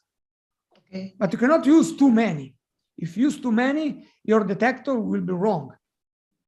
And you cannot use one feature only. Otherwise, your detector will be wrong. But suppose you have 1,000 features. If you use 200, 200 features is still a very large dimension. Yes. And guessing which 200 features you're using out of 1,000 is absolutely impossible. Difficult. Yes. Okay. Yes. I had one question here. It's just an overthought. Since we are the objective here is from the defender's point of view, going in towards randomization. So on the contrary, if we think from an attacker's point of view, since we are searching for a meaningful direction, so can't there be an can't this be thought as an eigenvalue problem where we find out where exactly is the maximum scatter? So a principal component analysis will also work from the attacker's point of view. Absolutely. This is very interesting. Indeed, you are working on a paper in this period. It's not ready for submission, but we're almost there. Where, I mean, of course, we go on with a kind of never-ending loop again. But I mean, suppose the attacker knows that I'm using this random feature stuff. Yeah. Then what could the attacker do? In the plots that I've shown a case where the attacker simply attacked the full feature detector. Yeah. And this doesn't work much. Then the attacker could try to attack a random set of K features at random. And this will not work either. The attacker could try to attack the average of, it could come out with 10, 12, or 20 subset of features and attack the average of those. We tested, and this doesn't work much. But as you said, you could try to attack the best features. So apply PCA and attacks the best possible features. This works a little bit better, not perfectly, but at least according to the experiments we are running in this period, this works a little bit better. Yes, not perfect, but still it works a little bit better. Yeah. So the answer would be from because if I go and think about being an intelligent attacker, so I would always because there are a subset, I have to choose within 1,000. So my thing says that I'll apply a PCA and then try to find out the best eigen direction and Sure, then sure. sample. And you go there. Yes. Yeah. Absolutely. Yes. Okay. Yeah. Okay. So you will build your surrogate detector by Right. using the subset of the best possible features, and then you Right. attack that. This is So- possibly the best the attacker can do. So it on a lighter note, it would be attack is the best form of defense. Usually, as always, as always. You need to be a good thief to be a good agent. Okay. Thank you.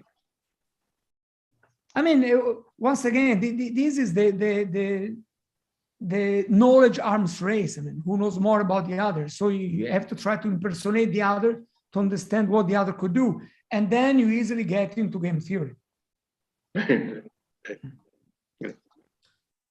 But then what? Suppose you lose this arms race. Because if you don't lose the arms race, then there is something you can do. But suppose you lose the arms race. In the end, suppose you want to carry out a defense in the worst case, when the attacker has full knowledge. Is it possible to defend a full knowledge attack so that you do your move and then the attacker does its best? This is again a kind of game. This is a game where the attacker plays second. So the attacker has an advantage. But you know that the attacker is there. So among all possible strategies, you will choose the one that makes the life of the attacker more difficult. It's a kind of worst case. Since the attacker will choose the strategy to make the worst damage, then you choose the strategy for which the worst damage is minimum. So it's a kind of min-max, if you could enlist all possible strategies. Out of the game theoretic analogy, what I say here is that if you lose this arms race, try to build a big wall. This can always help. So you try to make the life of the attacker more difficult, even if, as we will see in the end, the attacker has a gain in the full knowledge case. Nevertheless, you can try to build those that are called intrinsically more secure detectors. So that is, detectors that by their nature are more difficult to attack, even if the attack knows everything.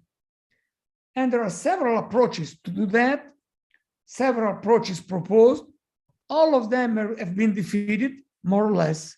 But at least you are making the attacker's life more difficult, meaning that, for instance, the attacker must introduce a larger distortion, a larger perturbation before attacking your system. Or maybe coming out with a good attack requires more computing power or things like that. Good. And here we'll describe a few possible strategies to make the life of the attackers more difficult. I will just go through them with a bird eye view. I mean, I will not go into the very fine details of all of them, but I will just give an overview of what you could try to do. So I do a little bit of this, then we make a break. Otherwise, this turns out to be too heavy for you. So one first possibility, for instance, described here, is to impede the gradient analysis, because we have seen that most of these attacks are based on gradient computation. Most of these attacks that we have implemented in the full box and that you have tried this morning rely on computing the gradient of the network and then applying a kind of gradient descent attack. So some of the attacks try to introduce a non-differentiable step into the system, something for which the gradient cannot be computed. And two possibilities are shown here. the first paper, okay, I suggest these two papers. The first one is a nice paper proposing a defense. The second one is a must-read paper,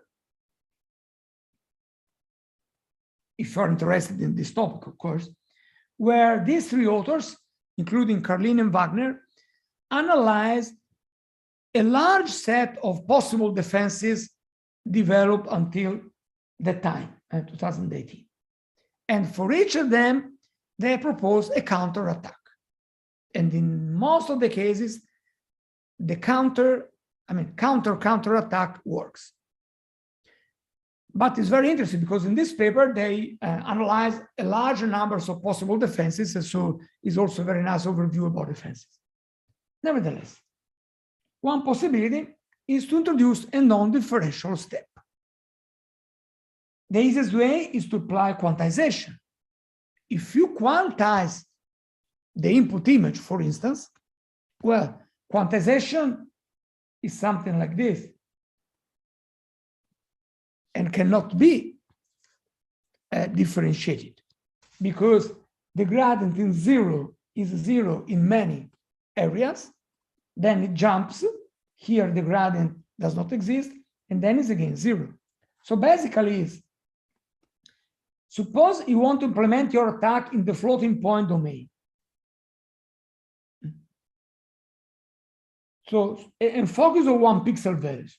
Suppose 1 pixel value, the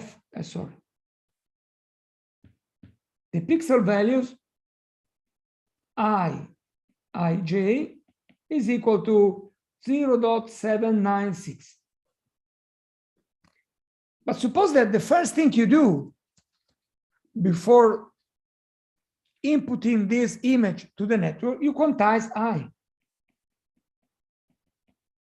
The quantization step, which is, 0, 1. So this 0.796 will become, so say 0.2, will become 0.9 because I'm applying rounding. Then the input to the network is 0.9.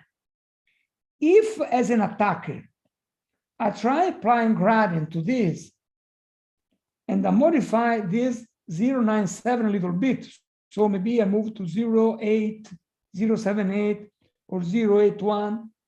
After quantization, I will always end up in 0.9. So the gradient is 0 basically here.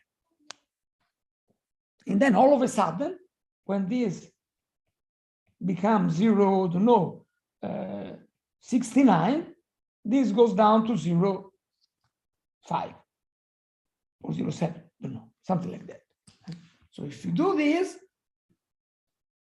the quantization enforces a 0 gradient, and then you cannot apply gradient descent. And this works if the attacker does not know that.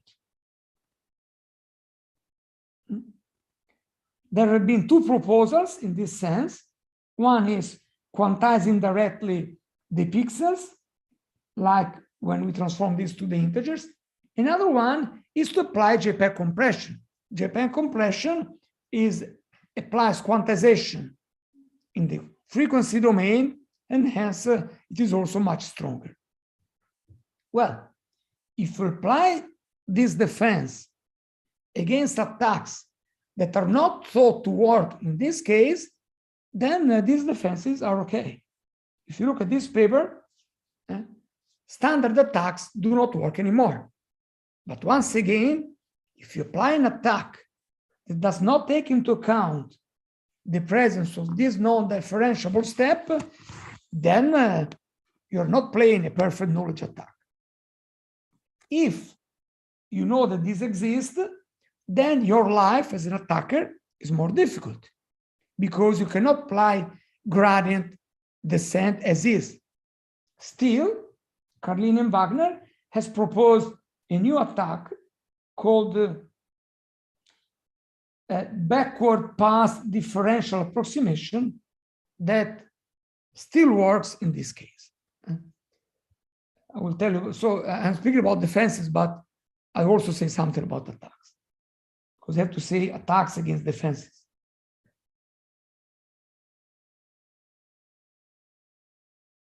How does this work?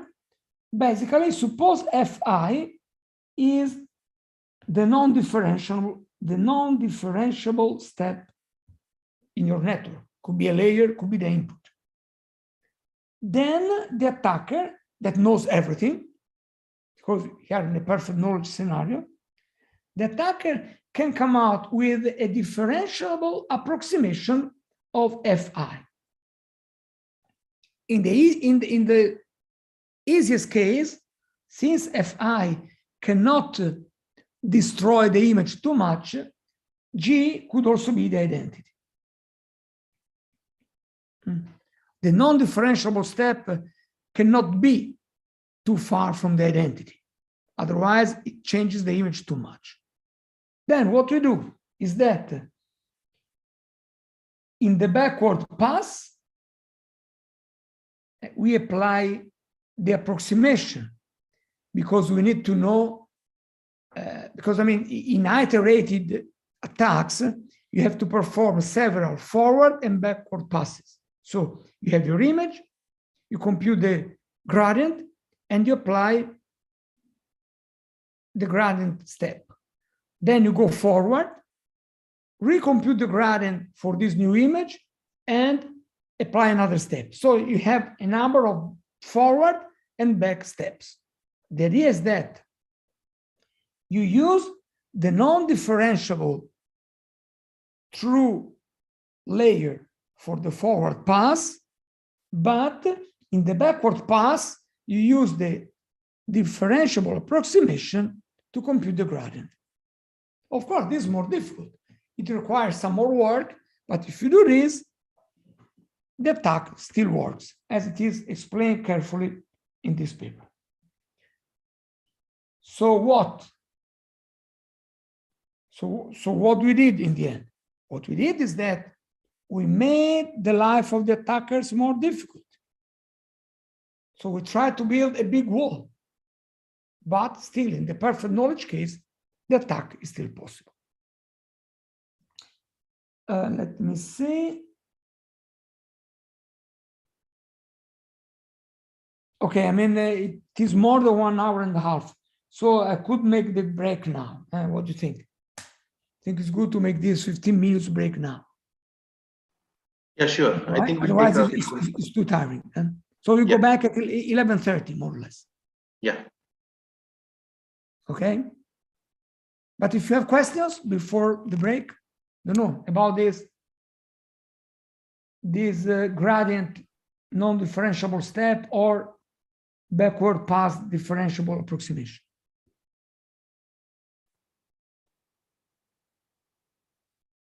No, then we make a brief break. Good? Yeah.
Hello.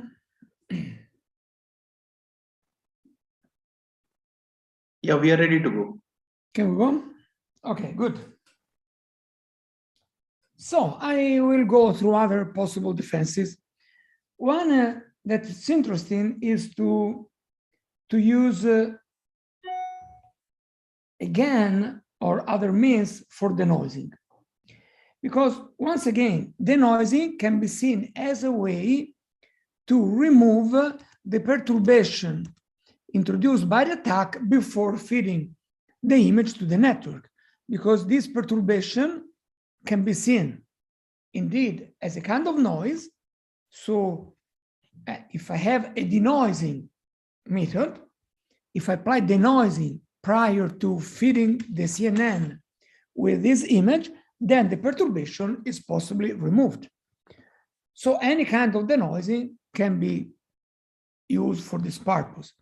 And if you look at this, in the end, this is a kind of, is again a way to introduce a vanishing gradient phenomenon. Because if you have your image, you modify a little bit it with a perturbation, and then your denoising removes this perturbation, it means that the effect of a small change on the final output will be minimum, possibly zero. One moment. And so, in this way, you are nullifying the gradient of your system with respect to the perturbation. And this means that you are using a vanishing gradient approach to defend against the attack. And once again, you can use as counter attacks these BDPA and this other stuff. Nevertheless, even with this approach, you make the life of the attacker more difficult. And we'll present in particular one very nice method based on GAN for denoising. And this is the system, I think is this one. This is a very popular method. And even according to Carlini and Wagner, this is one of the more difficult defenses to cope with by the attacker. It's not perfect, but even Carlini and Wagner, the success rate of the attack decreases by 50%, more or less. So how does this work? This is the idea. Suppose you train a GAN, so suppose your classifier takes as input image from a certain domain. Don't know, cats and dogs. And let's just use always the same example. And suppose you train a GAN to produce images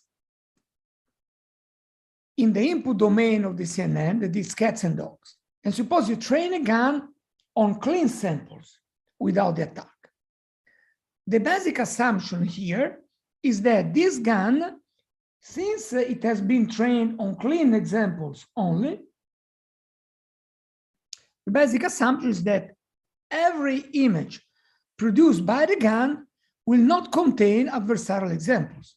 Basically, the manifold with the images produced by the GAN does not include adversarial examples.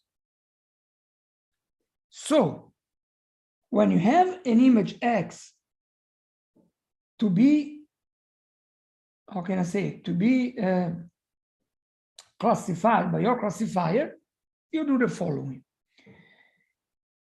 You generate several random numbers that then are input to the generator of the GAN. And you apply the GAN to all these input numbers, to input random numbers. And then what you do, you try to you carry out a linear combination of these G, Z, I's, and you try to minimize the distance between this linear combination and your input image X. What you do basically, if you have the manifold with the GAN generated images. And here you have your input X. You find the point in the GAN manifold, which has the minimum distance with respect to X, but still lies in the GAN manifold. So what happens? It happens that you are producing an image X hat that is close to the original and lives in the GAN manifold. And if the assumption that GANs can only produce images without perturbations, without adversarial perturbations, because the GAN has been trained on clean samples, then this X set will not contain the water, the attack. So if an image X comes with the attack, I produce a clean X hat image without the perturbation. It's a kind of denoising. And then I feed the classifier with this X hat.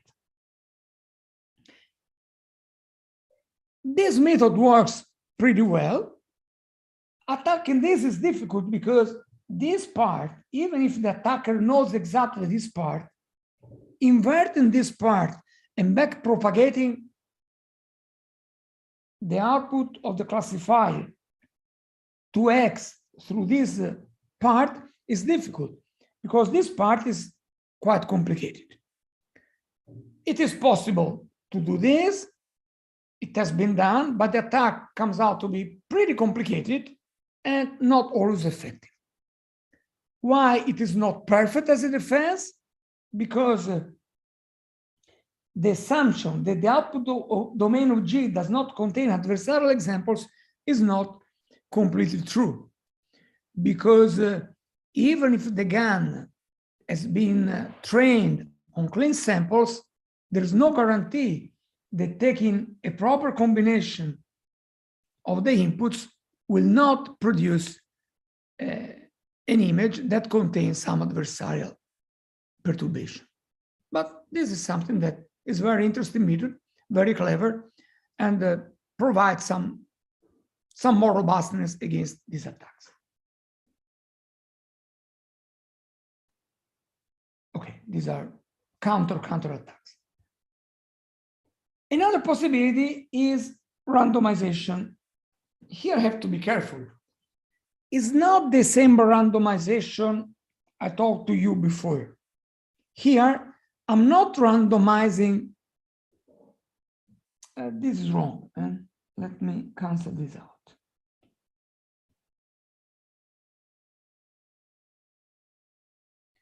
The main principle here is that I'm not trying to randomize the network. I am randomizing the input image. So I take an image, apply a rotation, apply a change in colors, I smooth the image, apply JPEG. So I randomize in a way that is not predictable by the attacker, the image, before feeding it to the network. And the hope is that the adversarial attack, which is implemented without considering this random transformation, because this random transformation is applied at test time. So it is absolutely impossible for the attacker to know it because it changes every time that the network is applied. It's not like before that I choose one classifier at random. Here, I'm randomizing the input. So the attacker computes the adversarial example on the clean, non-random inputs, and this may not work after that the input is modified. In fact, if we take the attack as is, the attack that does not work. So this again is a good solution, but it can be again defeated if we apply something that we know already very well. The expectation of a transformation minimization. If you assume that the attacker knows everything, the attacker cannot guess what kind of transformation will be applied at test time. But he knows the class of transformations applied at test time. And so he can compute the perturbation rho by minimizing the loss over an average of transformed image, where the transformed images are T of I plus rho. This is what was done to enforce robustness against digital to analog and analog to digital conversion. Well, it turns out that the transformation I'm applying are not those typical of the rebroadcast attack, but are those typical of this randomization. Then this defense can also be counterfeited. Of course, the attacker has to pay a price. This minimization is more complicated. It takes much more time to generate an attack image, and the perturbation rho is larger. So I need to enforce a larger perturbation. So even if this defense can be defeated, there is an advantage. We made the life of the attacker more difficult. This is yet another possibility that we proposed in 2017. Once again, the idea is adversarial training.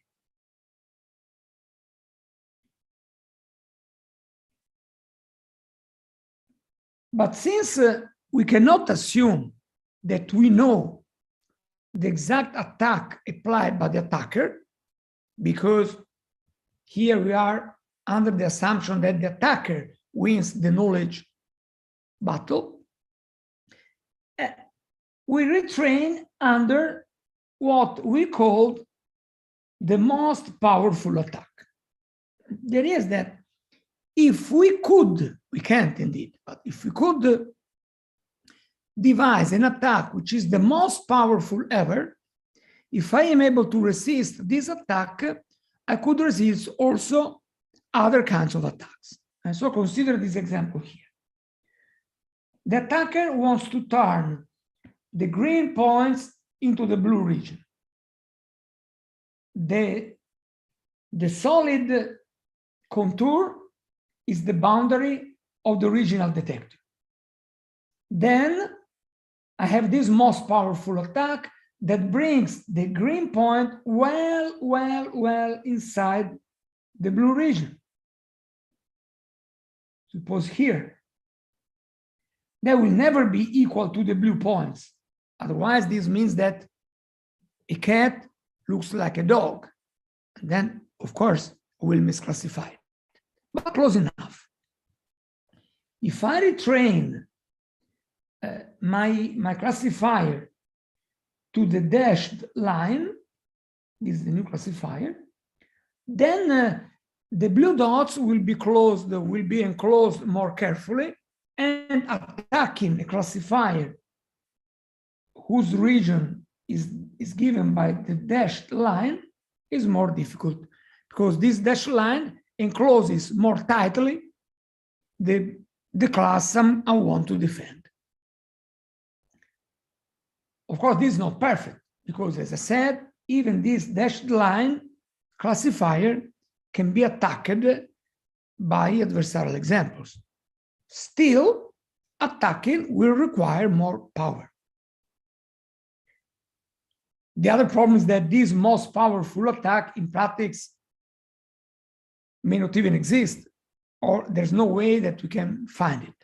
But in this paper, we have applied this to one particular case, and we saw some advantages of doing this. So in that paper, we had a double JPEG detector, that is a system try to detect double JPEG compressed images, and to try to find the most powerful attack. How did we do? We took our original detector that at that time was based on SVM, because you have to take into account that in 2017, or in that period, the use of CNNs for multimedia forensic applications was still at the beginning. So if you look at papers before 2015 in forensics, they are all based on on classical machine learning. So in that period, we still used to attack SVMs and these things. But the same applies to CNN here. So we had this SVM method trained on rich features, the feature proposed by Jessica Friedrich for stake analysis. And then what we did, we applied several kinds of attacks. So we applied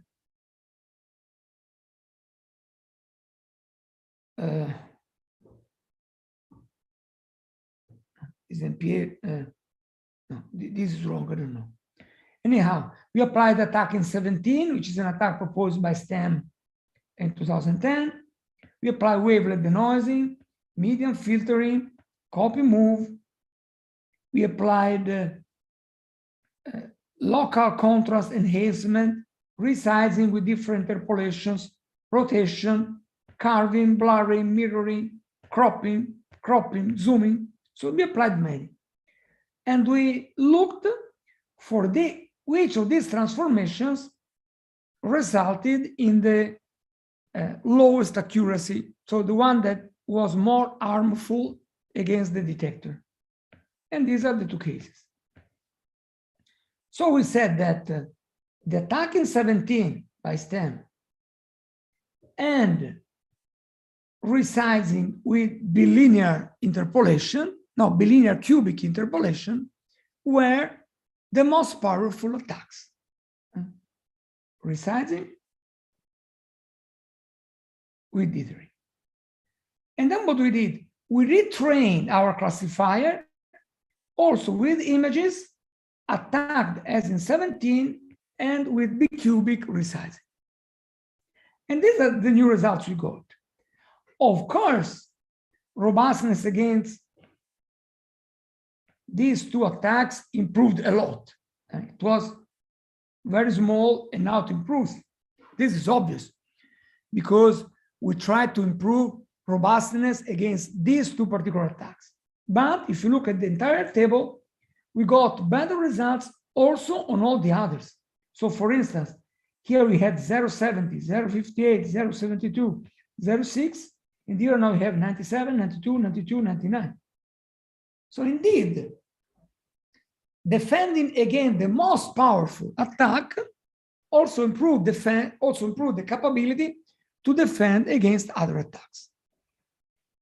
We still had not so good results against resizing and rotation with the nearest neighbor approximation.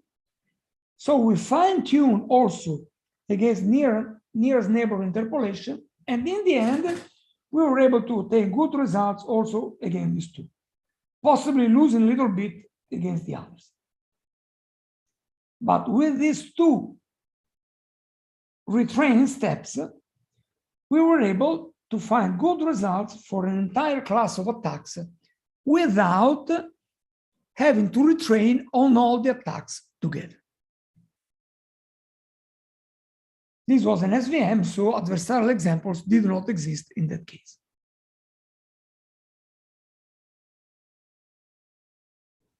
Yet another possibility is to go back to old classical handcrafted features.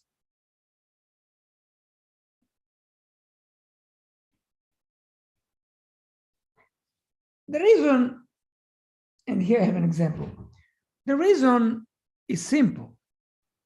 Why are CNN easy to attack? Because of backpropagation.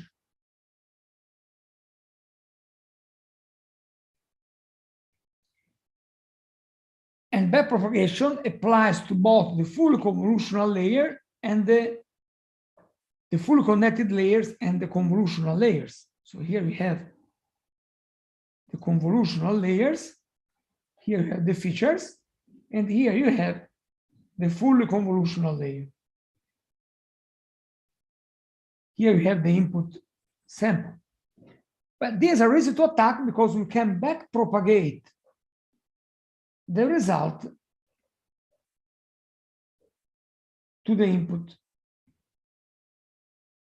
Well, if we remove the fully convolutional layer and use as input to the, sorry, if you remove the convolutional layer and you feed the fully connected layers with handcrafted features,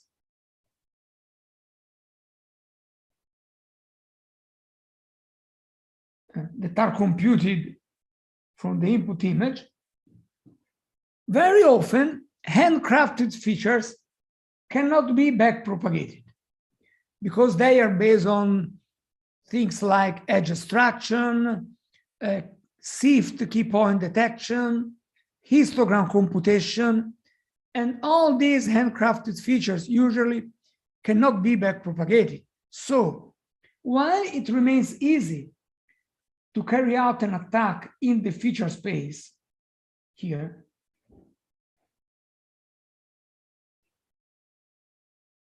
this is still easy. But going back in the pixel domain may be very difficult. So I say I can attack the histogram of an image, but producing an image with attack histogram can be difficult. Now, for the histogram, it's not so difficult, but in general, it can be difficult. So this is another attack. Replace convolutional features with handcrafted features. We did so in this paper back in 2015, and the idea there was to replace convolutional features with higher order statistics. In particular, here we were using second order statistics.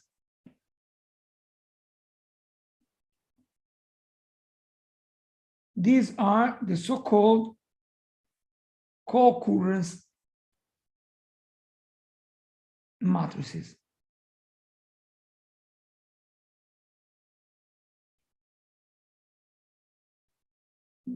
Don't care much about these pictures because they refer to the universal attack I described 2 days ago. Don't care. The idea is that if I feed a network with these features, we did so in the recent papers of ours. If we feed the network with these features, then we can easily attack the network by implementing the attack in this domain.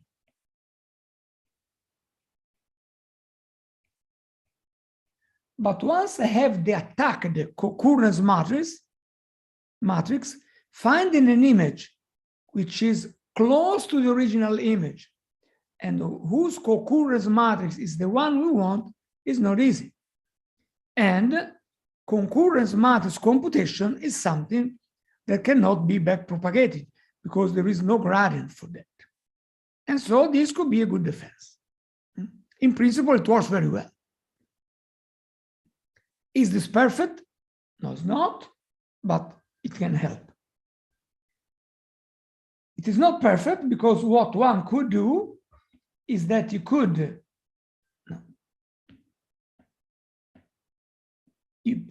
approximate the feature computation by means of a CNN. Handcrafted features are not invertible usually. They cannot be backpropagated. But I can implement a differentiable, backpropagatable, if you want, CNN approximation of our features. For instance, in this paper, in 2017, Cozzolino and Verdoliva proved that it is possible to re-implement local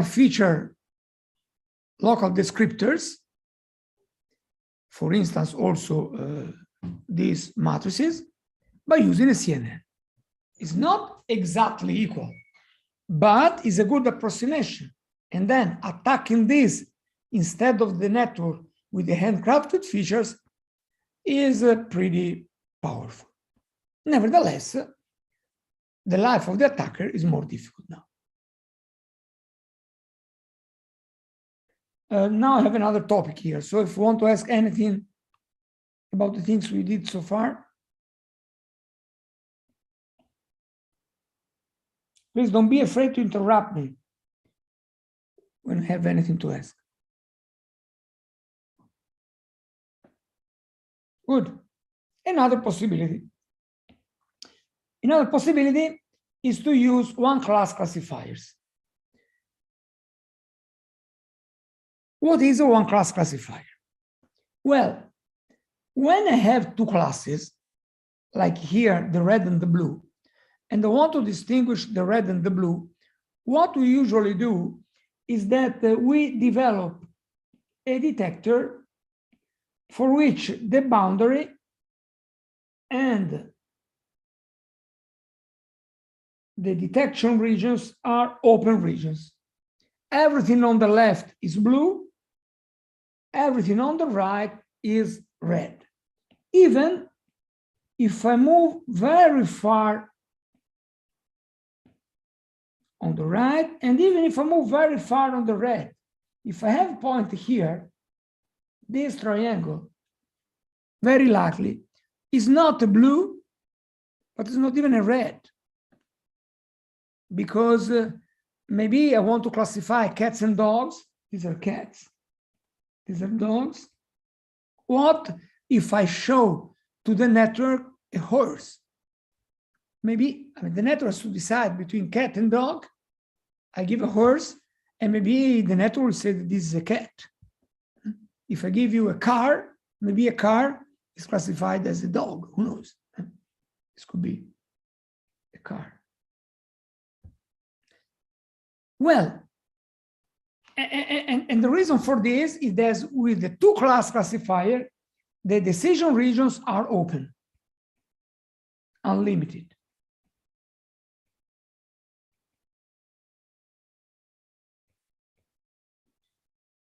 Sometimes you don't want to distinguish cats and dogs. You just want to recognize cats. So everything that is not a cat will be classified as a non-cat. In this case, if I give you a horse, the horse is a non-cat. If I give you a car is a non-cat. If I give you an airplane,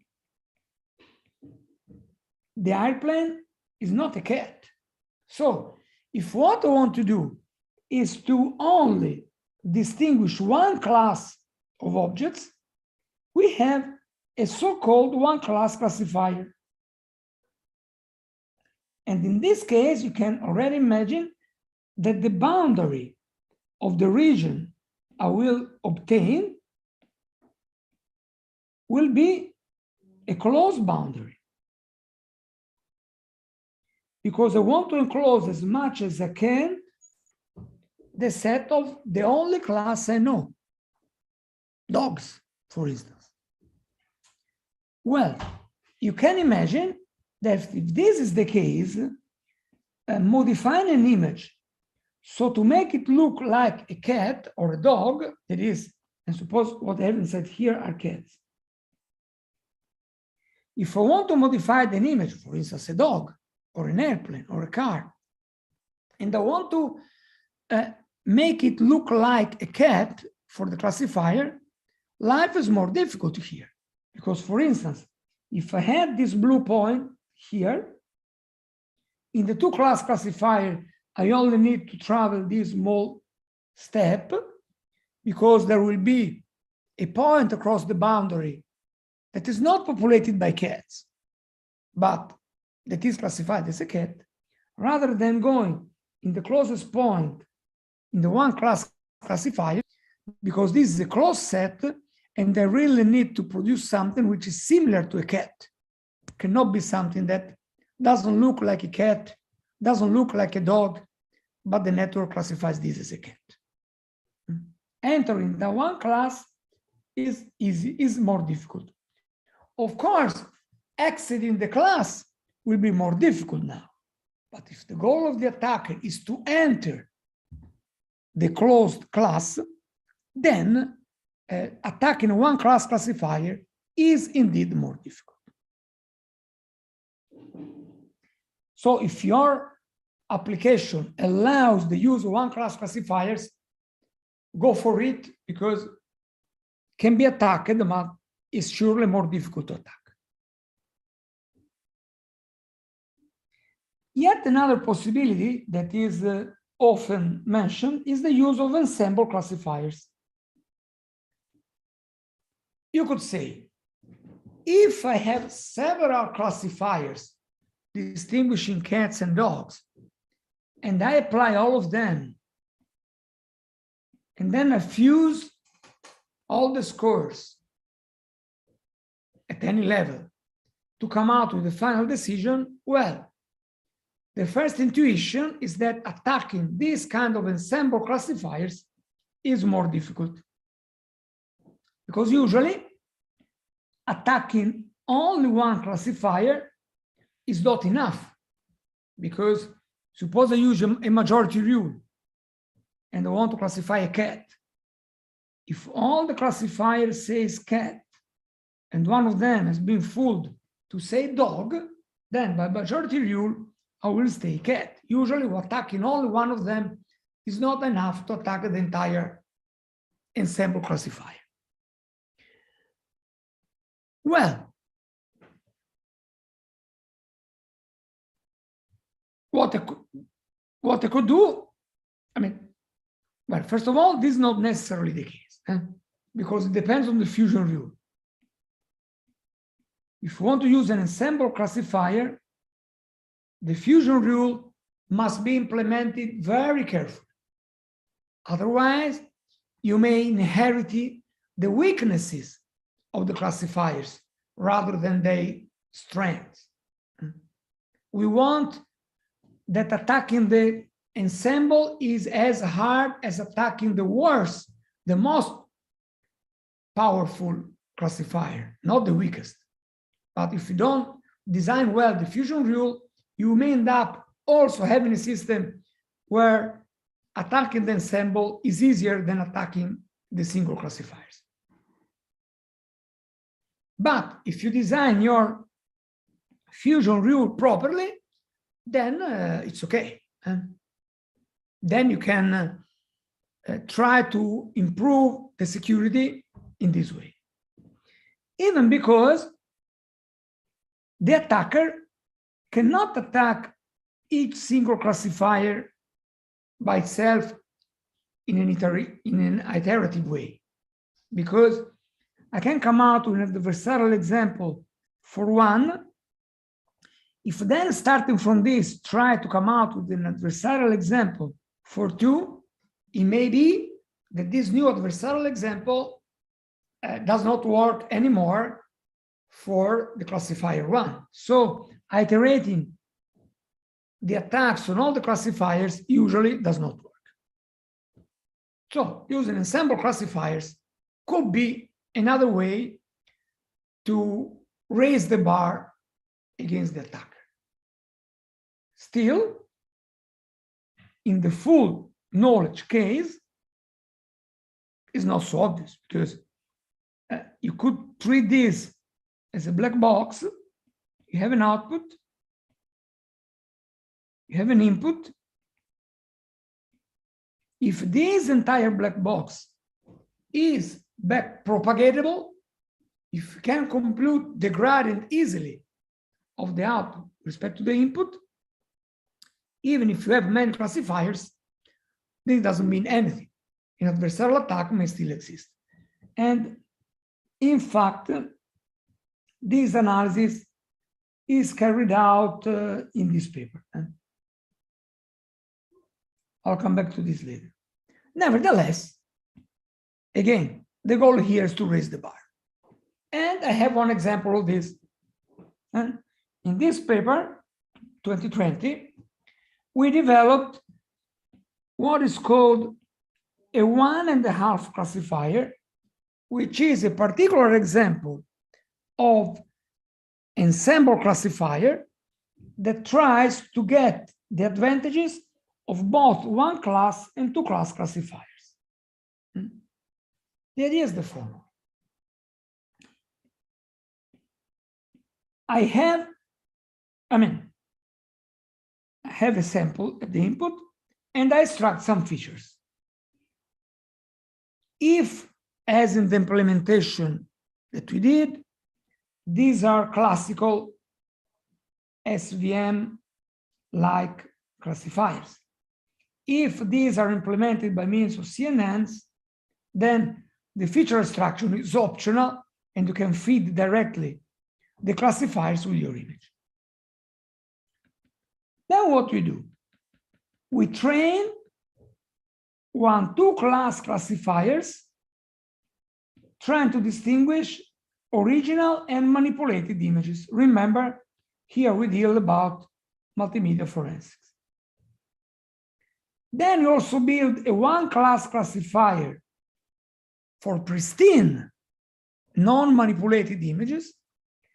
And then we build one-class classifier for manipulated images. Then we take the three outputs and input them in a final one-class classifier for pristine images only. Altogether, we have a one-class classifier for pristine images.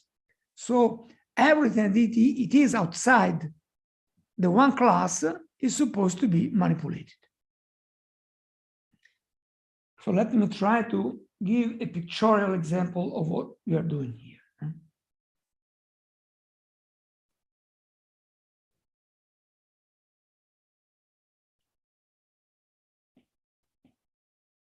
So here we have, okay, no, let's go. I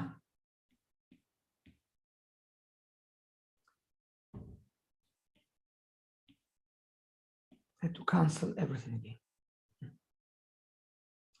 So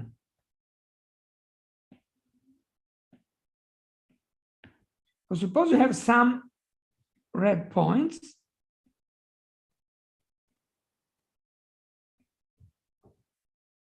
Like this. I suppose you have some blue points.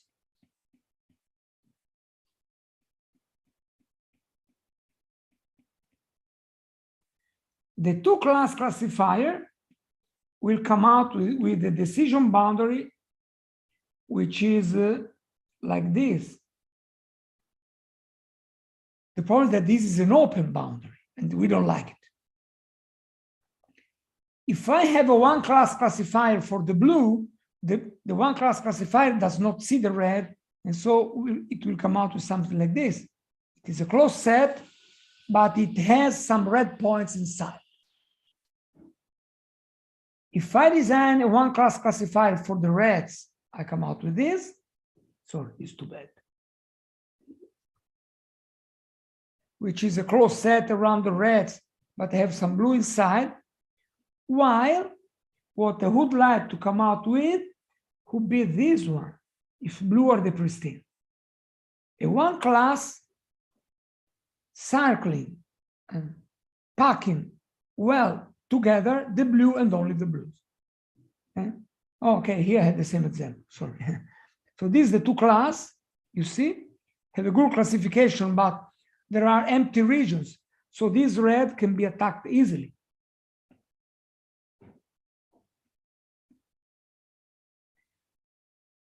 Because we have empty regions.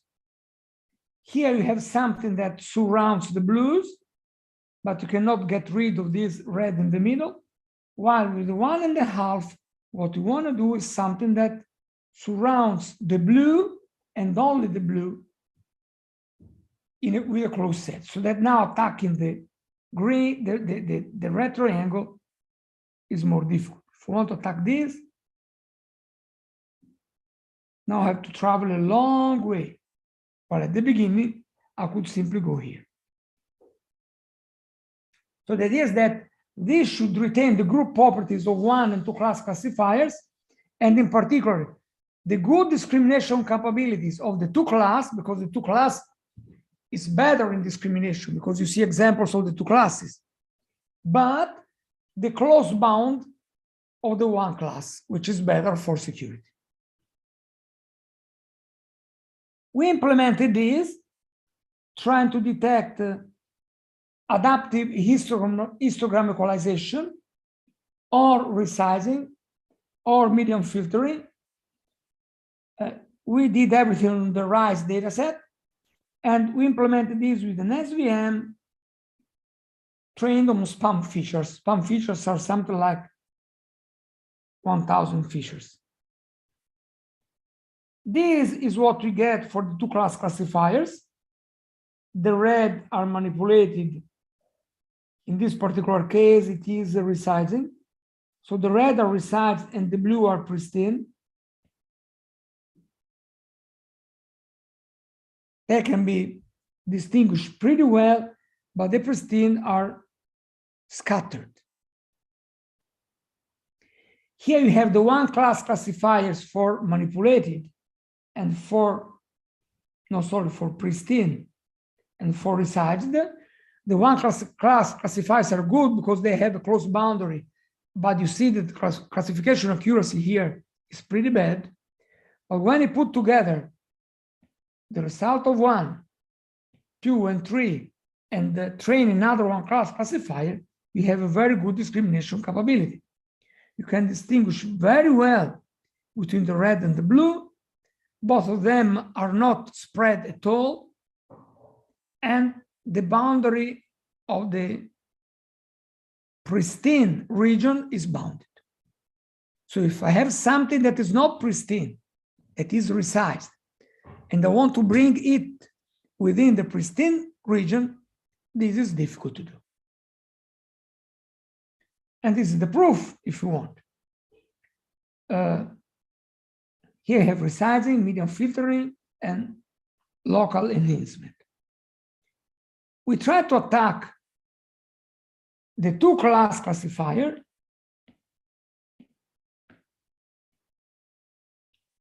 and the combined 1.5 classifier. We didn't try to attack the one class classifiers in the middle because they are difficult to attack. They are close set and they are difficult to attack. And then what? We were able to attack both of them. As I said, this is an attack with full knowledge. It's difficult to attack them. But if I look at the mean square error of the attack, the amount of distortion I need to introduce in the 1.5 classifier case, if I look at this, you see that this distortion is much larger, almost twice, almost 3 times that I would need to attack the two class classifier. Here I measure the strength of the attack, the amount of perturbation in terms of mean square error. Here below, I simply count the number of pixels I have to modify. And even in this case, the number of pixels I have to modify when I attack the combined detectors increases quite a bit, almost double. So, again, the same story. Even this attack, even this defense is not perfect, but it raises the bar for the attack. In general, if we go back to what I said yesterday, the universal existence of adversarial examples applies to ensemble classifiers as well. What I said yesterday is very general. I don't care about how I build the classifier. If these classifiers can be back propagated, for instance, no way. These examples still exist. Maybe it is more difficult to attack, but still can be attacked. And indeed, there is this paper published at Eugenics 5 years ago that studied the robustness of ensemble defenses. And if you put together several weak defenses, you don't get a strong defense. It improves a little bit, but not much. Once again. So this is an overview. So, Professor Barni, then we can infer that ensemble may not have that, okay, maybe may not be guaranteed that to be a good defense for attack. No, it's not. I mean, as I said, they are more difficult to attack, meaning that you need ad hoc measures. You need to know how the ensemble is done, but then you can attack it. You can, but it is okay up to some extent. It is safer to defend up to certain or no, some minimum. Can we say? No. Yes, there is some defense. I mean, it's more difficult to attack it because, I mean, if you take one attack in the full box package as it is, okay, and try to attack this, it will not work. You need to devise your own attack that is especially thought to work against the ensemble. Okay. Because you still have to remember that here you are considering the full knowledge case. The attacker knows everything and it exploits this knowledge. Okay. If you try to use off-the-shelf attack, they will not work. So, I mean, what I could say, if you have a system and you want to protect it, it's better to use an ensemble classifier than nothing. But you cannot claim that your system is bulletproof. Bulletproof, yes. Okay, that's fine. Now, if I summarize everything, you will see that knowledge is everything. If the attacker knows everything and plays second, he's going to win likely. But we've also seen that if the defender plays second, very likely he's going to win. So when I say that knowledge is a weapon, for who? It's a weapon for both. If I could know what the attacker knows, what the attacker does, I would win. And if the attacker knew what the defense is, the attacker would win. So what? Either we enter a classical attack and defense loop, or maybe we resort to game theory. There's no other way. Because the classical attack and defense is that I analyze a classifier and attack this classifier. Then I analyze the attack and design a defense. But then I design the defense and attack the defense, come out with a new defense, and so on and so forth. And there's no evidence that these will ever converge to the benefit of one of the two. At least as far as I know, there has never been a paper showing that if I go on, for instance, with adversarial attack, adversarial retraining, re-attack, re-adversarial retraining, re-attack, retrain again. Of course, nobody has ever carried out this loop for thousands of iterations because it is too time consuming. Training networks takes days. So, I mean, nobody ever applied this for 1,000 iterations to take years to do that. So we don't know, but all the attempts that I've seen running these iterations for 10, 20, 30 loops never converge to something that is more attackable or an attack that is a universal one. So this is how things are. How can you exit the loop? One possibility is to use a worst case assumption. I can say, well, I don't care. I leave the last step to my enemy. I am a defender, and I leave the enemy have the last word. I will try to defend under the assumption that the enemy knows everything. This is surely a sound strategy because, I mean, I don't know anything, I prepare for the worst.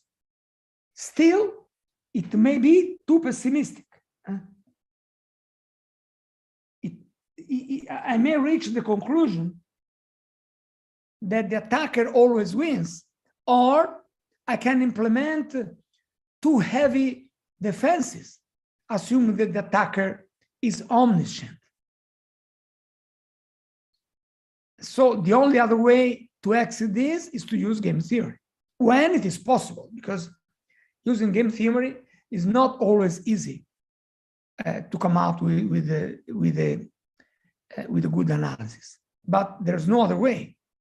Either we go on with a loop, and who knows what, or we apply a worst case assumption, trying to defend against the worst possible situation, or we try to apply game theory that is the most sound way, but it's not always easy to implement.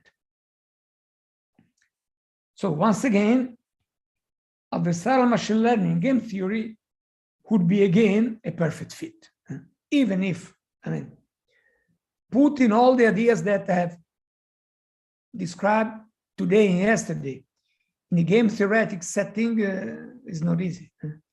Very likely you will end up with something very theoretical, as the things I said on Tuesday. Nevertheless, this is how the situation is at this moment. Since I still have some minutes, I have another example, because I came out with this yesterday, so I thought this could be interesting to you. I have another example where game theory was used to analyze this interaction between the attacker and the defender. Is one particular case. It deals with steg analysis and steganography, so it's not multimedia forensics, but there are CNNs and adversarial examples in the middle. And it shows that indeed we can use game theory to analyze the game, but if we want this analysis to be feasible, we have to make strong assumptions on the strategies available to the two parties. Otherwise, the game comes out to be too difficult to be analyzed. But if you can restrict the analysis to some specific narrow set of strategies, choices, then use game theory can be a solution. And we published this just 2 years ago. So how could we apply this to steganography and steganography? This girl is the steganographer. This is the receiver, but we don't care about it. The idea is that this girl must choose a steg analyzer and set the parameters of the steg analyzer, of the steganography, So you can assume that this steganographic scheme has some parameters inside that you have to choose. You may want to choose knowing what the steg analyzer does, but skip it for one moment. Let us go to the steg analyzer. The steg analyzer has a detector, and again, this detector has a number of parameters. And the steg analyzer wants to choose the parameters that are better suited to steganalize the steganographic scheme chosen by the girl. But this steganographic scheme can have several sets of parameters, A, B, C, D, which is the parameter chosen here. So the steg analyzer should choose the parameters of the steg analyzer, but with the guess on the parameters that the steganographer used. At the same time, the steganographer may want to choose the parameters of his steganographic tools, knowing which parameters give the best security against the steg analyzer. But he does not know the setting used by the steg analyzer that is chosen here. So you see, I have a choice to make the other has a choice to make, but the choice should be optimized knowing the choice of the other. And this is a typical game theory setup. If we can describe in a simple way this set of parameters and this set of parameters, then we can run the game at least experimentally. What we can do is that we can build a big table where here, let me see what I have in the table. I don't have the tables here. I'm sorry for that. We can build a big table where here I have the girl. It's the girl. This is the man. And the man chooses his parameters. It can be 1, 2, 3, 10. The girl can choose her parameters. They can be A, B, C, Z. And then what can we do? We can run simulations. So suppose that, then we have to define the payoff. Suppose the payoff is the error probability. The error probability of the stake analyzer. We fix the payload. Or maybe the payload could be one of these parameters. So suppose that the payoff is the error probability. The stake analyzer wants to decrease it, the error probability of the stake analyzer. And the steganographer wants to increase it. Then what we could do? We could run many simulations and compute by simulations the error probability for all possible combinations of A, B, C, Z, and 1, 2, 3, 4, 10. And then we will have this huge table. So for instance, we would have, I don't know, could have, I don't know, this is 0. Oh. It's too small. This could be 0.2, this could be 0.1, this could be 0.3, this could be 0.2, this 0.4, 0.3. You have these huge tables, and these numbers give the error probabilities obtained experimentally. Then, with this table in mind, we can find the equilibrium point of the game. And suppose the equilibrium point is this.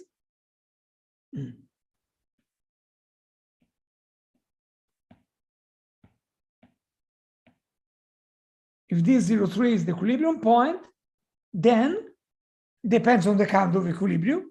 Could be a Nash equilibrium, a dominance-based equilibrium, could be anything. And then we could decide to play this particular choice, and the other can decide to play this particular choice if the equilibrium is strong enough. And this could be a way to analyze in a game theoretic set a situation where the number of strategies is small enough, because of course, if the number of rows is huge and the number of columns is, I don't know, huge again, then this is impractical. There's no way that you can implement it. We did so in this paper, and we'll show some results.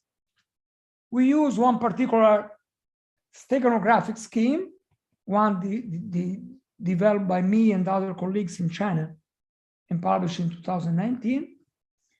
And there is one parameter beta in this system, because basically, I mean, I will tell you this in a few words. We split the number of pixels in the image in two sets. In one of the sets, because there is this, so there is a steganographer,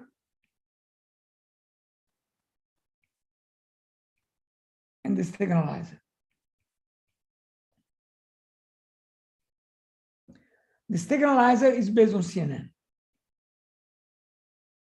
So the steganographer takes an image and split the number of pixels into parts. Part of them are trained as usual, are used to embed the message with a conventional steganographic scheme. It's conventional. Then we assume that there is a steganalizer trained on the conventional steganographer. And then we apply adversarial attack to this steganographic scheme. And here we have steganography based on adversarial example, built based on the steganalizer. But we don't know how the steganalizer is built exactly. The steganalizer is trained on example of stego images. Good? Well, a parameter here is beta. Beta tells you the fraction of pixel for which the steganography is carried out by attacking the steganalizer. If beta is 1, all the pixels are trained attacking the steganalizer. If beta is 0, everything is carried out by using a conventional stego image. The steganalizer on his hands take images generated in this way, and it is trained. So the steganographer must decide beta. So it's the beta of the steganographer. How do we call it?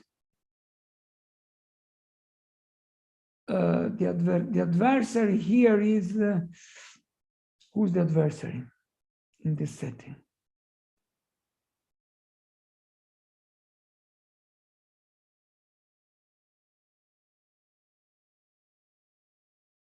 I don't know.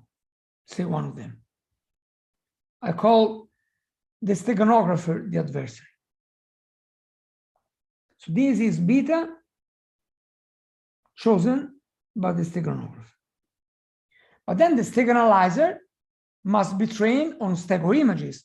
And to produce the stego images, I have to apply the steganographic algorithm. But I don't know the beta used by the steganographer.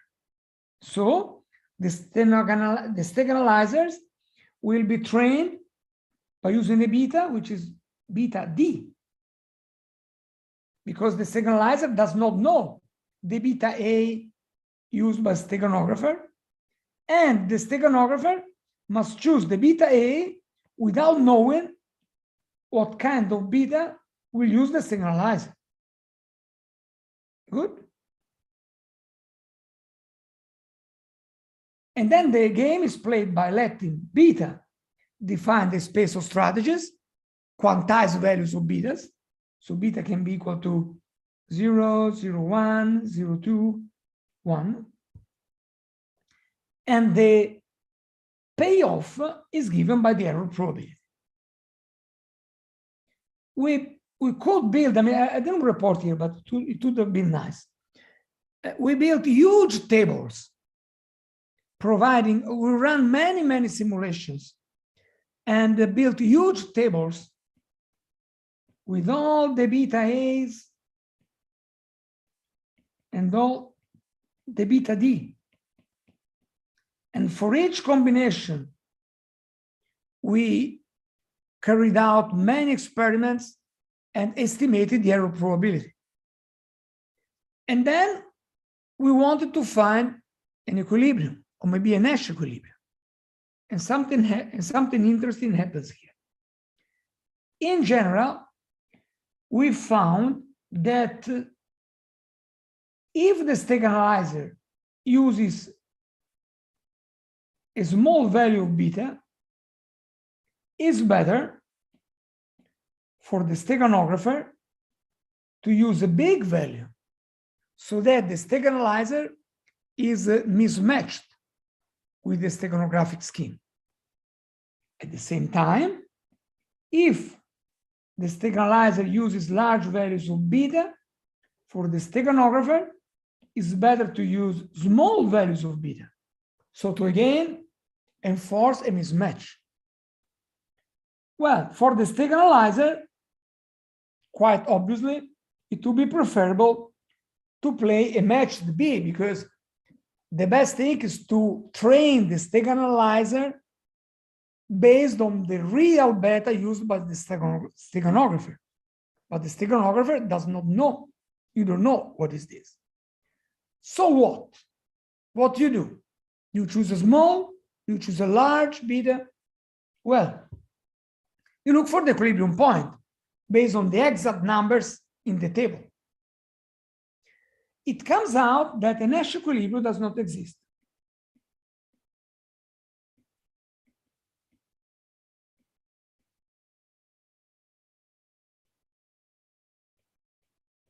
In fact, we know in game theory that there is no guarantee that the Nash equilibrium exists. Or in some cases, there may be more than one Nash equilibrium. So the interpretation of the results of the game depends and may be different from case to case. But what we know from game theory is that a Nash equilibrium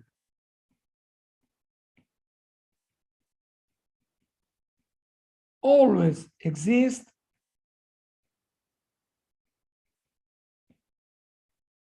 for mixed strategies. I didn't talk about this on Monday. What is a mixed strategy?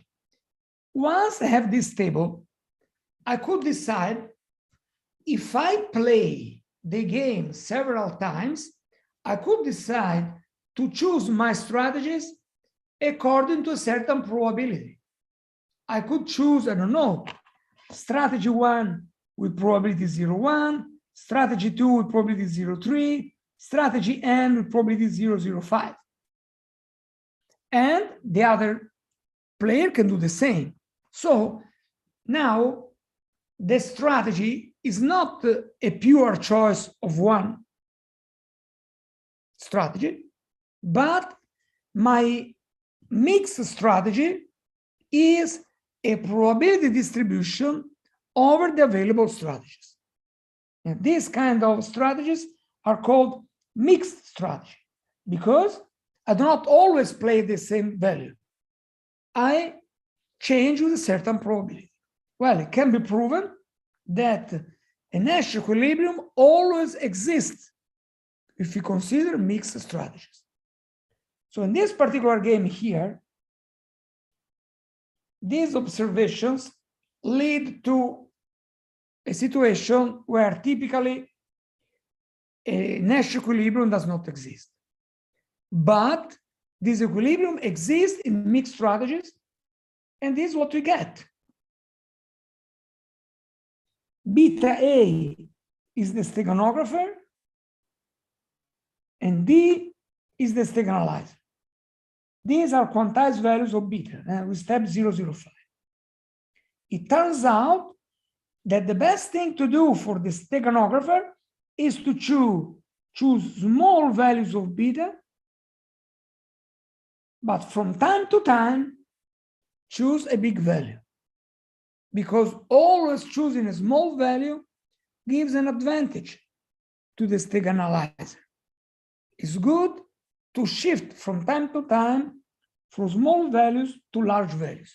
Yet, the preference is given to small values because even if I have a matched steganalizer, the error probability is larger for small values of beta. For the steganographer, for the steganalizer, the best is to use almost always small values of beta, but not 0, so that there may be some mismatch with what the attacker does, but this mismatch is not that big. And from time to time, play an intermediate value of beta that can take into account what happens both with large values and small values. So you see, game theory, maybe an equilibrium point does not exist, but at least a mixed equilibrium, a mixed strategy equilibrium exists, and this will tell you with which probability you should play one strategy or another. So If you do this, Professor Barni, please. so many sequence that stenographer can choose many. This probability distribution may be defined in many ways. Of course, the steganographer can decide many distributions, but then there is one which is optimum. And it is the equilibrium in mixed strategy. So, So, I mean, in this case, you play a game at a different level. The choice of the steganographer, the choice of one of the two is any possible distribution of probabilities. Okay. And the choice of the other is again every possible distribution. And you find an equilibrium when you play the distributions. Well, it can be shown, this is a famous result. If it's a famous result in game theory, you can show that in this setting, when you use probabilities, an equilibrium point always exists. Good. And it is what it is. Does this answer your question? Yes, yes. Okay, good. So this is what you got, and then we have the payoff. You can compute the payoff when these two plays at this point. What matters here for what I said is this second one. And it comes out that if you play with these probabilities, the error probability will be 30.8%, 0.3. I mean, doesn't say much. That's all. So I wanted to introduce this as an additional example of how you could use game theory in practice. Restrict, rather than trying to be as general, rather than try to be as general as possible, as I did on Monday and Tuesday, in which case you get very general results, but very theoretical. At this other extreme, you can take a particular situation, restrict the kind of choices you want to analyze, quantize them, run experiments, and then solve the game on experimental data. This is not very general because this applies only to these two particular steganographic algorithms and these two particular steganalizer when the game is played on this particular parameter beta. So this is on the other extreme. It's not general at all. It's very, very, very specific. But still you can apply game theory even in this very, very specific case. In some cases, it's simply not possible, and then you have to apply some heuristics or apply worst case attack or whatever. So in general, in summary, I will say again the same things. Devising defenses under strong threat models, in particular in a white box full knowledge setting, is extremely difficult, but may not be necessary, because assume that the adversary knows everything may be a too pessimistic assumption.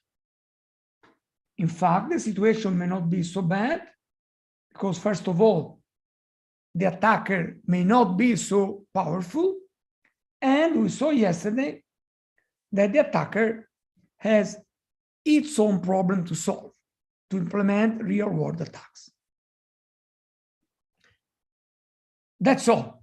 And with this, I finish my overview of adversarial examples and attacks and defenses in the framework of adversarial examples. Tomorrow, different topic, backdoor attacks, attacks at training time, completely different things, and very interesting also, I think. Yeah, I think we'll open up for question and answers, Q&A. If somebody wants to ask more, I think the floor is open. You can also use the chat box if that is okay.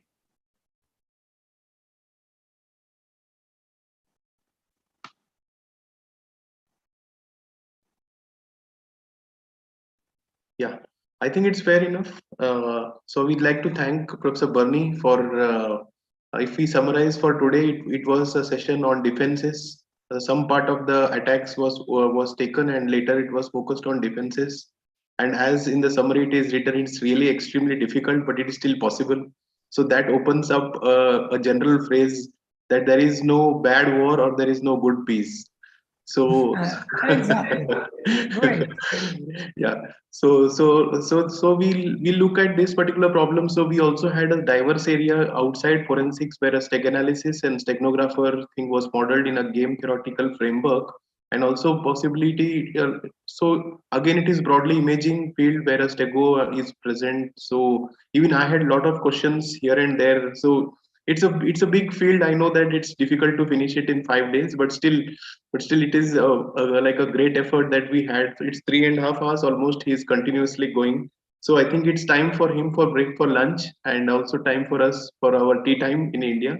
So I think tomorrow would be the last date. So I just want to remind the participants, morning session, we'll be showing some examples. So in fact, there was a perfect sort of hand in hand because Professor Barni today told about ensemble classifiers, and we had done ensemble just yesterday with an simplified data set like an iris, but still it was it was more useful here where it was being told how the classifier, the fusion rule. So we had done voting and all that stuff in our collab notebooks.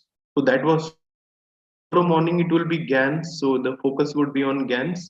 And again later in the evening tomorrow, please note that it would be an evening session for us in India because Professor Barni would be joining in the afternoon. So I think with this, we'll end it, Professor Barni. So thank you and namaste again from our side.